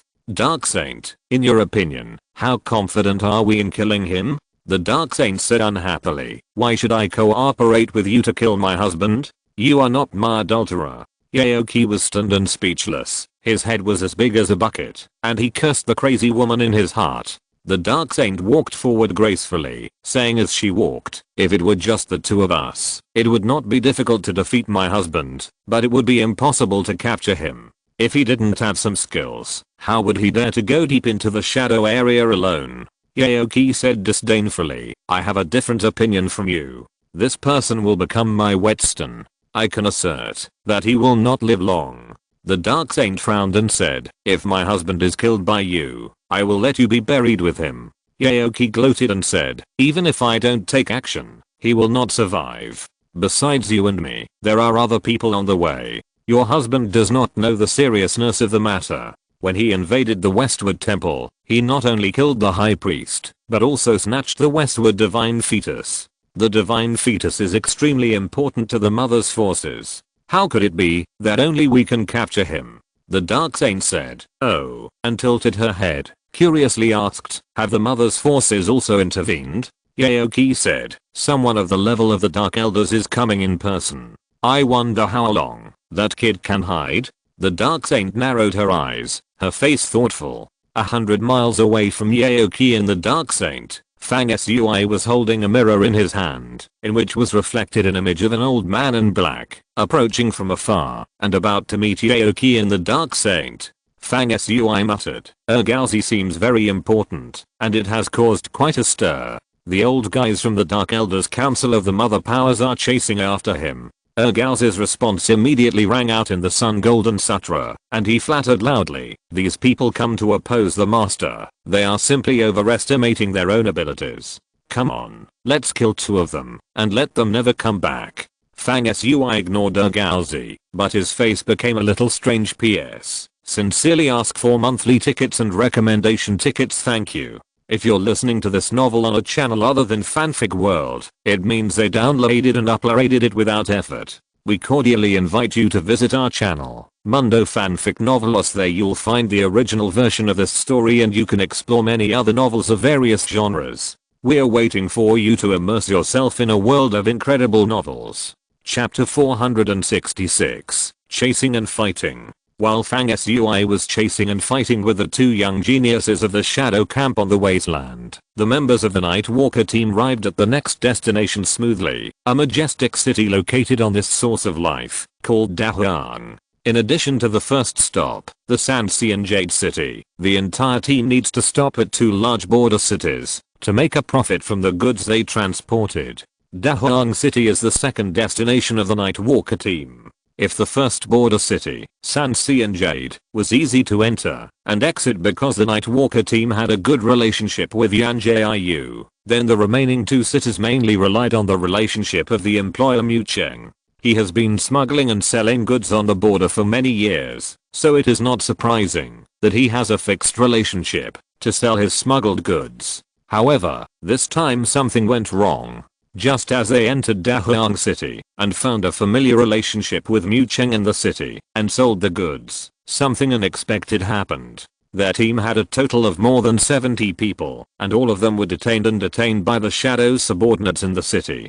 Jiu Mulan secretly complained. At first, she thought that she was implicated by Fang Sui. The Shadow tribe here found out that Fang Sui had been hiding in their team, so this disaster brought about this disaster for the team. But soon after, the change of things proved that it was not the case. What surprised Jiu Mulan was that the trouble was directed at her. Fang Sui heard Ergao's flattery and was not moved at all, but his face was a little strange. But he suddenly sensed that one of his summons was advancing. Fang Sui used the Book of Summoning to send his thoughts to the underworld, and then he understood that it was the undead mummy that was advancing. The mummy was Fang Sui's first summon in the true sense, and he had been with him for longer than Buster. Later, Anubis awakened the army of the dead, and the mummy naturally joined the army of the dead, became one of them, and fought with the army. In recent years, Anubis's undead tribe has been advancing in the underworld, conquering everything they see along the way. The frequency of fighting has reached a jaw-dropping level, with no less than 1,000 games. The undead mummy is mixed in with the dead army, and naturally has been greatly trained in the battles with the team, so its evolution has never stopped. On the other hand, almost all the corpses left by the opponents that Fang Sui has killed in recent years have been devoured and absorbed by this mummy, extracting the dead air contained in the corpses to fill its own body. For example, not long ago, after Fang Sui raided the Zilei Temple, Yaoki and the demon general Gumoki entered the Zilei Temple to investigate. At that time, the corpse of the high priest disappeared without a trace. In fact, it was sent to the underworld by Fang Sui and became the food of the undead mummy. With such accumulation day by day, it became normal for the mummy to break through the 4th level at this time. Fang Sui sent his thoughts to the underworld and watched the advancement process of the mummy. After it broke through to the 4th level, it still looked like a standard mummy, rotten and covered with tattered cloth, with exposed muscles and extremely hideous and terrifying. What was different from before was that outside the mummy's body, there was always a layer of extremely dense black air swirling around, filled with negative fluctuations such as disasters, death, curses, and weakness. Regardless of the species, the transition from the 3rd level to the 4th level is a very important breakthrough process, and the undead mummy is no exception. After it broke through to the 4th level, although its appearance did not change much, its strength jumped greatly. In the Book of Summoning, the information about the mummy became more detailed than ever before. First, the title became the mummy's evil undead pharaoh, and secondly, there was an additional paragraph about its main abilities. The 4th level undead pharaoh is a junior general of the Death Army. His strongest skill, summoning 4 natural disasters from the 10 undead plagues. Fang Sui was amazed after reading it. The literal meaning of the 10 undead natural disasters was clear and easy to understand. It was obvious that the mummy had gained the ability to manipulate the 4 natural disasters after advancing, which sounded awesome. Before Fang Sui was about to withdraw the idea of descending to the underworld, he also saw Bast's mount, the black, ferocious, and violent little monster hatched from the colorful dragon egg. Its power increased significantly, and its body grew to a huge size of 8 or 9 feet. It was flying and roaring around the undead altar with an unparalleled aura. Fang Sui was alarmed by the growth rate of this little monster. It was born only a few days ago, but it had already grown like a rocket, and its size had tripled or quadrupled. It was really disturbing and weird. Fang Sui withdrew the idea of descending to the underworld while he was thinking, and looked at the ancient mirror in his hand again. The mirror reflected the mountains and rivers of hundreds of miles around, in great detail. This mirror was naturally a hunting mirror. Fang Sui asked Yu-Kei King for the hunting mirror, because he knew that this mirror could secretly devour people's essence and there was a sinister plotter behind it. Fang Sui had been busy in the past few years, and never found the time to dig out the person hiding behind the mirror, so the mirror was always with him. You know, if this mirror excludes the fact that it devours the essence of the holder, it is actually a very useful treasure, which is said to be able to hunt gods and demons, and has great power. Although this mirror is incomplete at present, it still has many amazing abilities when driven by Fang Sui's current power of the 4th level. For example, it can reflect the mountains and rivers within hundreds of miles, mark prey, set traps, and even secretly influence the opponent's judgment and thinking. This mirror is also one of Fang Sui's trump cards. When he goes deep into the shadow area, he can use the hunting mirror to check the surrounding plants and trees at any time and know the world within hundreds of miles. Therefore, as long as he is not in a desperate situation, Fang Sui is confident that he can move forward and backward freely and can accurately find the weak points of the opponent's encirclement and break through the encirclement calmly. At this time, he was staring at the picture displayed by the hunting mirror and saw an elder of the Dark Council of the Mother's Forces appear in it. The level of this Dark Elder was immediately marked on the mirror as high as level 6. The Dark Elder had already joined Yaoki and the Dark Saint at this time. After a brief discussion, the three of them searched separately, but kept in touch with each other and echoed each other, and started a new round of searching for Fang Sui. Fang Sui muttered, "None of these three guys is easy to deal with, not to mention the old guy of the 6th level. Although Yaoki suffered a few losses at my hands, he is also a tough guy. If he fights me to the death in his prime, it will most likely end in a lose-lose situation. But he is unlucky at this time, and has been tricked by me one after another. Although he has barely suppressed his injuries, his combat effectiveness has been greatly affected.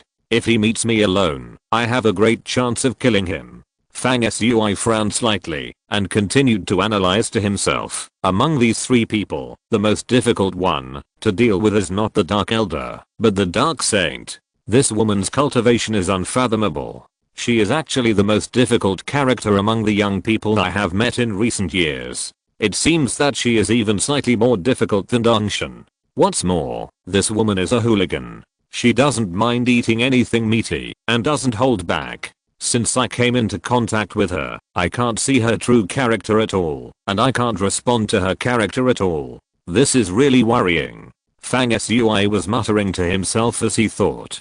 Buster, who was lazily lying on his shoulder after helping him block the attack from the Dark Saint, suddenly said in a bad mood, "You are a male hooligan, and she is a female hooligan. I think you two are the same and a perfect match.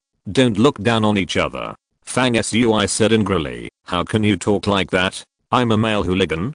Don't you know how chaste I am? Otherwise, there are so many beauties around. How could I only like Gao?" Buster didn't give him any face and immediately retorted, "Come on, anyone who sees Miss Gao should consider her as the first choice. This is the same as who would look down on ordinary women after seeing a fairy. If you meet a woman who can compare with Miss Gao in the future, and you are still not tempted, this divine cat will prove to you that you are not a male hooligan." Fang Sui was stunned speechless. Buster shouted unyieldingly, "Also, I'm going to complain to Miss Gao, saying that you and the Dark Saint are adulterers. You talked about taking off your pants as soon as you met. I blushed when I heard that. Bah, you are shameless." Fang Sui was stunned. He turned around and slapped Buster on the head and taught him a lesson. "You can't tell the distance. Can't you tell who is closer to you, Gao or me? Why are you complaining for no reason?" Buster tilted his head and said sternly, "How can I not tell the difference? I can tell it very clearly. Miss Gao and I are closer than you." Fang Sui was speechless and stunned for a long time. When he was about to speak again, he suddenly glanced into the distance and muttered, "The female hooligan is coming." The next moment, Fang Sui disappeared out of thin air. Just a moment later, the Dark Saint appeared where Fang Sui had just been, and said with a smile, "My husband runs so fast." After that, the vast wasteland continued to stage exciting scenes of fighting and chasing, with both sides competing with each other. Boom. There was a loud bang. It turned out that the Dark Saint could always find Fang Sui's trace with the help of an ethereal aura. After several entanglements, Fang Sui immediately recovered and set a trap with amazing lethality. He hid a set of armor containing his own essence in the void. When the Dark Saint chased after him again, the armor exploded with a bang, and the scorching sun power in it surged and spread, instantly igniting the world within a radius of more than 10 miles. The Dark Saint saw the opportunity very quickly, so she was not injured, but it was inevitable to dodge in a panic. At the same time, Yaoki, who was searching for Fang Sui 100 miles away from the Dark Saint, suddenly changed his expression and slightly turned sideways, dodging a magic knife that stabbed out from the void by a hair's breadth. The magic knife was as fast as lightning, appearing and disappearing like an assassin, and it missed the target and flew away without a sound. Although Yaoki dodged the knife in time, the process was extremely thrilling. When the blade pierced through the air, he clearly felt the strong murderous intent contained in the knife. If he was really hit by the knife, he would be seriously injured if not killed. Similar situations have happened countless times in this chase, which shows that the thrilling fight between the two sides is always a matter of life and death. At this time, Yaoki's eyes suddenly became bright, and he shouted with a gloomy face, "Do you dare to show up for a fight?" The armor of the underworld flashed in the void, and Fang Sui's voice came through the armor. "If it were only you, you would have died in my hands long ago. What qualifications do you have to ask me if I dare to show up for a fight?" Yaoki was furious and snorted coldly. On the other side, Fang Sui himself was standing on a wild grass swaying in the wind. His body seemed to have no weight, and it was in harmony with the world outside. There was no one and no me, and they were all integrated. His face was calm, and he pulled the bow with both hands and shot an arrow. The arrow that left the string seemed to have eyes, drawing an incredibly accurate straight line, and shot far away like thunder and lightning to the elders of the Dark Council who were walking with their hands behind their backs thousands of feet away.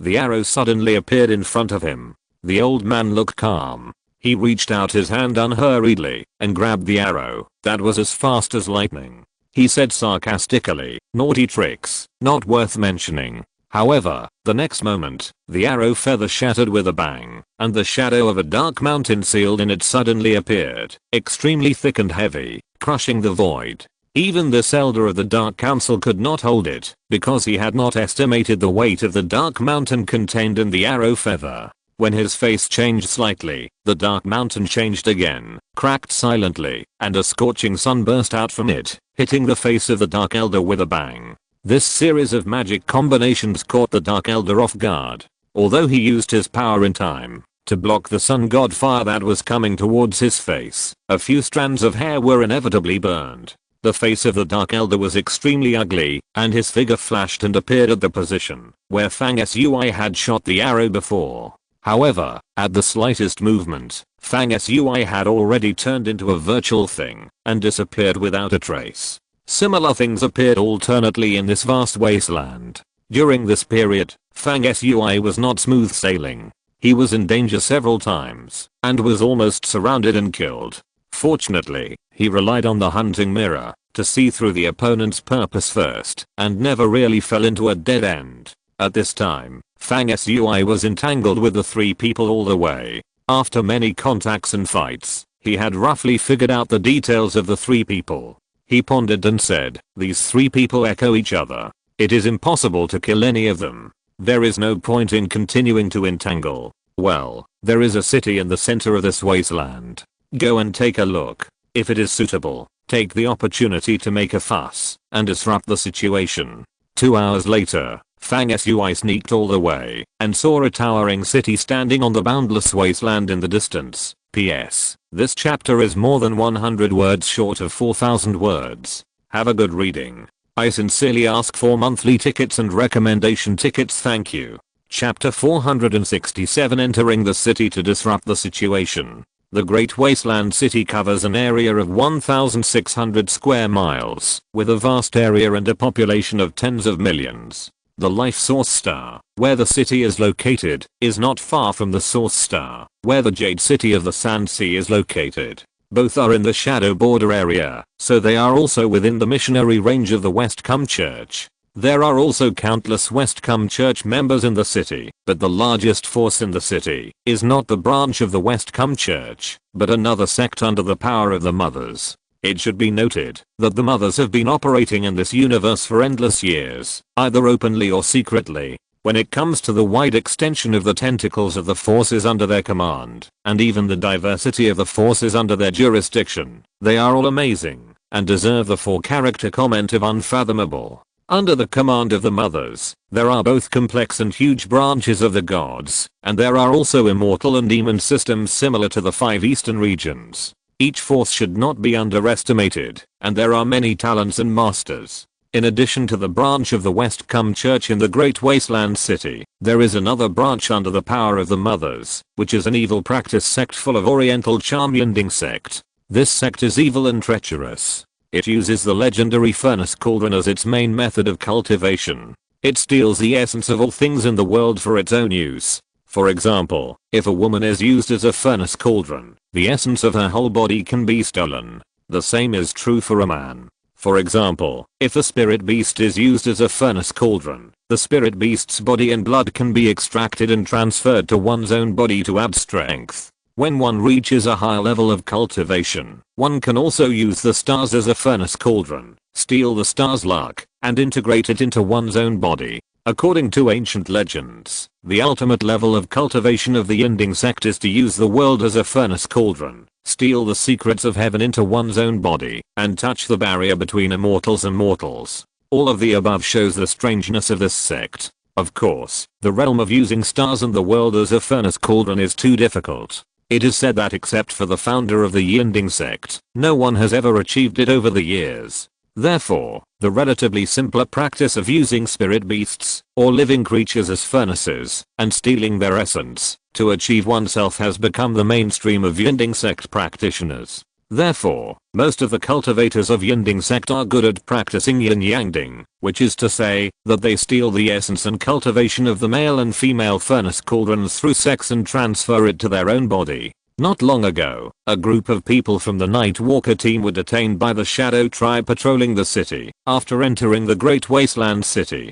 The whole team was panicked and didn't know why they were suddenly detained. It was not until the Shadow Tribe sent them to a mansion that someone came to take Jiu Million away, and the reason for their detention was revealed. A few minutes later, Jiu Million, who was taken away, saw a man in a magnificent palace with hollow windows and extremely exquisite decorations. It seemed that she understood the cause and effect of the Nightwalker team's detention, and she was immediately ashamed and angry. The mansion where the Nightwalkers were imprisoned is located in the center of the Great Wasteland City. It covers a vast area of dozens of miles. It is the location of the Yinding sect. A few days ago, when the Nightwalker team crossed the border, they waited for the teleportation outside a teleportation array controlled by the Bat Army. At that time, there were several people waiting for the teleportation, including a young man in Taoist robes and Wu Shen, who was dressed in white and handsome. At that time, the young man in Taoist robes stood beside Wu Shen, not attracting too much attention.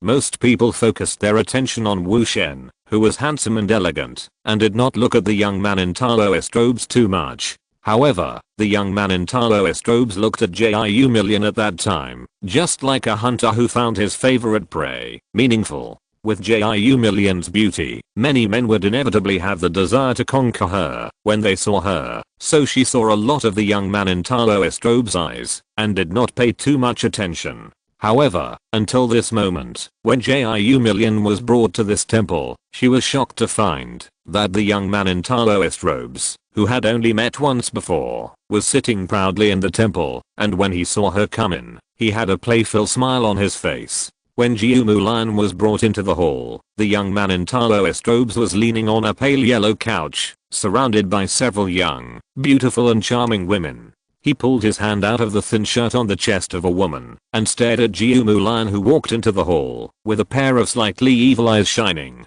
Jiu Mulan was stared at by the young man, and she felt extremely embarrassed for no reason, as if the pure world in the deepest part of her soul was suddenly broken into by someone with spiritual power, and was peeped at and touched at will. The smile on the face of the young man in Taoist robes became more and more intense, and he waved his hand. The women around him giggled and stood up at the same time. All of them glanced at Jiu Mulan intentionally or unintentionally, and they obviously had some thoughts of competing with each other for beauty. Then, the women bowed to the young man in Taoist robes together and said in a charming and intoxicating voice, "Young sect master, how are you? We will take our leave first." The young man in Taoist robes, who was called the young sect master, nodded calmly and signaled the maids to leave, but his eyes were always fixed on Jiu Mulan. His eyes were full of aggression, and he swept across Jiu Mulan's sensitive parts such as chest, neck, waist, and hips. His eyes were happy, and he seemed quite satisfied.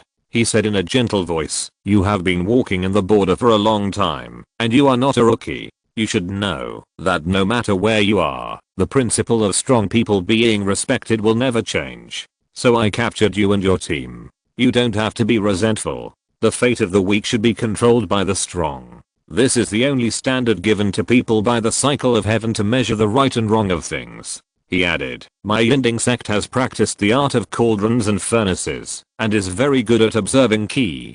The last time I saw you, I knew that your ki was extremely abundant, 1 in a million. At that time, I decided to take you into the room, and make you one of my furnaces and cauldrons."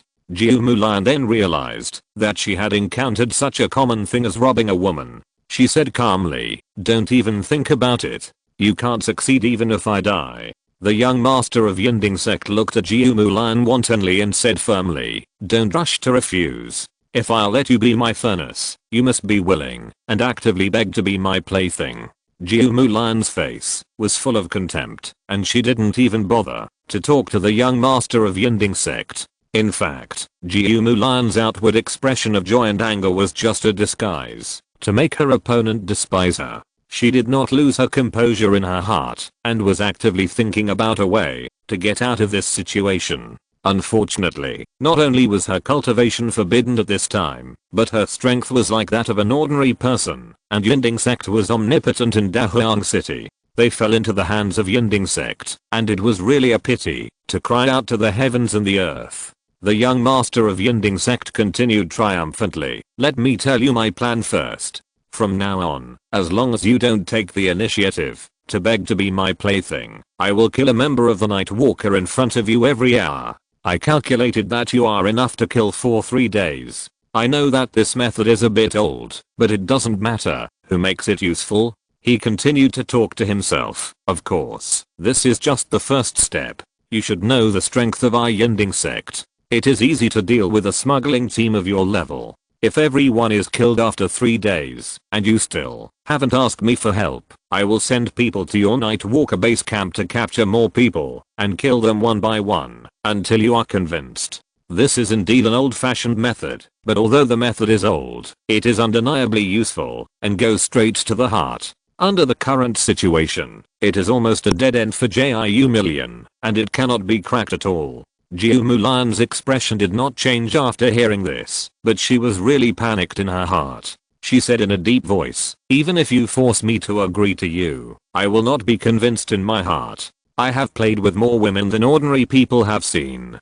Don't try any tricks to delay time in front of me. It's useless. I don't care whether you are convinced or not. You ask me for help, which means you are already convinced. Saying that you are not convinced in your heart is just comforting yourself. Haha, so childish and ridiculous." The young master of Yinding sect walked slowly to Jiu Mulan's side, picked up a strand of her hair, and twisted it in his hand. "Over the years, I have fallen in love with countless women, but no one can last more than 2 days in front of me. In fact, I really hope that one can break the record. This way, when I use you as a furnace to make love with you in the end, it will make me feel more conquered." He continued, "By the way, I remind you that if you choose to commit suicide because you can't bear to see the people in your team die in front of you and don't want to agree to me, then after you die, I will destroy your entire Night Walker team and send people to the 5 regions to completely destroy the Night Walker headquarters. Your father, the leader of the Night Walkers, will be captured by me and tortured day and night until he dies miserably." He smiled brightly as he spoke and waved his hand lightly with some excitement. "And I will also pluck out your body after you die and hang it on the main street of the city so that everyone can see your ridiculous naked appearance after death. So if you really want to die, I won't stop you, but I hope you can think about the consequences in advance." Jiu Mulan's face was no longer bloody. The young master of the Yinding sect made exaggerated movements and looked over at her with a confident victory and said with a smile, "Okay, you probably have a mess in your heart now, So go down and think about it. Not long after, the wandering Jiu Million was taken back to the palace, where the other members of the Nightwalker team were imprisoned. At the same time, Yaoki, the Dark Elder of the Mothers, and the Dark Saint were standing far outside the Great Wasteland City. That guy finally chose to enter the Great Wasteland City. I guess he must want to disrupt the situation in the city and take advantage of the opportunity to fish in troubled waters to get rid of our pursuit. Unfortunately, he would never have thought that we had already made arrangements in the city. Once this person entered the city, he would be trapped in a dead end. This pursuit has finally come to an end, Yaoki said with a sinister face. The Dark Saint said, "You talk nicely, Pursuit. You can say it out loud. May I ask if you are the one who is pursuing or the one who is being pursued? Why are the people being pursued fine, but you are covered in injuries?" Yaoki snorted in resentment. The Dark Elder interrupted coldly, "Anyway, this guy's now in the ambush. We will enter the city and join forces with the Bone Mo Demon General who has been waiting in the city for a long time to capture this person and end this pursuit." The sky gradually darkened, the afterglow of dusk slowly dissipated, and night was approaching. In the twilight, Fang Sui used the art of stealth and appeared on the top of a building in the Great Wasteland City like a wisp of light smoke. The long wind blew, his long hair fluttered, his eyes narrowed, and he overlooked the whole city. Since becoming the chief deputy hall master of the secret hall, Fang Sui has had the authority to view many secret materials. Before coming to the shadow area, he had already carefully checked the distribution of the major life source stars and the cities on them in the shadow area, and he knew them like the back of his hand. Therefore, long before entering the city, Fang Sui knew the distribution of forces in the Great Wasteland City clearly, and his goal was simple and clear, which was to repeat the old tricks and directly destroy the branches of the mother forces in the city, turning the city upside down. At this time, Fang Sui's eyes were shining, and the hunting mirror appeared in his hand again, and he began to examine the details of the city in detail. After a moment, his figure disappeared suddenly, turning into an undercurrent, sneaking in one direction in the city. There are many followers of the God of the West and the followers of the Yinding sect in the Great Wasteland City, but the atmosphere in the city is still similar to that of the Jade City, with a sense of lifelessness, lacking vitality and excitement. Although there are people coming and going on the streets of the Wasteland City, it is as quiet as a ghost cave. In the center of the city, in the Yinding sect residence, the Nightwalkers who are imprisoned here now all look sad and angry. Jiu Million stared at the two heads in front of him for a long time without moving. The appearance of these two heads is precisely because the young master of the Yinding sect, as threatened before, killed a member of the Nightwalker tribe every hour to force Jiu Million to surrender. It's just that it's less than an hour now, and the young master of the Yinding sect killed 2 people at once. Afterwards, it was rumored that he remembered the time and the number of people wrong, and accidentally killed one more person in advance. He felt very sorry. This method of treating human life as a joke made the Nightwalkers hate the Yinding sect to the core, but unfortunately, apart from humiliation, there was no way to resist. There were 2 heads in front of Jiu Lion, one of which was Leo with glaring eyes, and the other was an ordinary second-level team member. Jiu Lion's eyes flashed with a trace of determination, and suddenly stood up, and said to the guard who was supervising them, "Take me to see your young master." The guard slowly turned around, and looked Jiu Lion up and down and said, "If you had known this earlier, why did you try to be so stubborn before? If you had agreed earlier, these 2 people would not have to die. By the way, you are really weak. You gave in, after killing 2 people. TSK, it seems that the young master will get tired of you in 2 days. Then I will beg the young master, and maybe I can play with him." Jiu Lion pursed her lips and said nothing. 10 minutes later, Jiu Lion was led by the guard, passing through layers of palaces and courtyards, pavilions, and waterside pavilions, and finally came to a quiet palace surrounded by flowers. The guard pursed his lips and said, "You go in. The young master is in this 100 Flowers Palace." Jiu Lion's intention to come here was certainly not to surrender, but to pretend to obey and see if she could find an opportunity to die with the young master of Yinding sect. She had never hated someone so much in her life. Jiu Lion took a deep breath outside the palace, and then stepped into the palace. However, the scene she saw after entering the palace was really unexpected to the extreme, which made Jiu Mulan stunned for a moment. But she saw Fang Sui standing leisurely in the center of the palace with his hands behind his back, and the young master of Yinding sect fell beside him, his head cracked, as if he was killed by Fang Sui's punch, so he was terrified, and died with his eyes open. On the ground in the palace, there were several pretty maids in revealing clothes, all of whom were dead. Fang Sui saw Jiu Million coming in and said casually, "See you again, what a coincidence." At this moment, Jiu Million burst into tears for no reason.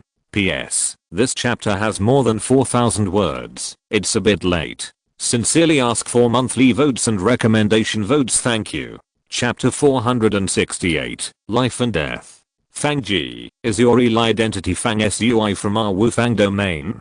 Jiu Mulan cried for a long time. The first sentence she said in such an occasion was to ask about Fang Sui's real identity, which surprised Fang Sui. He laughed and said, "Is it important? Then guess."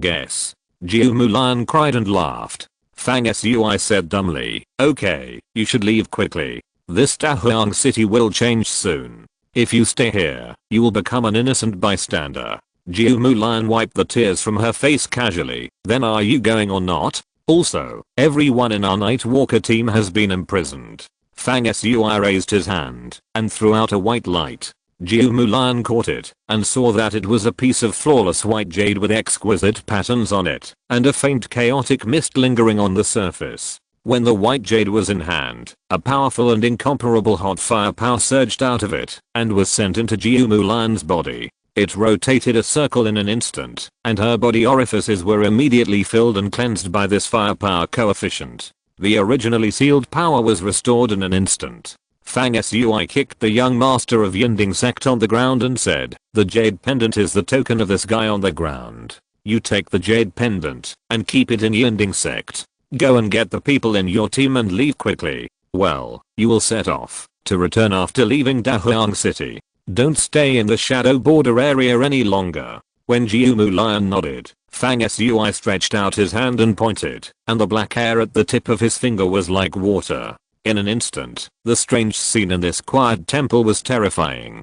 There was an incomparably pure death aura that spread out from Fang Sui's hand out of thin air, like a black curtain slowly opened in the temple, and one after another terrifying faces rose and fell in it, all of which were hazy, as if struggling and roaring, but without making any sound. Finally, a dark force of death rushed out from the black curtain and covered the maid of the young master of Yinding sect who was lying on the ground and had already died. An incredible scene appeared. The maid slowly opened her eyes and stood up in a trance, as if she had resurrected. Jiu Million was shocked. This kind of horrific magic involving life and death was the only one she had ever seen in her life. Fang Sui explained, "This is a kind of death spell I practiced. It can detain the soul of a person who has just died from the underworld for a period of time. The returned soul is in a state between half-life and half-death, and is considered an undead, but looks no different from an ordinary person." He added, "This maid is a close associate of the young master of the Yinding sect. With her company and the jade pendant in your hand, you will have no problem entering and exiting any part of the Great Wilderness City. I estimate that the city has been sealed off now, and entry and exit are strictly prohibited. So after you go to rescue the people in the team, follow this maid. There is a small teleportation array in the Yinding sect that can teleport directly to the outside of the city. The maid knows the location of the teleportation array. You can take the rest of the team and follow the maid to leave safely." Jiu Million didn't waste any words. After remembering what Fang Sui said, she looked at Fang Sui with her beautiful eyes shining and hesitantly spoke. Fang Sui smiled and said, "You don't have to thank me. If you really feel guilty and want to pledge yourself to me, there is no need to rush. Besides, I'm a married man, and there are traitors lurking around me, monitoring my every move all the time, always thinking of reporting me. So if you must pledge yourself to me, we can do it sneakily when there is a chance in the future. Not now." Jiu Mulan burst into laughter. "Pledge yourself to me, you big-headed ghost." Turned around and left. The undead maid who was summoned back to life by Fang Sui followed Jiu Mulan closely, and indeed, there was no difference between her and a normal person. Jiu Mulan walked quickly to the door, stopped again, and asked in a low voice, "Will we meet again in the future?" "I think so." Fang Sui changed the subject and continued, "After this incident, it will be difficult for you night walkers to make a living on this smuggling line.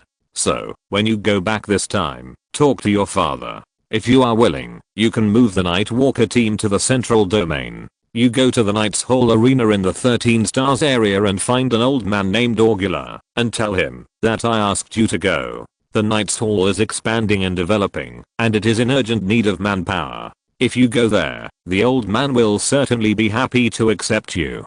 And it's much better for you to go to the central domain than to smuggle on the border."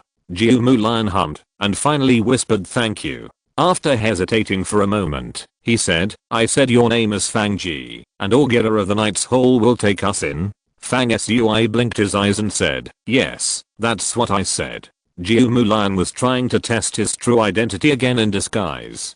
Jiu Million was full of doubts, but she knew that this was not the time to reminisce and talk. She tightened the jade pendant in her hand and resolutely turned away. Jiu Million, accompanied by the maid, really returned smoothly along the way to the place where the night walkers were detained. The several Yinding Zan guards in charge of guarding were a little surprised. This woman went to the young master, but she came back so soon. Several guards glanced at the expressionless maid who followed Jiu Million and checked the white jade tablet in Jiu Million's hand. They were sure that it was correct and did not dare to neglect it. They immediately opened the door and released the night walkers. Jiu Million did not speak to explain more. After signaling the night walkers to follow, he turned around and walked out. The group passed several checkpoints along the way, some bright and some dark, and the maid held the white jade tablet as a token of trust and passed through them calmly. Soon after, everyone followed Jiu Million silently and full of doubts, and successfully entered a temple in the Yindingzang building complex with a teleportation array engraved on it, and teleported away one by one. When the night walkers appeared again, they had successfully teleported out of the Great Wasteland City and were in the vast wasteland outside the city, which was considered to be a successful escape from danger. At this time, Fang Sui summoned the power of death into his body, and the undead maid who brought him back to life suddenly disintegrated, turned into ashes, and completely dissipated.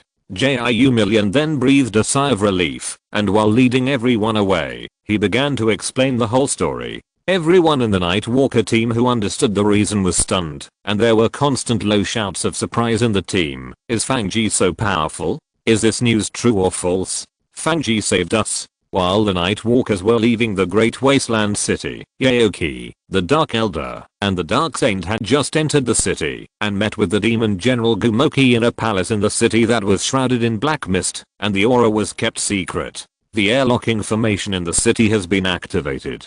The person being chased will never be able to escape this time.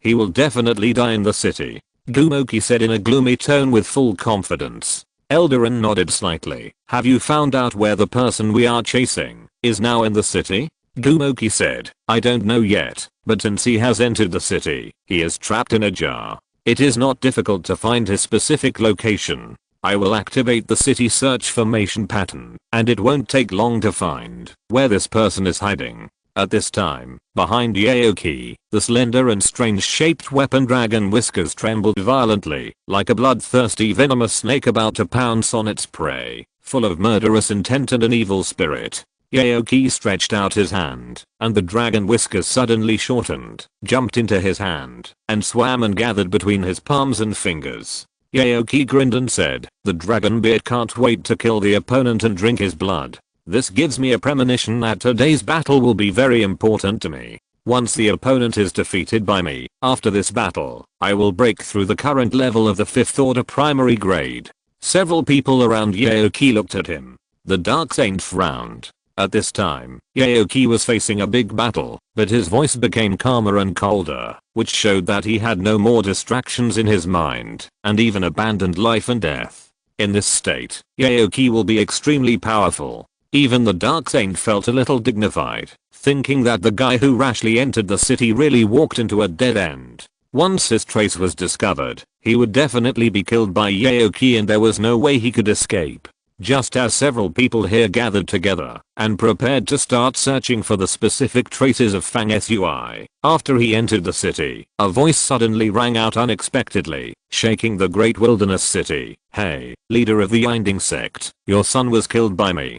The voice spread like thunder, causing ripples in the void within the great wilderness city, sweeping like a tide. The next moment, a roar came from the core of the Yinding sect's building complex, and also spread throughout the city. "Where did you come from, madman, to enter our Yinding sect and seek death?" Almost without any order, in the central area of the city, Yaoki had already taken off and flew towards the Yinding sect. His voice was slow and powerful, and it also boomed in all directions, and everyone heard it. "You have already entered a dead end by escaping into the city. The funny thing is that you don't know it, and you still want to disrupt the situation in the city and escape in the chaos. What's even more stupid is that you dare to show your head now, which is really seeking death." As the voice sounded, Yaoki carried the rock and dragon whiskers on his back, walked proudly, and in a blink of an eye he walked above the Yinding sect's building complex. After that, another voice sounded again. "I'm Gumoyu. Those who hide in the city dare to die."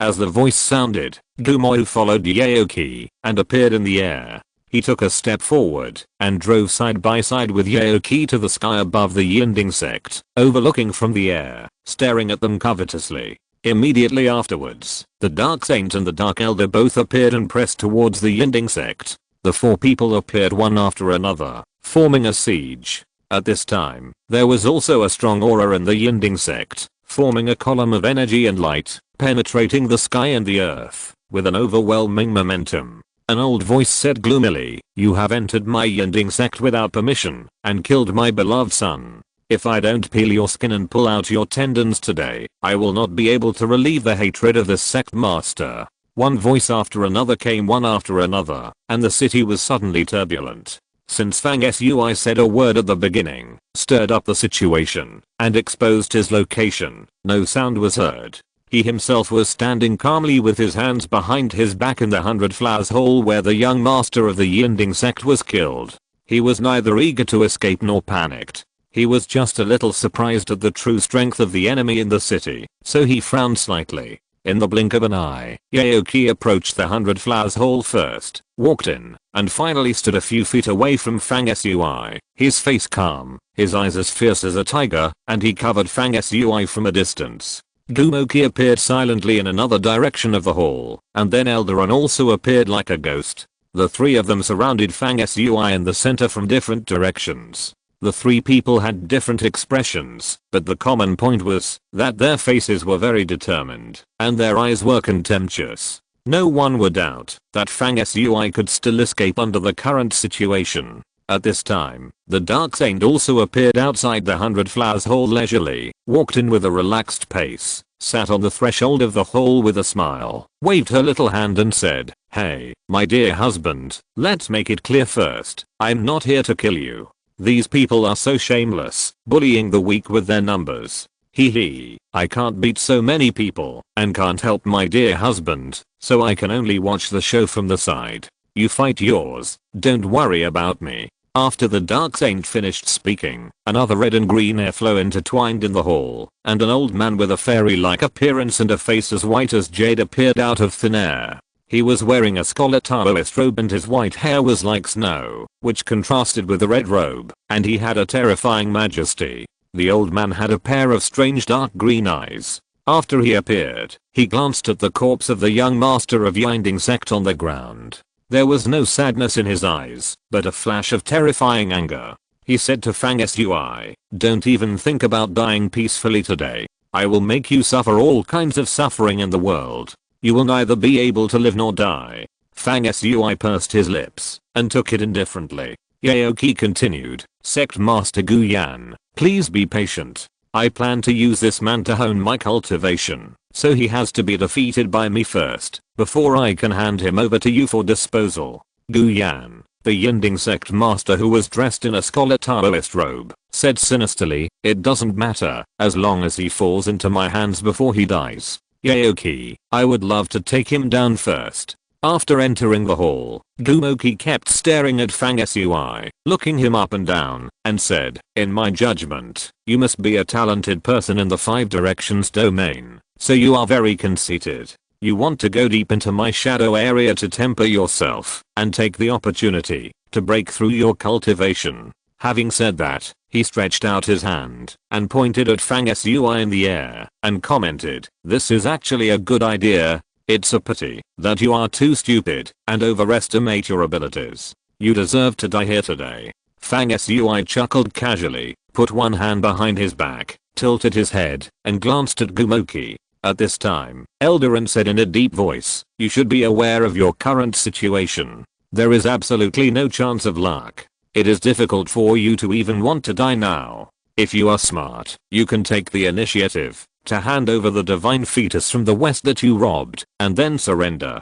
In this way, both of us can save trouble. This elder can plead for you and let you die more easily. How about it?" Several people around spoke in turn. Fang Sui was surrounded, but he always ignored what others said. Until this time, he spoke, but he was still not talking to others. Instead, it was more like talking to himself. Everyone knows that there is great terror between life and death, but they don't know that there are great mysteries hidden in it. Using the terror between life and death to sharpen oneself is the sharpest, which can be indestructible. You can kill your opponent or yourself. As the saying goes, there is no creation without destruction. Breaking the situation is like turning into a butterfly. He murmured to himself and turned his gaze to Yaoki. "You are the most excited to fight in this hall, but are you ready to be the first to fight me?" Yaoki sneered. "It is important for people to know themselves. Today's situation is like beating a dog with a closed door. You are destined to become my stepping stone first, and then die. There is no other possibility." After Yaoki finished speaking, he stared at Fang Sui from a distance. The two people's eyes were as fierce as lightning. Thunder and lightning instantly ran in the void, and light shone everywhere. The war broke out. P.S. This chapter is still more than 4,000, so it is a little later than expected.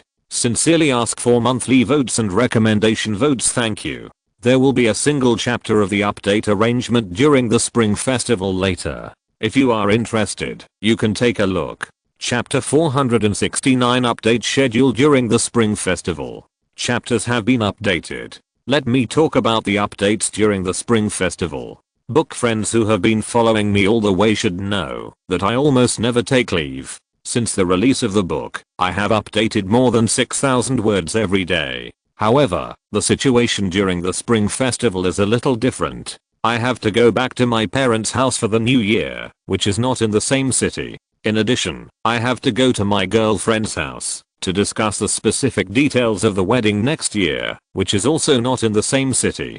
I calculated that during the spring festival, sometimes I have to take 6 or 7 hours a day by car. Add to that related social activities, and the updates will definitely be a little unstable. Please forgive me. In addition, I have written nearly 1.5 million words so far, and I dare not say that I remember some details clearly. It is just right to use the spring festival to sort out the previous text. So during the spring festival, sometimes there will be one update a day. Don't wait for the chapter in the early morning, just read it during the day. I have finished updating today because I caught a cold and went to get an 4th drip. I will go to bed early and there will be no more at night. After the spring festival, I will be able to return to normal around the 6th or 7th day of the first lunar month. At that time, I will try my best to update more and try to make up for the missing chapters during the spring festival. Since I've opened a single chapter, I must ask for monthly tickets and also recommendation tickets.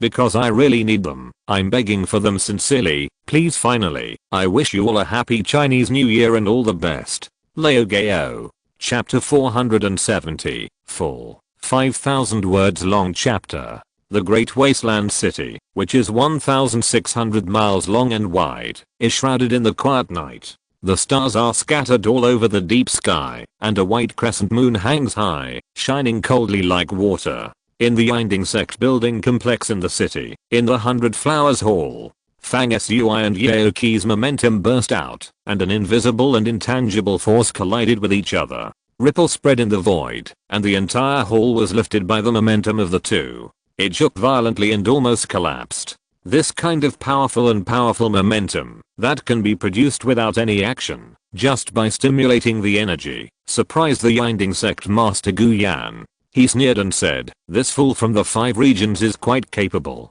He can be on par with Yaoki and not lose in the momentum competition." At this moment, in this 100 Flowers Hall, which originally belonged to the young master of the Yinding sect, there were as many as 3 6th level masters gathered, namely the sect master Gu Yan, the elder of the Dark Council of the Mothers, and the demon general Gumoki. Since the 3 of them had determined that Fang Sui was doomed, they did not mind squeezing out Fang Sui's surplus value and using him as a whetstone for Yaoki. Therefore, the 3 of them stood by and watched with their hands behind their backs, not rushing to take action. After the Yinding sect master Gu Yan finished speaking, Eldarin continued, "The strength of this young man from the 5 regions is indeed good, but it is a pity that he is too conceited. He has already entered a dead end by rashly choosing to enter the city. Seeing us coming, it is even more of a mistake to try to be strong and not escape.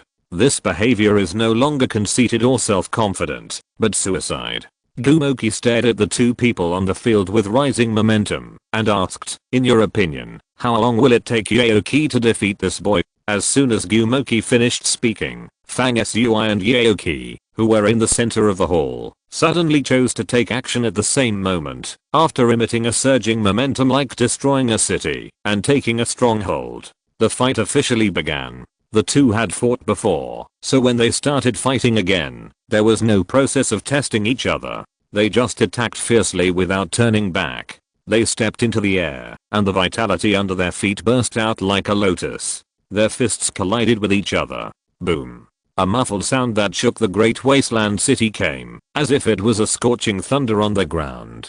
The 2 people's attack caused the void to suddenly crack, and the power was unmatched. The 2 sides retreated as soon as they touched each other, like 2 lightning bolts crossing each other, and then they exchanged positions. After landing, their bodies did not move at all, and there was no extra nonsense. Their footsteps paused on the ground for a while, before they jumped up again and fought again. Sounds like thunderbolts continued to explode in this palace. Every time the 2 people hit the ground, the strong sound of breaking through the air was like the roar of a tiger or a dragon, which spread far away and could be heard throughout the great wasteland city, which was breathtaking. After Gumoki asked the other 2, "How long do you think it will take Yaoki to defeat Fang Sui?" Gu Yan and Eldarin did not respond blindly, but instead focused on observing the offensive and defensive confrontation between the 2 men. After a long while, the 2 came to a conclusion, and Eldarin spoke first. "This boy is indeed very capable. He has fought against Yaoki several times, and has never lost the upper hand. No wonder Yaoki regards him as an important stepping stone for honing himself. This young man from the 5 regions is really qualified. In terms of strength, when Yaoki first met him a few days ago, he was actually slightly stronger than this man. Unfortunately, the 2 sides chased each other all the way, and Yaoki had very bad luck. He was injured several times along the way. The original advantage over his opponent has been wiped out. Now the 2 are evenly matched. There must be a hard battle to determine the winner, but the specific time is hard to judge." After a pause, he said, "But in my opinion, although this battle is difficult, the winner will definitely be Yaoki." Gu Yan nodded and continued, "Well, the reason why Yaoki can win is his physique. The devouring body. This is a physique that even the Demon Emperor has to praise, and he believes that it has unlimited potential and is said to be able to devour everything in the world for his own use.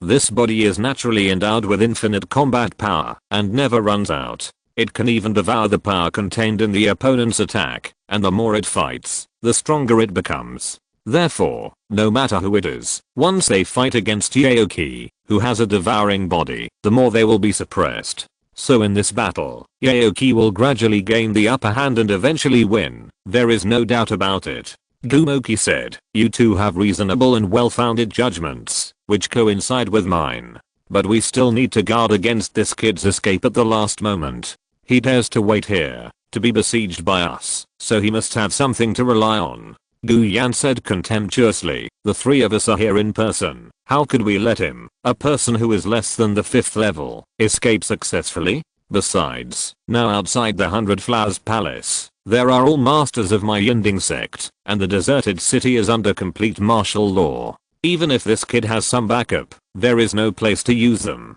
He will die today. While the three of them were whispering to each other, the Dark Saint on the other side was sitting on the threshold of the entrance and exit of the hall with one hand on her cheek, watching with great interest. A gust of night wind blew in from outside the hall, and the fragrance of flowers was faint. The Dark Saint's long hair fluttered in the wind, and she smiled sweetly. There were also heartless cheering voices coming out of her mouth. Obviously, she really regarded the life and death fight between Fang Sui and the other two as a lively event. At this time, the two people fighting in the hall rose and fell suddenly, their figures intertwined, and the war became more and more intense. Fang Sui was unfolding an extremely mysterious boxing technique, and his offensive was arrogant. To be precise, Fang Sui was not performing boxing at this time, but a kind of magical power. He integrated the art of the underworld magic weapon into the boxing technique, and his gestures were ever changing. The attack power was so strong that every blow almost shattered the void. But Fang Sui punched out, and his fist immediately transformed into 4 dark mountains, rotating around his arm. The force of the punch was almost enough to create the world. The weight of the punch was far beyond the imagination of ordinary cultivators. However, such a heavy punch was dissipated by Fang Sui's own change of moves halfway through. When his fist was halfway through, he suddenly extended a finger forward, and the tip of his finger suddenly transformed into a spear tip of a dark spear, as if swallowing and spitting out, mysterious and mysterious. In an instant, it was as if time and space were reduced, and the attack reached Yaoki's eyebrows. This attack went from being heavier than mountains and rivers, to being light and fluttering. There was no trace of forced connection between the moves, and it was as familiar as flowing clouds and water. Such a move contained two completely opposite attributes of heavy and light, blunt and sharp at the same time. It can be seen how brilliant the offensive displayed by Fang Sui was. No one could predict this unpredictable and ever-changing offensive in advance. It was naturally more difficult to deal with it. However, Yaoki was different from ordinary people after all.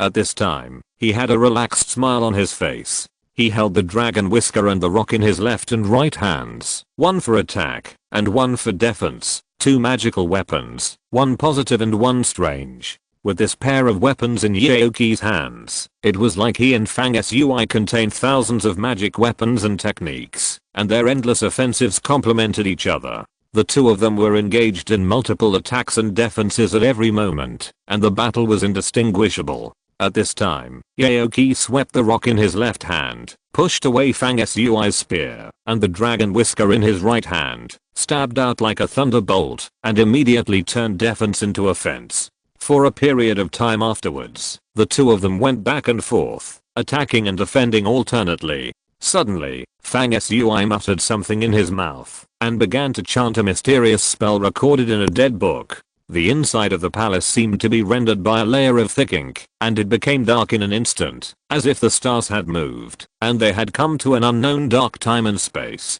The time and space in this hall seemed to be connected to the netherworld by the power of Fang Sui's spell. Soon, countless undead faces appeared faintly on the dark ground, with ferocious faces and breathing, as if they were collecting Yaoki's life force. The whole hall seemed to have turned into a domain that was extremely powerful to Fang Sui. In fact, the death book spell that Fang Sui chanted was called the Netherworld Time and Space, and its purpose was to create a space domain dominated by Fang Sui. When this spell was cultivated to the extreme, it could reverse time and space as soon as it came out, and it had the magical effect of the synergy of heaven and earth.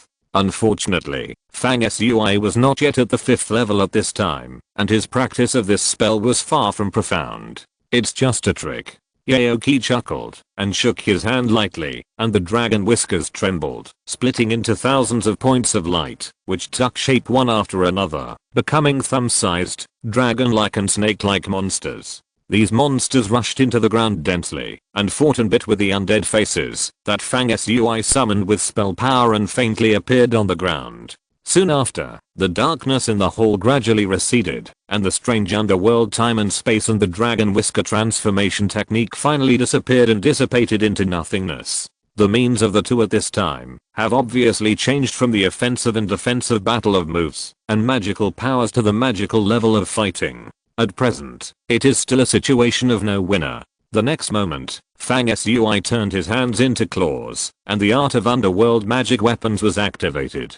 The tips of his 5 fingers emitted sharp light and turned into 5-finger swords, while the other hand waved his palm like a knife and chopped down Yaoki on the head. Yaoki sneered, using the rock as a guard, and the shadow of the stick turned into a pillar to protect himself. At the same time, the Dragon Whisker in his hand changed again, suddenly swelled up, and gently circled, elusive and wrapped around Fang Sui's arm. With a swish, Fang Sui's arm appeared with several blood marks, blood and flesh blurred deep into the bone. The Dragon Whisker trembled and rang softly, obviously because of the excitement of seeing blood. Yaoki smiled coldly. If the Dragon Whiskers break your defense, the Dragon Whisker key will turn into snakes and invade your body. You will never be able to get rid of it in your lifetime. You will wail in pain and suffer more and more every day. The time for you to be defeated by me is not far away. Fang Sui glanced at Yaoki calmly. His expression was neither happy nor angry, and he was not afraid. His whole body suddenly became crystal clear. If someone could see through his body at this time, they would see 4 lines of fire running in Fang Sui's tendons, veins, and acupoints. These 4 lines of fire came from the 4 scorching suns in the sea of consciousness, intertwined together, and wandered in Fang Sui's body. In a blink of an eye, there were thousands of grey Dragon Whisker Ki, which were burned by the scorching sun power in Fang Sui's body, forced out of his body, evaporated and dissipated in the void, and no drop of it remained. The fire power in Fang Sui's body then burned from the inside out, burning outside his body, like a layer of flame armor. His pupils also turned light gold, like a god, and he said lightly, "It's too early to say who will live, and who will die." Suddenly, Fang Sui's attack resumed. In one of his hands, the sacred land with 4 dark mountains was revealed, and in the other hand, a brilliant golden flame was ignited. With one move, he activated 2 powerful magical powers for the first time. This kid has started to use his best tricks, but since it is the strongest trick, if he still can't win, then he will be in decline, and will soon be defeated, and Yaoki obviously still has some strength left. I dare to assert that as long as Yaoki survives this round of strong attacks, he can defeat his opponent within half an hour. Gu Yan stared at the 2 fighting parties on the field and made a calm judgment. Eldarin glanced at Gu Yan, shook his head and retorted, "The situation has become clearer and clearer at this point in the battle. It can be said that Yaoki will win in the end. But Gu Yan, you said that the opponent will be defeated in half an hour, but I don't agree. You must know that this young man from the 5 regions has been witty and courageous all the way under our pursuit. He is definitely not a man of courage but no strategy. At this moment, he looks like he has used his strongest means, but in fact, he should have a backhand hidden, and he will never be defeated too quickly." Gu Yan squinted his eyes and said disdainfully, "Since Eldarin does not trust Gu's judgment, how about we make a bet? I insist on my own opinion, and think that this boy will be defeated miserably within half an hour. How long do you think it will take for this battle to end?" Eldarin was about to speak when the situation on the field changed again. The golden flame outside Fang Sui's body broke through Yaoki's defense, and suddenly flashed close to Yaoki, reaching out to grab his head, while Yaoki's dragon whiskers were also stabbing Fang Sui's chest. Fang Sui did not dodge or evade. With a snort, the Dragon Whisker encountered a slight obstruction, and was blocked by the underworld armor that appeared on Fang Sui's chest. It deviated slightly, and then pierced into Fang Sui's heart, penetrating from front to back. At the same time, Fang Sui's attack was dodged by Yaoki by tilting his head, but Fang Sui's grab went down, and grabbed Yaoki's shoulder like lightning. With a snap, one of Yaoki's arms was torn off by Fang Sui. Well, this guy actually wants to die together? The situation on the field changed, and Fang Sui did not hesitate to exchange injuries for injuries, which made Gumoki and other onlookers feel surprised. The changes in offense and defense on the field did not end there. Fang Sui tore off one of Yaoki's arms, then changed his claws into palms, and in a flash, a phantom of the scorching sun was slapped into Yaoki's body from his broken shoulder.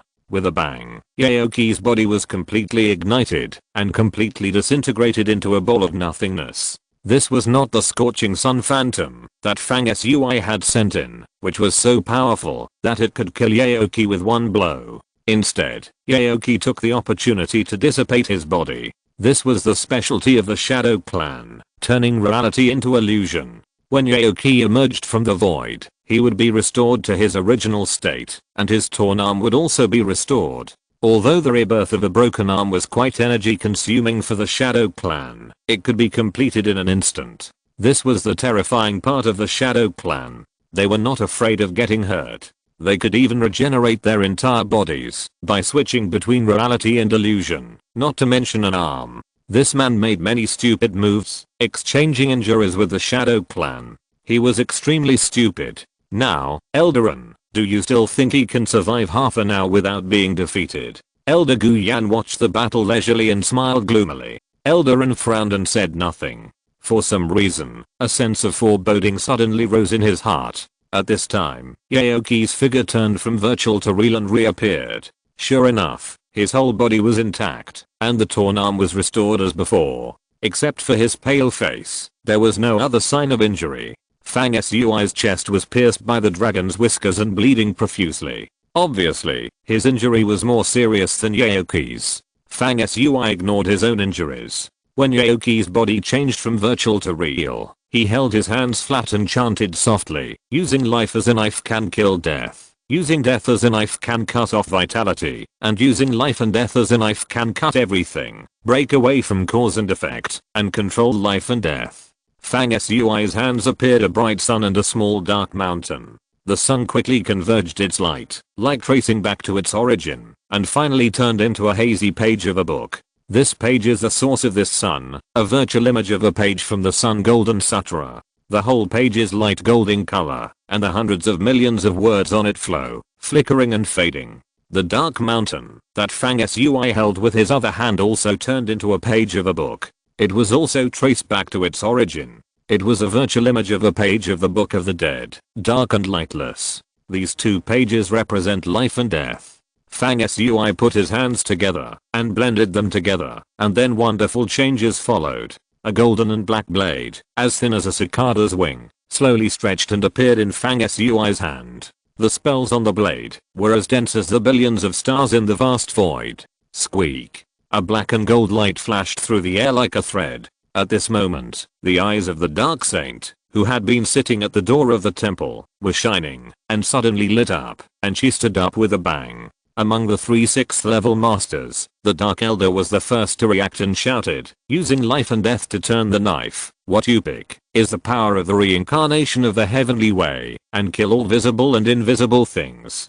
While speaking, the Dark Elder flew out, obviously wanting to intervene in the battle between the two sides. Unfortunately, everything was too late. The knife of reincarnation in Fang Sui's hand, which was transformed from the phantom of the Golden Sutra in the pages of the Book of Death, broke through the barriers of rules and time and space at an indescribable speed. It first chopped off the protection of the rock stick, and then chopped off Yaoki, whose face changed. Yaoki's body was pierced by this knife, and the whole body was split in half. Then the two halves of Yaoki's body collapsed into nothingness again. He wanted to rely on the racial talent to turn from nothingness to reality and be reborn. Unfortunately, the golden and black divine light on the knife of life and death in Fang Sui's hand was shining, and the spell was flashing. Yaoki's disintegrated nothingness was absorbed by the blade of life and death, as if it had become a kind of nutrient, and finally merged into the knife, and dissipated without a trace. Including Yaoki's two strange weapons, the rock and the dragon's beard. They were also shaking continuously, making a wail, and were cut off by the knife of life and death one after another, and forcibly dragged into the knife, to be absorbed and swallowed. Yaoki, one of the 4 young geniuses in the Shadow Camp, who possessed the devouring body, was finally slain by this life and death magic knife, and was defeated and killed. The genius master of thousands of races under the Shadow Camp fell, which surprised the onlookers. How is this possible? The Demon Emperor said that Yaoki's luck was soaring and his achievements were limitless. How could he die tragically here? Gumoki and Gu Yan looked at each other and both saw a hint of shock in each other's eyes. Only Eldarin reacted the fastest, rushing out a moment in advance, and now he had come to Fang Sui and reached out to pat his head. At this moment, Fang Sui's mouth curled up a strange arc, implying sarcasm. P.S. This chapter has more than 5,000 words, which can barely be considered 2 in 1. I will take a bus back to my parents' house tomorrow, and I will go out to buy some New Year's goods tonight, so the next chapter update may have to be tomorrow night. Sincerely ask for monthly tickets and recommendation tickets. Thank you.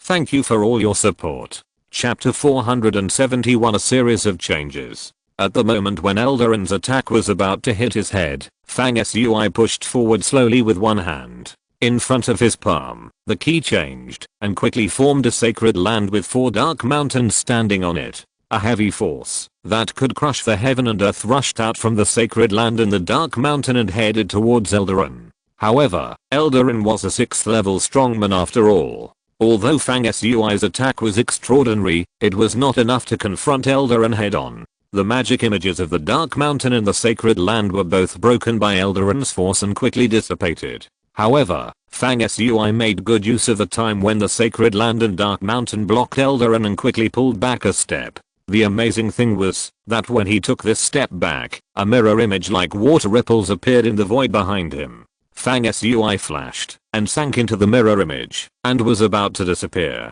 There was a loud bang, and the spatial mirror image was shattered by Gu Yan and the demon general Gumoki, who followed closely and had murderous intent in their eyes. They attacked at the same time and shattered it with one blow. Fang Sui, who had already entered the mirror image and was about to disappear, was obviously affected. His face turned pale, and the wound on his chest that was previously pierced by Yaoki burst open, and blood splattered. Fang Sui himself was almost dragged out of the mirror image by the power of the 2 6th level masters. However, the opponent's blockade was a little late after all. With a slight difference, Fang Sui successfully disappeared in the mirror image and disappeared without a trace in the blink of an eye. The spatial mirror image was annihilated and there was no trace left. This kid actually possesses a rare treasure that transcends the rules of space. Yinding sect master Gu Yan was shocked and angry and continued, although he escaped for a while, the space in the entire city is now sealed.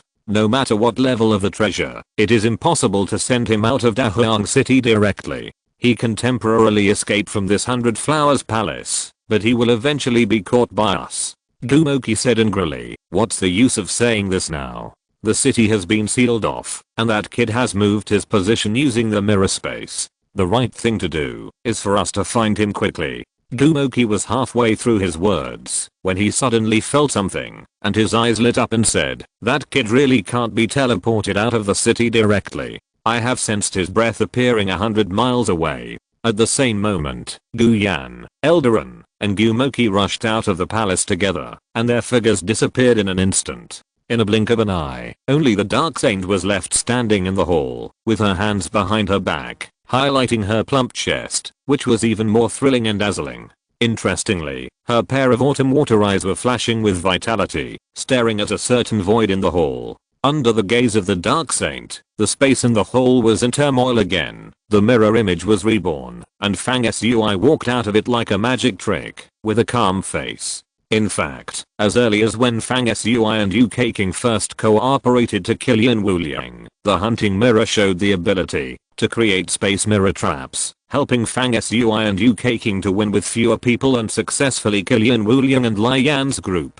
It should be noted that the hunting mirror is a thing that goes against the will of heaven. It is said that it is a treasure that can hunt gods and demons. It is far from being comparable to ordinary things. Its power is mysterious and unpredictable, beyond the understanding of ordinary people. Now the hunting mirror in Fang Sui's hands has 4 fragments that have merged into one. The ability to create spatial mirror images has naturally increased, which is by no means comparable to the time when Yin Wuliang and others were killed. The traps set by the hunting mirror are not only more obscure, but also more extensive, and the existence of spatial mirror images is also more complex and changeable. In fact, after Fang Sui entered the Great Wasteland City, the first thing he did was to use the hunting mirror to set up more than 20 spatial mirror doors in various places in the city. Only then did he launch a means to kill the young master of Yinding sect and resolve Jiu Million's crisis, and then attracted everyone to come and kill Yaoki in public, and finally opened the mirror door and retreated calmly. At this time Fang Sui made a surprise attack. He returned and appeared in the 100 Flowers Hall again, looked at the Dark Saint and said, "How did you know I would come back?" The Dark Saint stood leisurely in the hall. Gu Yan, Gumoki and the other two were deceived by Fang Sui's strategy of making a feint to the east and attacking in the west, and they all chased after him. Only she remained motionless and looked calm. The Dark Saint said calmly, "What's so hard about this? Think about it from another angle. If I were you, I would choose to come back here if I couldn't leave the city." In a short period of time, the 100 Flowers Palace is the darkest place under the lamp and the most suitable for hiding. As the Dark Saint spoke, her eyes swept over Fang Sui, who was still holding the life and death sword in his hand, which had previously killed Yaoki. She puffed her cheeks and said, "Why don't you put the sword away? There are only 2 of us family members left here. Are you afraid that I will do something bad to you, my husband?" Fang Sui admitted it frankly and nodded his head. "Well, after all, we two never really took off our pants. This family member is very watery. I have to be on guard against him, my husband." The Dark Saint said dejectedly, "It's very sad to hear you say that, my husband." As soon as she finished speaking, Fang Sui suddenly felt a warning sign. The next moment, the Dark Saint floated up like a ghost, pointed a finger at Fang Sui's brow, and attacked ruthlessly without any mercy, but she still had a sweet smile on her face. "Are you going to murder your husband?" Fang Sui's reaction was not slow at all. He raised the life and death knife in his hand, ignoring the finger of the Dark Saint, and slashed at her head with the knife. The knife was unstoppable and powerful. If neither of them stopped, the final result would be that both would be injured and killed. However, as the knife flashed, the Dark Saint giggled and retreated back to the original place at a speed faster than when she approached, and her movements were full of a pleasing beauty. She seemed to have never made any move, and did not mention the topic of the previous attack. She just stared at the golden and black life and death sword in Fang Sui's hand, and said calmly, "Your life and death sword has absorbed Yaoki's essence. If you can absorb the energy contained in the sword, you will benefit greatly. If you delay now, the energy in the sword will weaken a little bit every moment. Isn't it a pity to waste it like this?" Fang Sui smiled bitterly and said, "I would like to find a quiet place to absorb the energy in the sword, but I dare not rest assured that you are here. If you suddenly attack when I absorb the energy in the sword, you will be a widow." Fang Sui was surprisingly frank. After hearing this, the Dark Saint's eyes moved, and she looked Fang Sui up and down. She smiled, and her figure suddenly retreated and floated out of the hall lightly and disappeared after a shake. Fang Sui frowned slightly. This Dark Saint left as soon as she said she would, and her behavior was completely confusing. Even with Fang Sui's wisdom, he still felt that this girl was hard to guess. Fang Sui used his internal energy to check the surroundings. The Dark Saint had indeed gone far away and was not lingering around. Fang Sui sighed softly and felt a little relaxed. The two of them seemed to be talking happily before, but in fact, both sides were looking for opportunities. Once one of them showed a flaw, the other would not hesitate to attack without hesitation, with murderous intent hidden. When the two were confronting each other, the Dark Saint suddenly took action. It was because she could not find Fang Sui's flaws that she took action to break the deadlock. The purpose was to try out how bad Fang Sui's injuries were after the battle with Yaoki. If Fang Sui did not respond properly, as long as he showed a little weakness, the Dark Saint would seize the opportunity and chase him relentlessly, aiming to kill Fang Sui. Fortunately, after her attack, she was not sure of winning, so she left without further entanglement. At this time, the Dark Saint went away, and Fang Sui stood still. A golden light flashed on his shoulder, and a golden cobra suddenly appeared. Its neck stretched out, forming a wing-like arc, full of arrogance and ferocity. The Dark Saint retreated, first because after the test, She was not sure to deal with the life and death sword in the hands of the Lord, and secondly, she sensed that I was lurking beside her. This woman's mental and physical strength are so strong that it is unbelievable. Her strength is as high as the 5th level middle grade. She is really a strong enemy, Ulaius said coldly with his snake tongue. Fang Sui narrowed his eyes in agreement, looked down at the life and death sword in his hand, smiled bitterly and shook his head. In this short while, the life and death sword absorbed a precious source of energy from Yaoki, and more than half of it has dissipated, which is a pity. Ulaius said again, Lord, don't worry about absorbing the essence of the sword. With Bast dividing the Lord's aura and wandering around to lure the enemy, no one will be able to see the location of the Lord's true body in a short time. I will protect the Lord by his side, and I can ensure that nothing will go wrong. Fang Sui hummed, and the life and death sword in his hand changed. First, the sword body became faint, and then the shape of the sword disappeared. In the void, virtual images of the pages of the Golden Sutra in the Book of Death were divided, one gold and one black. The virtual image of the pages of the Golden Sutra entered Fang Sui's sea of consciousness from the center of his eyebrows, while the pages of the Book of Death turned into a wisp of black air, entered his body, and sank into the land of the gods, like a seed of Taoism, taking root in the land of the gods. When the two virtual images of the pages, that symbolized life and death, and absorbed Yaoki's original essence entered Fang Sui's body, a series of changes immediately occurred. First, in his sea of consciousness, when the virtual image of the pages of the Golden Sutra entered, it directly disintegrated into countless golden symbols. These symbols spun around the 4 suns in the sea of consciousness, like golden stars. At the same moment, the land of the gods was also steaming with thick black air, and the 4 dark mountains on it rolled out black dragon-like air columns, coiling around the mountain. The scene was magical.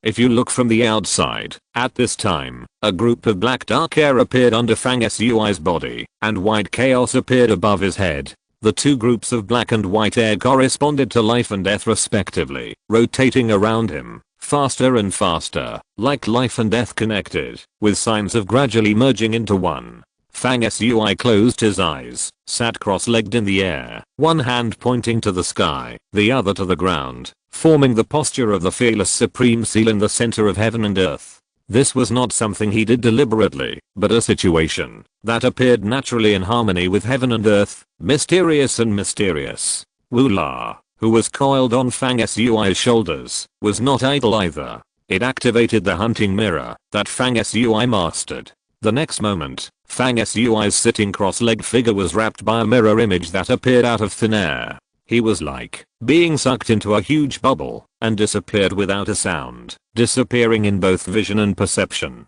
Even if the Dark Saint came back at this moment, she would probably think that Fang Sui had left again. The temple became quiet again. In fact, Fang Sui was seriously injured in the previous battle, and it was not as relaxed as he looked on the surface. When Yaoki stabbed him in the chest with dragon whiskers, even his heart was affected, and the edge of the heart was pierced from front to back. The injury was unprecedentedly serious. Fang Sui closed his eyes to practice at this time. The first thing he did was to look inward and check the injuries in his body. Just as he was immersed in the practice of no one and no self, another unexpected thing happened. There was a skinny and short old man who appeared out of thin air not far from where Fang Sui was hiding. Squatting in the air, his eyes penetrated the obstruction of the void and looked at Fang Sui with interest, as if he had found a fun toy. P.S. I finally finished it and fell asleep happy reading everyone. Chapter 472. The prisoner bird escapes from the cage with alluring grace. Wish everyone a happy new year. The old man's eyes were shining, sometimes sharp, sometimes playful, looking at Fang Sui. It was not friendly or hostile, but a pure scrutiny. What was surprising was that the appearance of this thin old man in a black robe with scarlet patterns was not only not noticed by Fang Sui who was practicing, but also not a warning sign in his heart. Even Ulaius, who closed his eyes and hibernated on Fang Sui's shoulders, did not sense it and did not notice the appearance of the old man. It should be noted that in the process of Fang Sui's continuous growth, Ula's power level was also constantly increasing. Not long ago, Ula had broken into the 5th level middle grade in the underworld. Even if he appeared in Fang Sui's world, he was suppressed by the power of rules and had the powerful strength of the 5th level primary grade. In this case, Ula and Fang Sui still did not sense the appearance of the old man, which was very strange. This old man either had a shocking cultivation and reached the 7th level near god level, or he held a strange treasure that could hide his whereabouts and not leak any of his energy. No matter which of the two situations, it shows that this old man is extremely extraordinary. Well, this boy has some insights into the reincarnation of heaven and earth, because he has moved the key of life and death into a sword. He is really brave. He actually took advantage of the fire and dared to sit and practice in the face of the enemy. He wanted to catch a ray of the key of life and death between heaven and earth to promote the growth of his own power.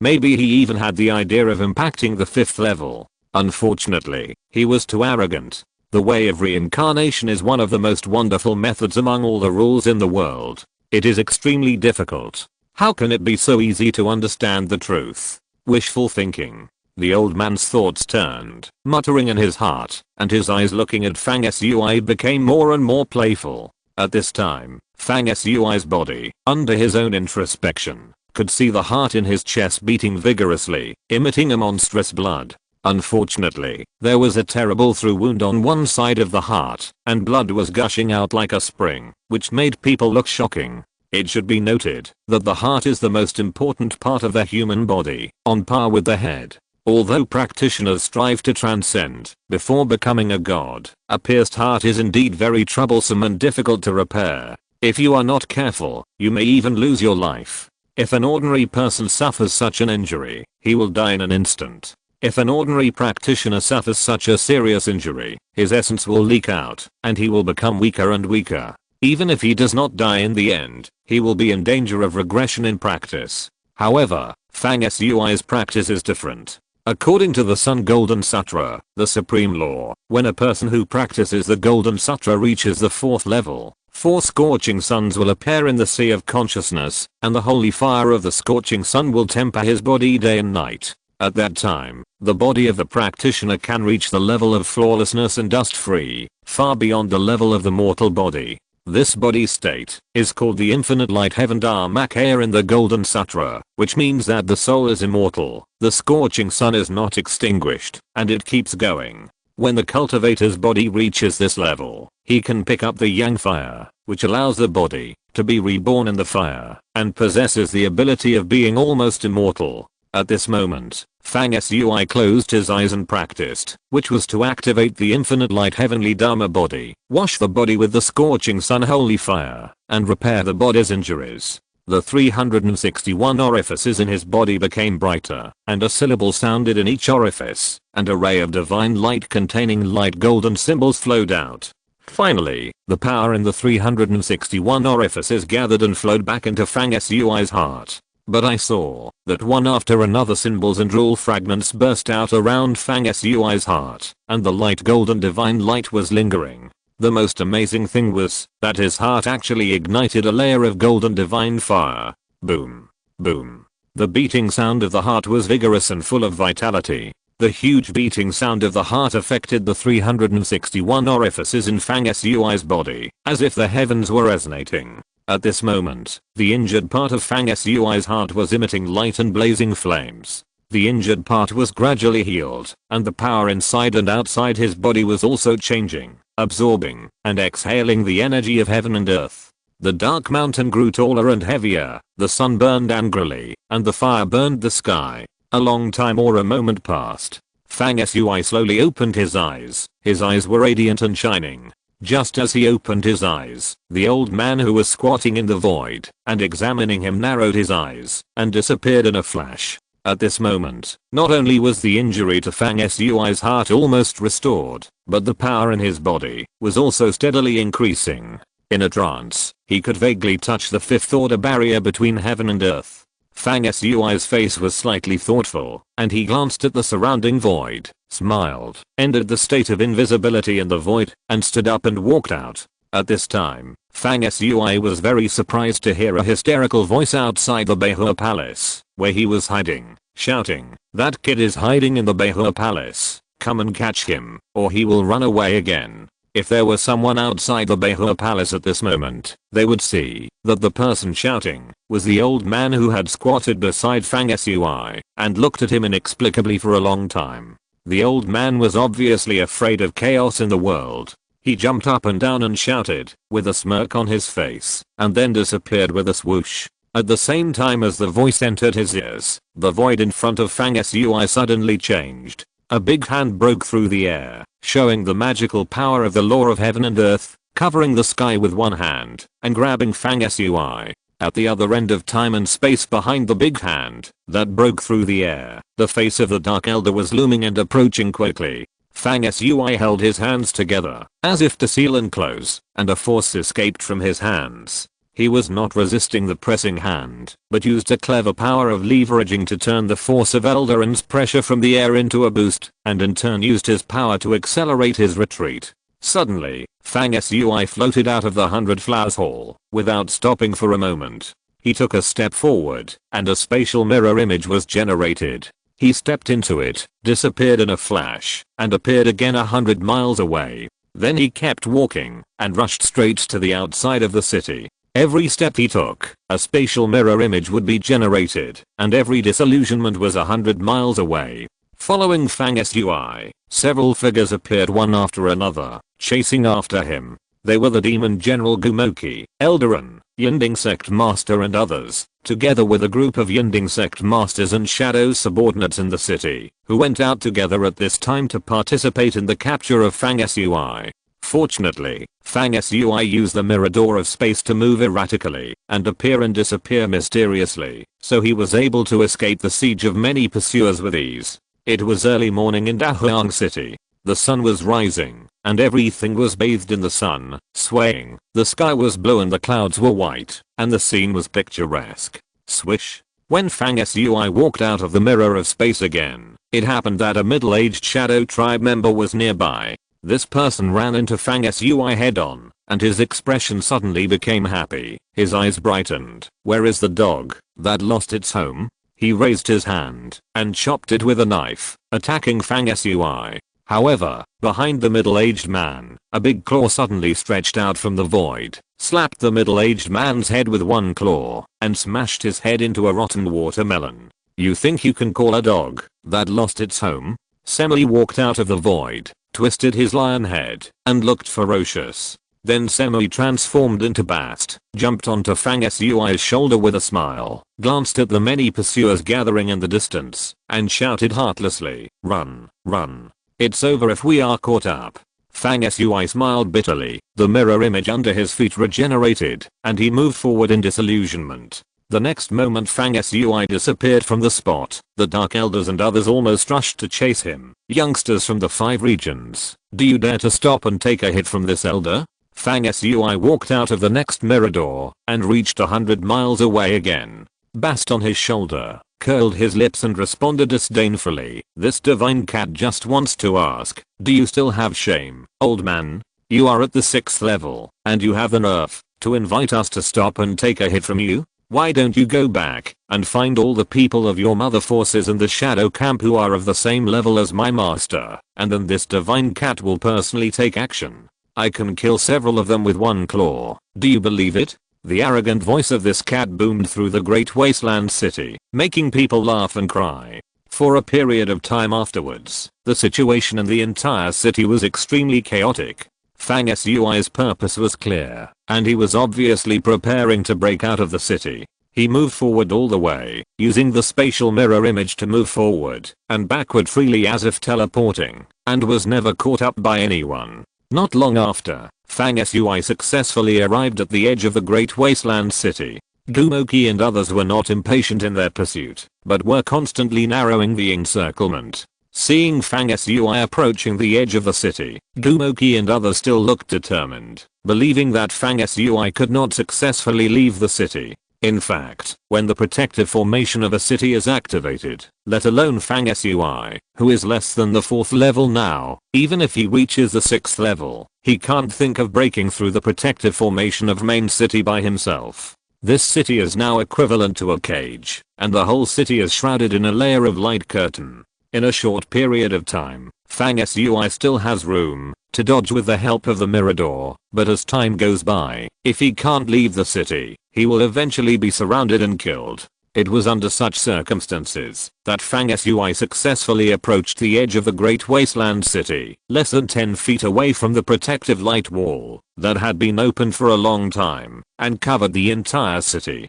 The light wall of this city protecting formation was light blue and could be called indestructible. Even if a mountain was used to hit it, it would not be able to shake it in the slightest. When Fang Sui came to the city protecting light wall, he spit out 4-color divine light, which suddenly turned into 4 scorching suns, each occupying a position, and began to burn the light wall. However, under the burning of the 4 scorching suns, the array light wall only steamed up bursts of mist, and the light flowed, without any signs of damage. Obviously, the 4 scorching suns were far from enough to burn the city protecting light wall. At this time, Gumoki, an elder and others appeared 100 miles away from Fang Sui, and they only needed 1 step to catch up with Fang Sui. Boom. As if the earth was shaking, Fang Sui let out a sigh of relief and suddenly punched out, hitting the position in the middle of the 4 scorching suns.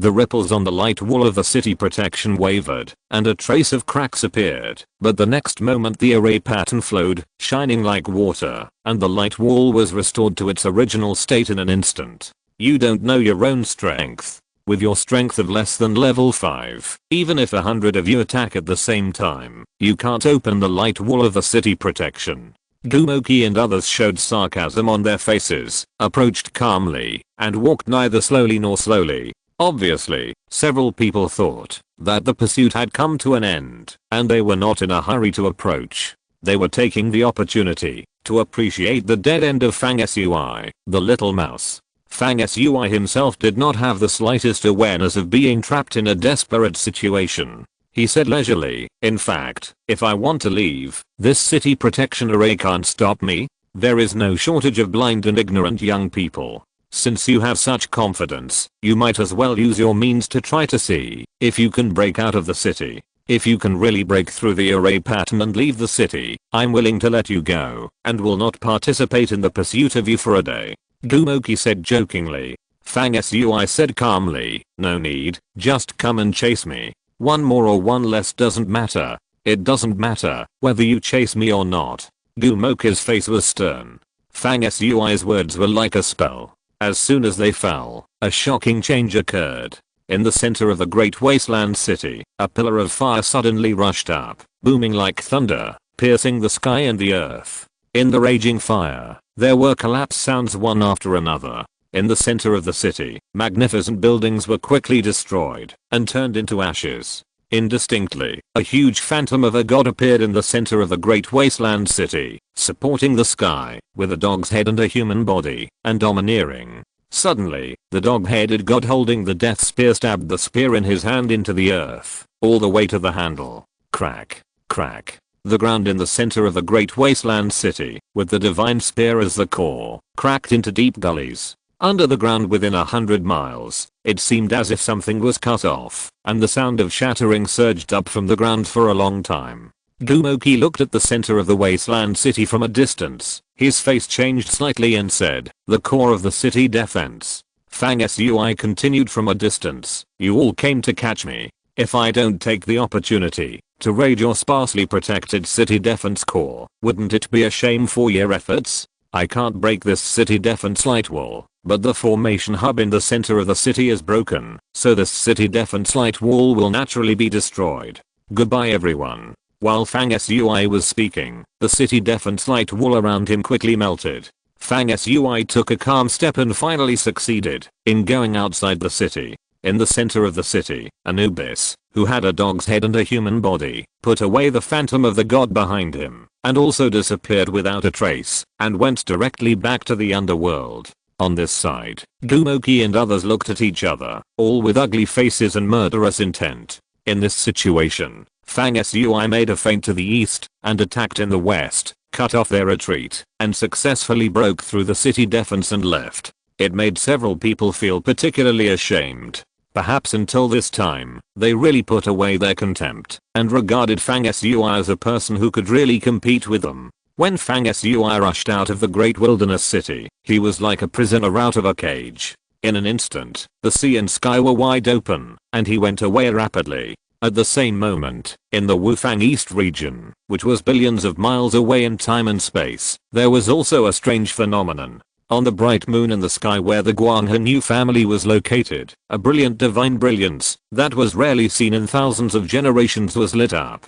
Deep in the underground palace of the Yu family, UK King finally passed the life and death test and walked out of the moon pool in the center of the earth. The reborn UK King, her body was condensed like the moonlight, giving people a feeling of ice and jade. She suddenly smiled, her eyes were smart, and her grace was stunning. P.S. I wish all my readers good luck and happiness for the whole family during the spring festival. May you be blessed with good fortune. This chapter has more than 4,000 words. Happy reading. If you're listening to this novel on a channel other than Fanfic World, it means they downloaded and uploaded it without effort. We cordially invite you to visit our channel, Mundo Fanfic Novelos. There you'll find the original version of this story and you can explore many other novels of various genres. We're waiting for you to immerse yourself in a world of incredible novels. Chapter 473 Chasing Competition.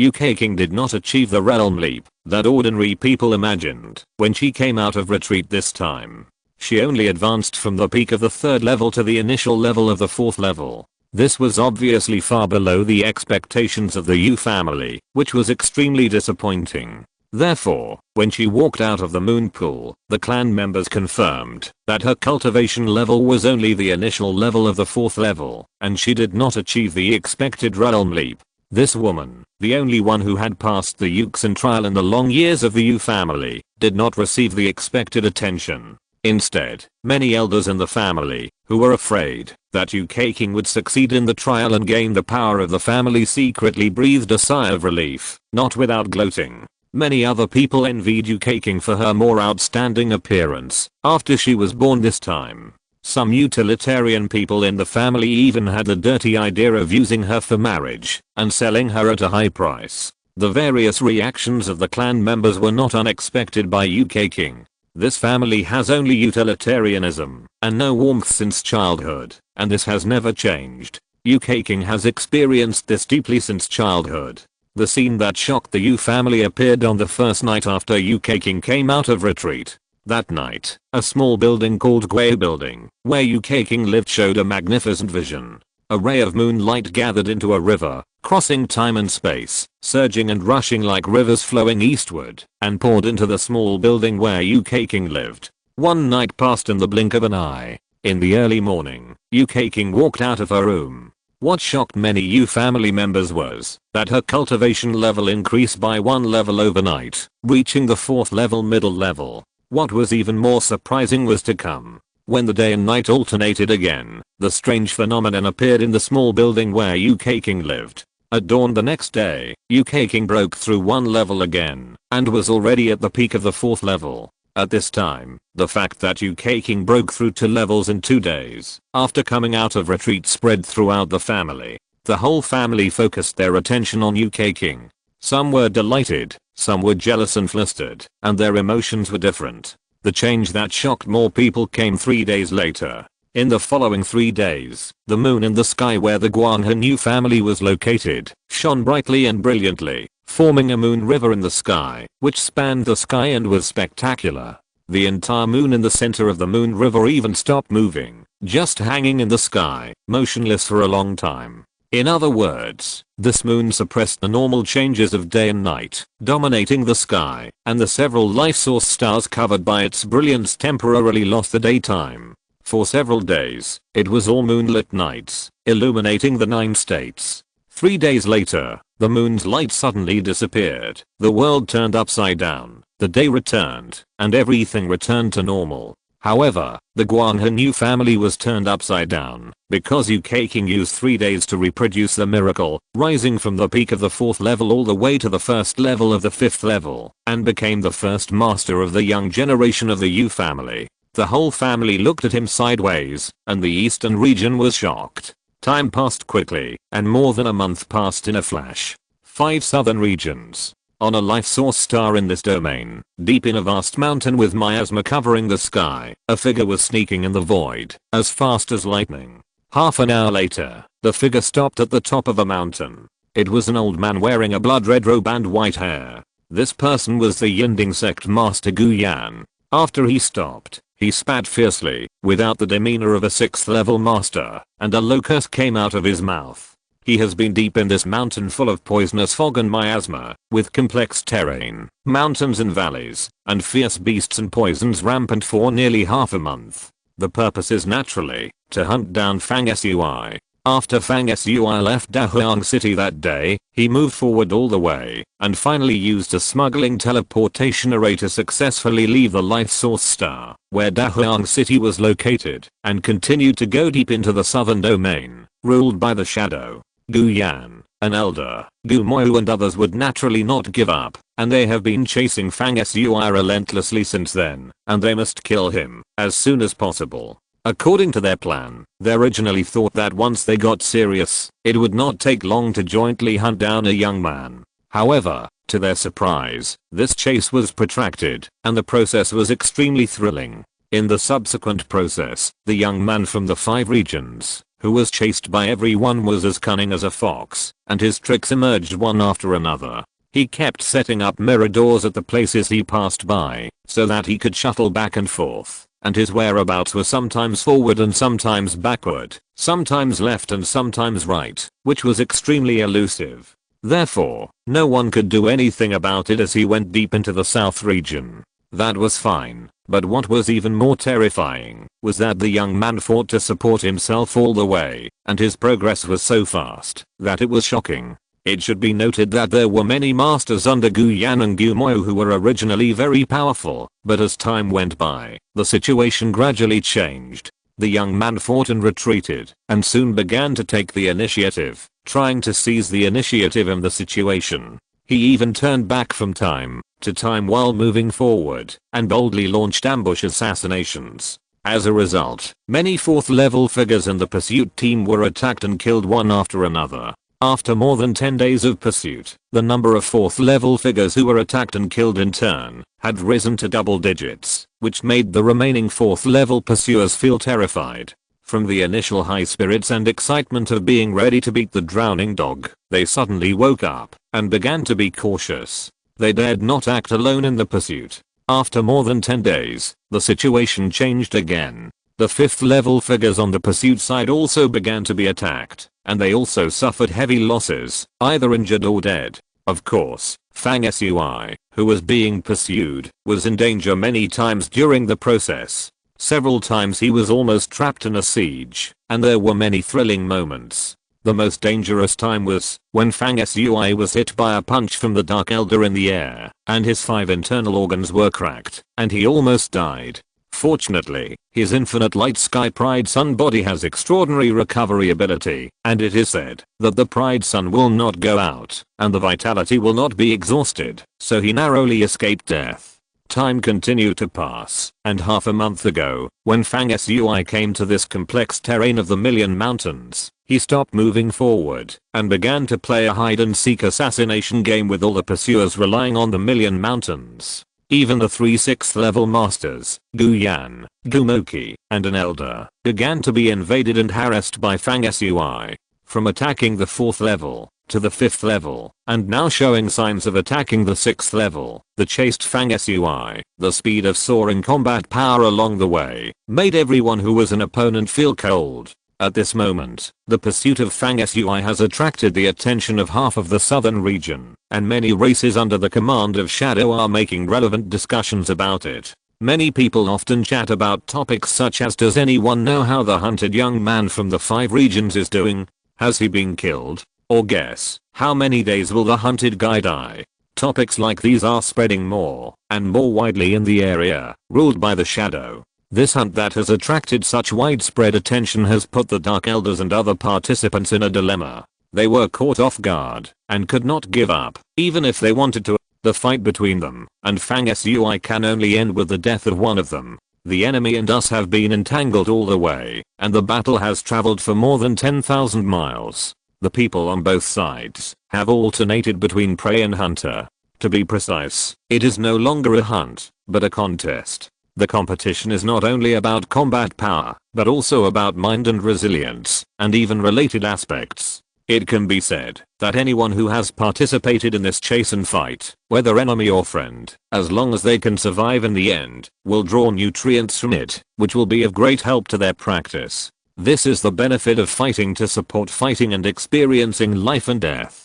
This situation of using the danger of life and death as a whetstone for oneself was caused by Fang Sui, and it was also the purpose of his deep journey to the southern region. At this time, Gu Yan landed on a mountain top, looking around with sharp eyes, breaking through the air, not only seeing through the scene at the bottom of a deep ravine under the mountain where he landed, but also the interior of some mountains in the surrounding area, which were penetrated by his eyes, and he surveyed carefully without missing anything. But he did not find anything. Gu Yan snorted lightly, cursed and sat on a rock on the top of a mountain. The pursuit was non-stop, and there were battles from time to time.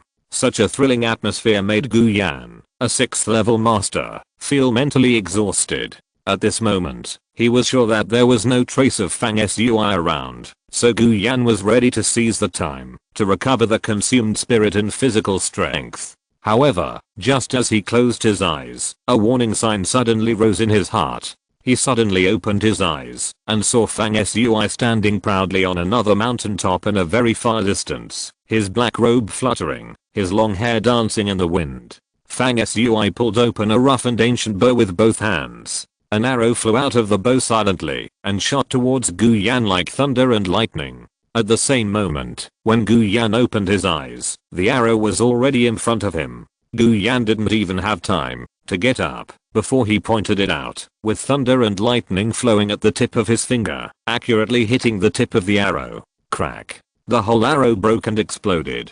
Gu Yan immediately realized that something was wrong. This arrow came with great momentum, but there was not much power in it. With the strength that Fang Sui had shown all the way, the arrow should not be so vulnerable. Sure enough, after the arrow broke, the aura continued to linger, and it instantly turned into a mist-like poisonous scorpion, carrying an evil curse power, approaching Gu Yan. Gu Yan snorted coldly, and a copper-green small tripod jumped out of his fingertips. He put his hand into the cursed poisonous scorpion and completely refined it into nothingness. Gu Yan's response seemed extremely cautious, but he had been fighting and chasing Fang Sui all the way. He had suffered from Fang Sui's varied attack methods several times. Therefore, even Fang Sui's seemingly simple long-distance attack, Gu Yan did not dare to take it lightly, and he made sure to destroy the poisonous scorpion completely, without a trace of ki left. After Gu Yan refined the cursed poisonous scorpion with his natal tripod,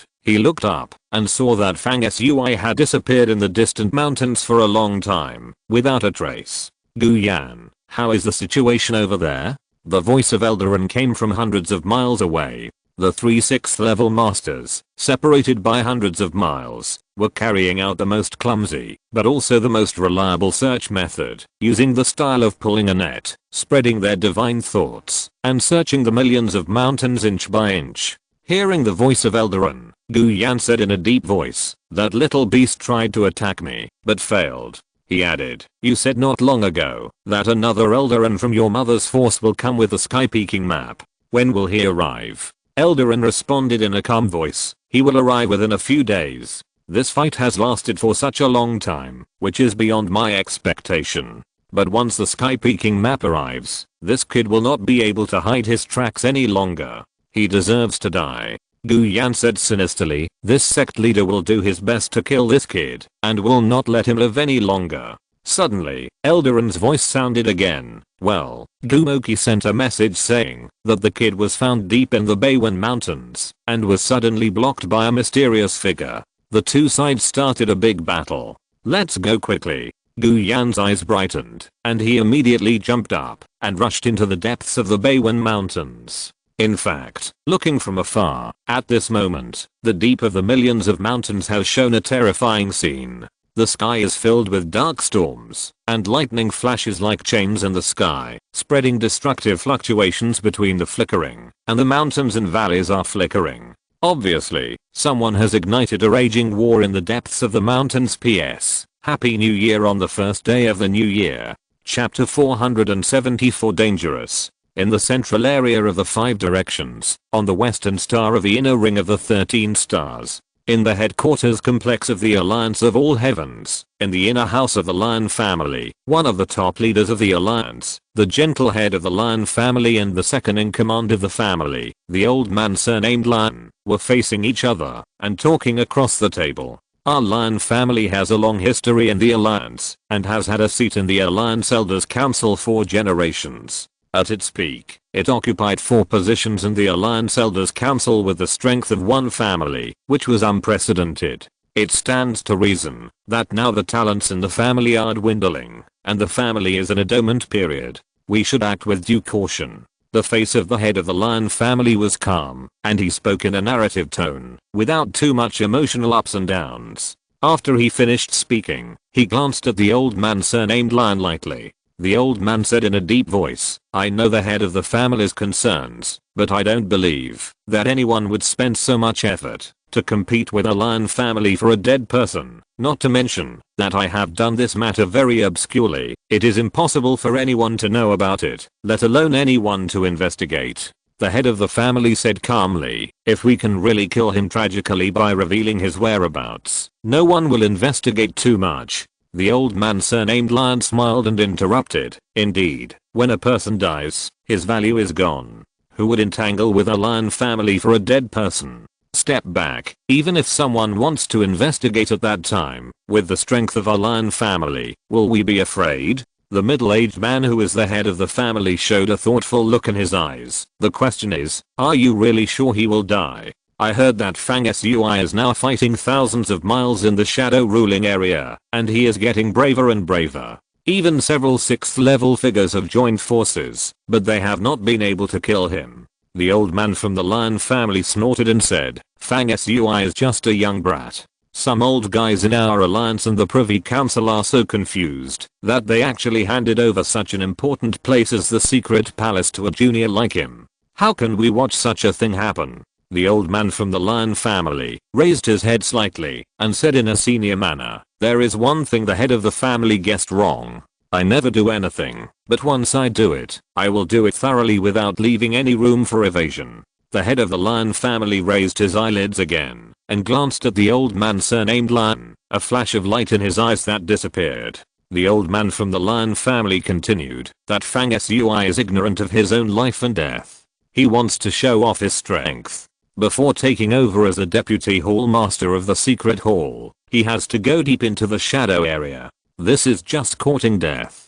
The means I use to target him are not just to give his identity to the shadow side through a way that no one knows about, but I also have other backup plans. When necessary, someone will come forward to give this kid a fatal blow, leaving him with no chance of survival. Did you send someone else? The patriarch of the Lion family raised his eyebrows slightly and said indifferently. The old man said conceitedly, "Don't worry, patriarch. The identity of the person I sent is extremely secretive. Even if he fails to accomplish his mission, no one can find any clues and suspect us." He added fiercely, "Since the Lion family is not on good terms with Fang Sui, we must not allow him to take over the secret hall smoothly. So we must strike early." This time he went deep into the shadow area alone. We took the opportunity to take his life. The opportunity couldn't be better. No one would know that it was us who acted in secret. The patriarch of the Lion family waved his hand and said, "Letting this boy die in the shadow area is not the ultimate goal.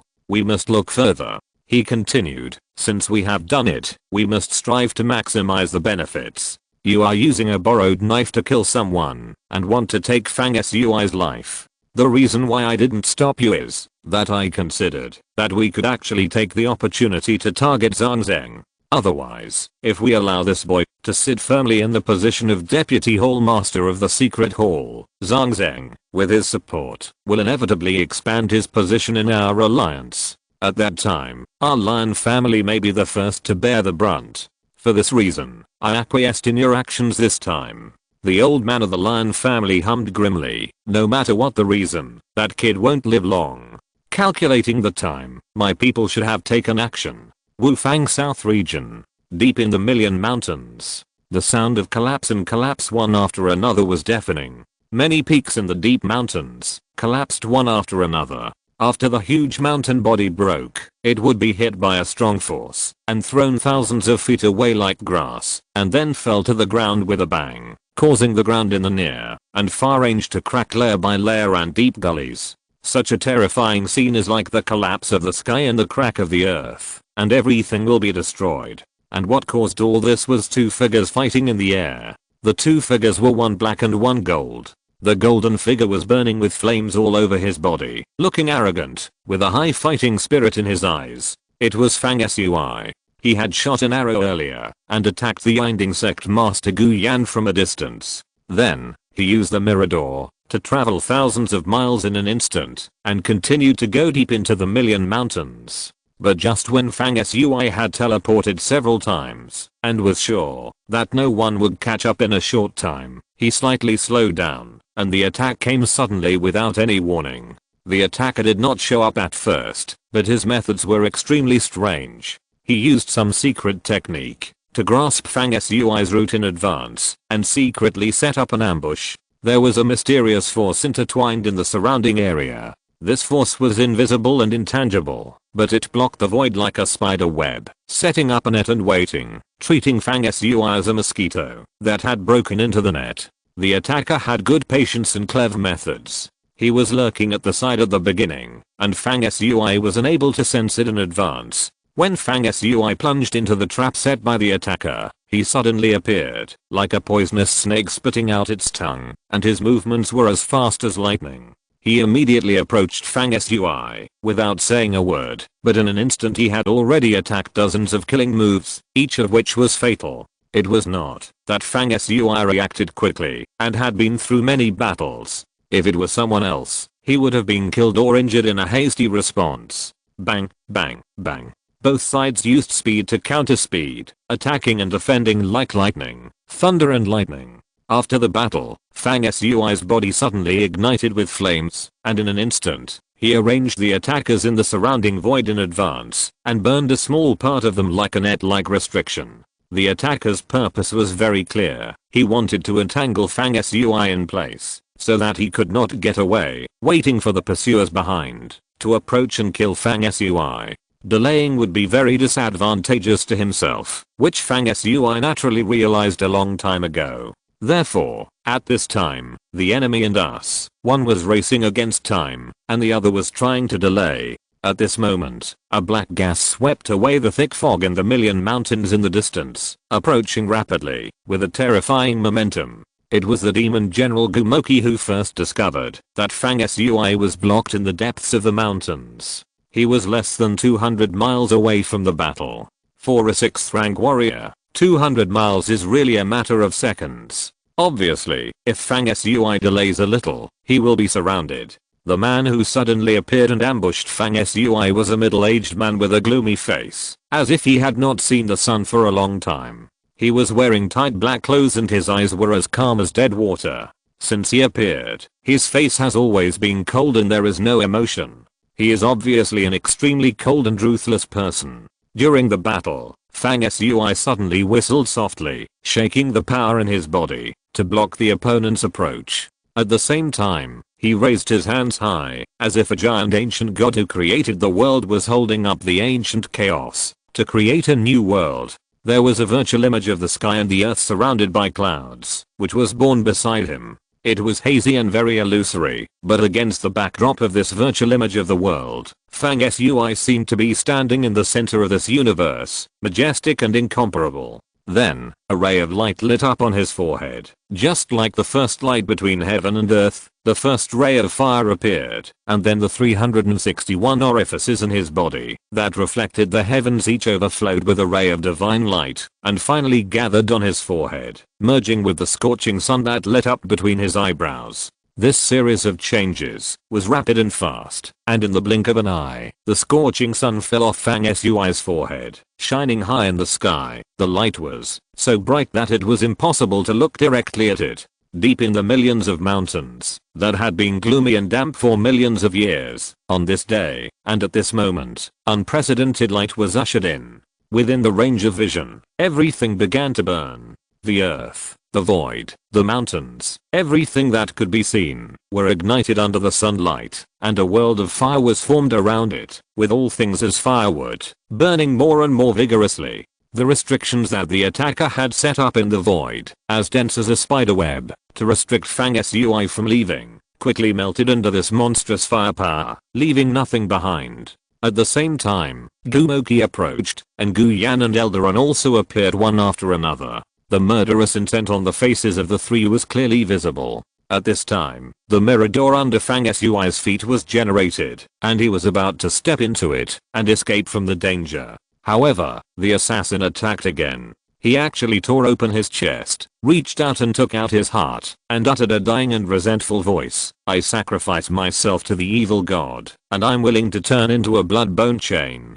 to bind the person in front of me. Bang. Before the assassin finished speaking, he was crushed by an inexplicable force and died completely, but a mysterious and vicious force condensed and did not dissipate, turning into a blood-stained bone chain, which entangled Fang Sui. Fang Sui shouted coldly, stretched out his hand and pointed, and the sun hanging high in the sky fell down, hit the blood-colored chain, and burned and destroyed it. However, after this delay, Fang Sui was unable to activate the mirror door in time and teleport away. Behind him, Gumoki's murderous voice sounded from a distance. You have escaped from our hands for so long. It is time for you to die. Suddenly, a murderous intent that froze the heaven and earth appeared. Gumoki, Gu Yan and Eldaron, who were a little further away, together offered a force, which evolved into a killing sword with black light. As soon as this sword appeared, the space barrier was easily broken by it, and the sword broke through the air and disappeared.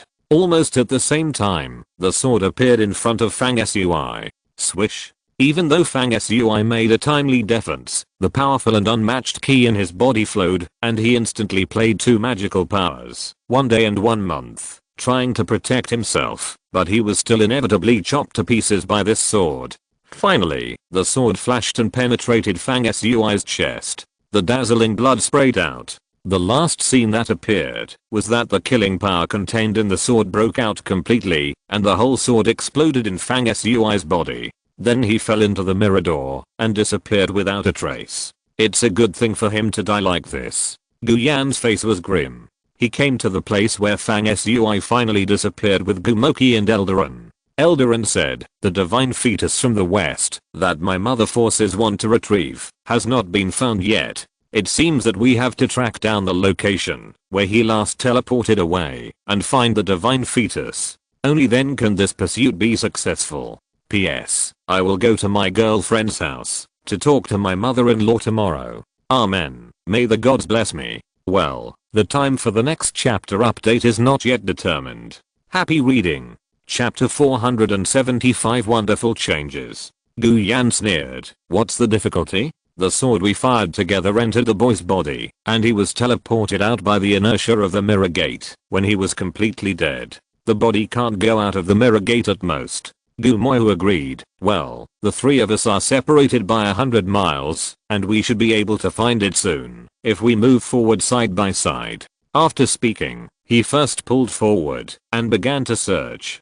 2 hours passed quickly. Gumoyu and the other two stood side by side on a majestic peak deep in the Million Mountains, looking around with sharp eyes, and there was a trace of doubt on their faces. We spread our divine thoughts and searched every inch of space within 1,000 miles around, even the interlayer of the positive and negative space. How could we not find the boy's body? Gumoyu asked with a serious expression and frowned. Eldaron also said, we found the space fluctuations left by the kid's mirror door hundreds of miles away, but his body is nowhere to be found.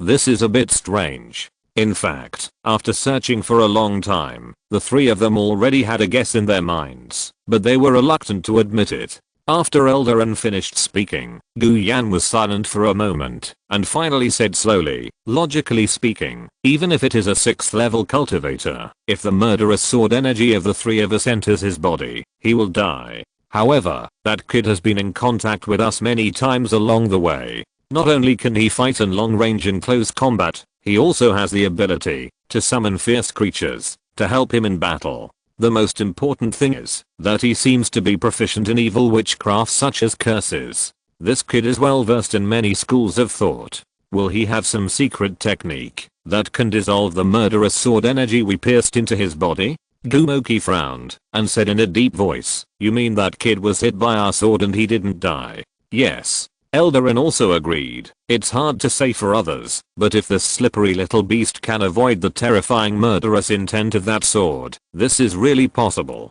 Gumoki took a deep breath and said, "Even if he can survive, he must be seriously injured. There is no doubt about that. Based on this premise, he should not be able to get far." Eldarin immediately shook his head and expressed a different opinion. "Gumoki, what you said is normal, but we should chase him all the way.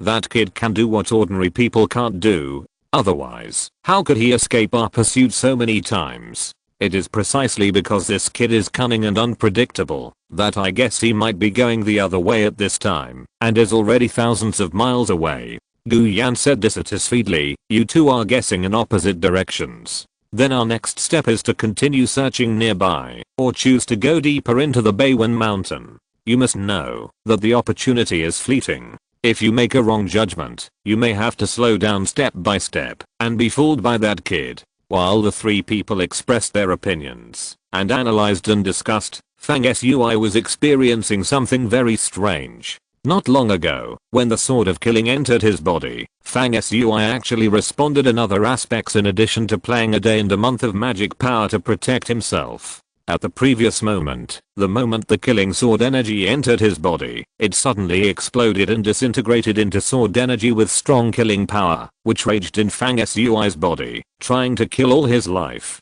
Fang Sui certainly would not sit still and wait for death. The two sources of power in his body simultaneously showed unprecedented scenes. In Fang Sui's sea of consciousness, the sword energy that invaded his body connected one after another, turning into a terrifying sword tide, sweeping towards the four suns like an overwhelming force, trying to completely extinguish the fire of the sun, and then penetrate Fang Sui's sea of consciousness and kill him completely. So, in Fang Sui's sea of consciousness, a great tide swept across the four suns, trying to submerge the suns in the sword tide. When the sword tide collided with the four suns, the light of the sun continued to weaken, and the sword tide also decreased layer by layer, burned by the scorching sun, and evaporated and disappeared. This scene continued, and both were consumed rapidly. The scene on the land of the gods in Fang Sui's lower abdomen was even more surprising. There were countless raging sword ki, which turned into blood-red lightnings, appearing above the divine land, and fell like rain. However, after these lightning sword ki fell, they were immediately blocked by the floating natal armor in the middle of the four dark mountains on the divine land. It should be noted that the magical power of the dark land armor contains the power of Hao-Tu, the world's #1 defense. Not to mention that it is extremely solid. The armor itself has absorbed the original essence of the demigod Baishap, and after being integrated into the sacrifice of the natal curse, it has long been spiritual. The current Darkland armor is like a special clone without life and flesh, but can communicate with Fang Sui's mind, and they are indistinguishable from each other. Therefore, it naturally has the ability to help Fang Sui resist the sword ki entering his body. Suddenly, the natal armor grew rapidly on the divine land, becoming towering and majestic, like an ancient giant. The next moment, the armor rose up, as if a giant stretched out his arms, brazenly catching the sword energy that was chopped down, tearing it apart at will, twisting the sword energy into wisps of green smoke. One after another, the sword energy was continuously caught and torn apart by the natal armor, and dissipated into nothingness. At the same time, wisps of black hair rolled out of the armor, turning into a ferocious and terrifying cursed python, colliding and competing with the raging lightning sword energy, and the two cancelled each other out. At this time, Fang Sui's body was like a battlefield, and the raging sword energy was fighting in the sea of consciousness and the lower abdomen, like two armies facing each other. If Fang Sui could not block the sword energy that invaded his body, his magic power would decline at best, and he would die at worst. The situation was extremely serious. Fang Sui's countermeasures did not stop there. At this time, Anubis, Bast, and Ulaius appeared together in the divine land in his body, standing on the top of a dark mountain, and swallowed the sword energy into his stomach. The above changes in Fang Sui's body were all his means to resist the sword energy. When the sword energy entered his body, Fang Sui mobilized all his strength. Not only was he resisting the sword energy, but also Anubis, Bast, and Ulaius. In this way, the sword energy that tore through the void and was full of murderous intent was no longer enough to endanger Fang Sui's life for a while, after being reduced and thinned layer by layer. However, even so, Fang Sui still suffered serious injuries. The situation in his body was extremely bad. Not only the tendons and body orifices were almost completely destroyed. The most important thing was that the sword pierced through his chest, and Fang Sui's heart was almost completely crushed. The whole body lost the source of blood, and soon the blood and essence would be exhausted. If Fang Sui cannot quickly find a way to change the depletion of blood and essence in his body, his life will inevitably be in danger. At the moment, when his heart was crushed, Fang Sui immediately guided the power in his body to protect his injuries from further deterioration, and prepared to leave the dangerous place before dealing with his injuries. A wonderful thing happened at this time. In Fang Sui's sea of consciousness, a drop of golden blood suddenly appeared on one of the pages of the golden scripture of the sun. At this moment, Fang Sui's heart was filled with uncontrollable throbbing. He clearly sensed that the blood that appeared in the golden scripture was extremely extraordinary. This was a drop of blood from a god or demon, containing unspeakable magical power. This drop of blood came from the remains of the god in the golden scripture, Horus, the god of sky war in the ancient Egyptian pantheon, and it was his original blood. The blood contained billions of symbols, flashing and flowing inside, flickering and fading constantly. For some reason, Fang Sui suddenly had a sudden realization. There were 126,000 symbols in the blood, which vaguely matched the birth and death years of an era in the legend.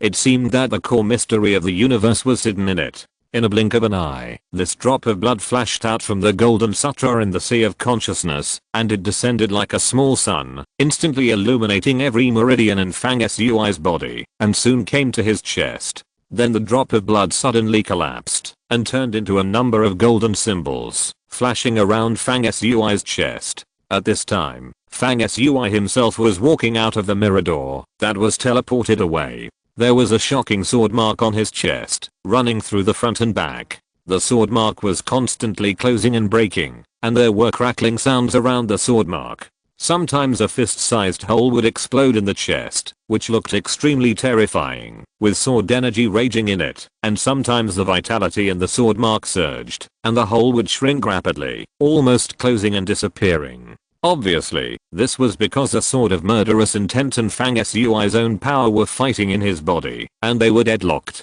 so the injury was sometimes light and sometimes heavy. This situation was quickly controlled after the appearance of Horus's blood in the golden scripture. The sword mark on the chest was no longer easy to spread, slowly stabilized, and the wound began to shrink. Only then did Fang Sui let out a sigh of relief, and his complexion improved slightly. At the same time, the rain of sword light and lightning in the sky above the divine land in his body fell sharply, annihilated and dissipated. Bast and other guys standing on the dark mountain were all bright-eyed and surprised. The origin of Horus's blood is the nirvana of gods and demons. As Bast whispered, more peculiar changes occurred in Fang Sui's body. First, his whole body suddenly disappeared from the millions of mountains, without a trace. Fang Sui seemed to be given a kind of divine power, and the whole person at this moment exceeded the normal space dimension and jumped out.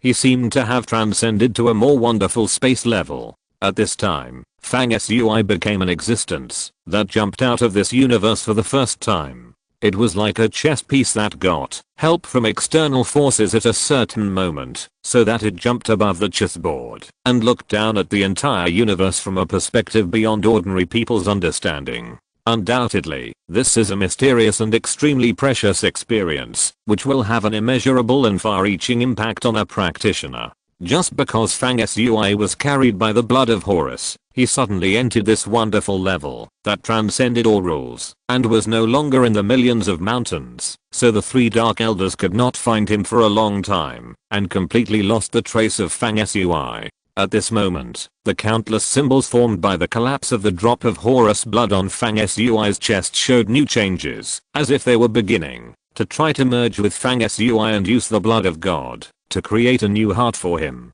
In the Sun Golden Sutra, Urgalzizite was looking at the remains of Horus. His eyes were gloomy, and his expression was bright and dark, constantly changing. PS. Thank you for your support. Happy reading. End of this chapter. Thank you very much for reaching the end. Don't forget to like. Looking for more exclusive content and immediate access? Subscribe to our Patreon. Remember, every like, subscription, or donation encourages us to continue. Thanks to everyone. See you in the next video.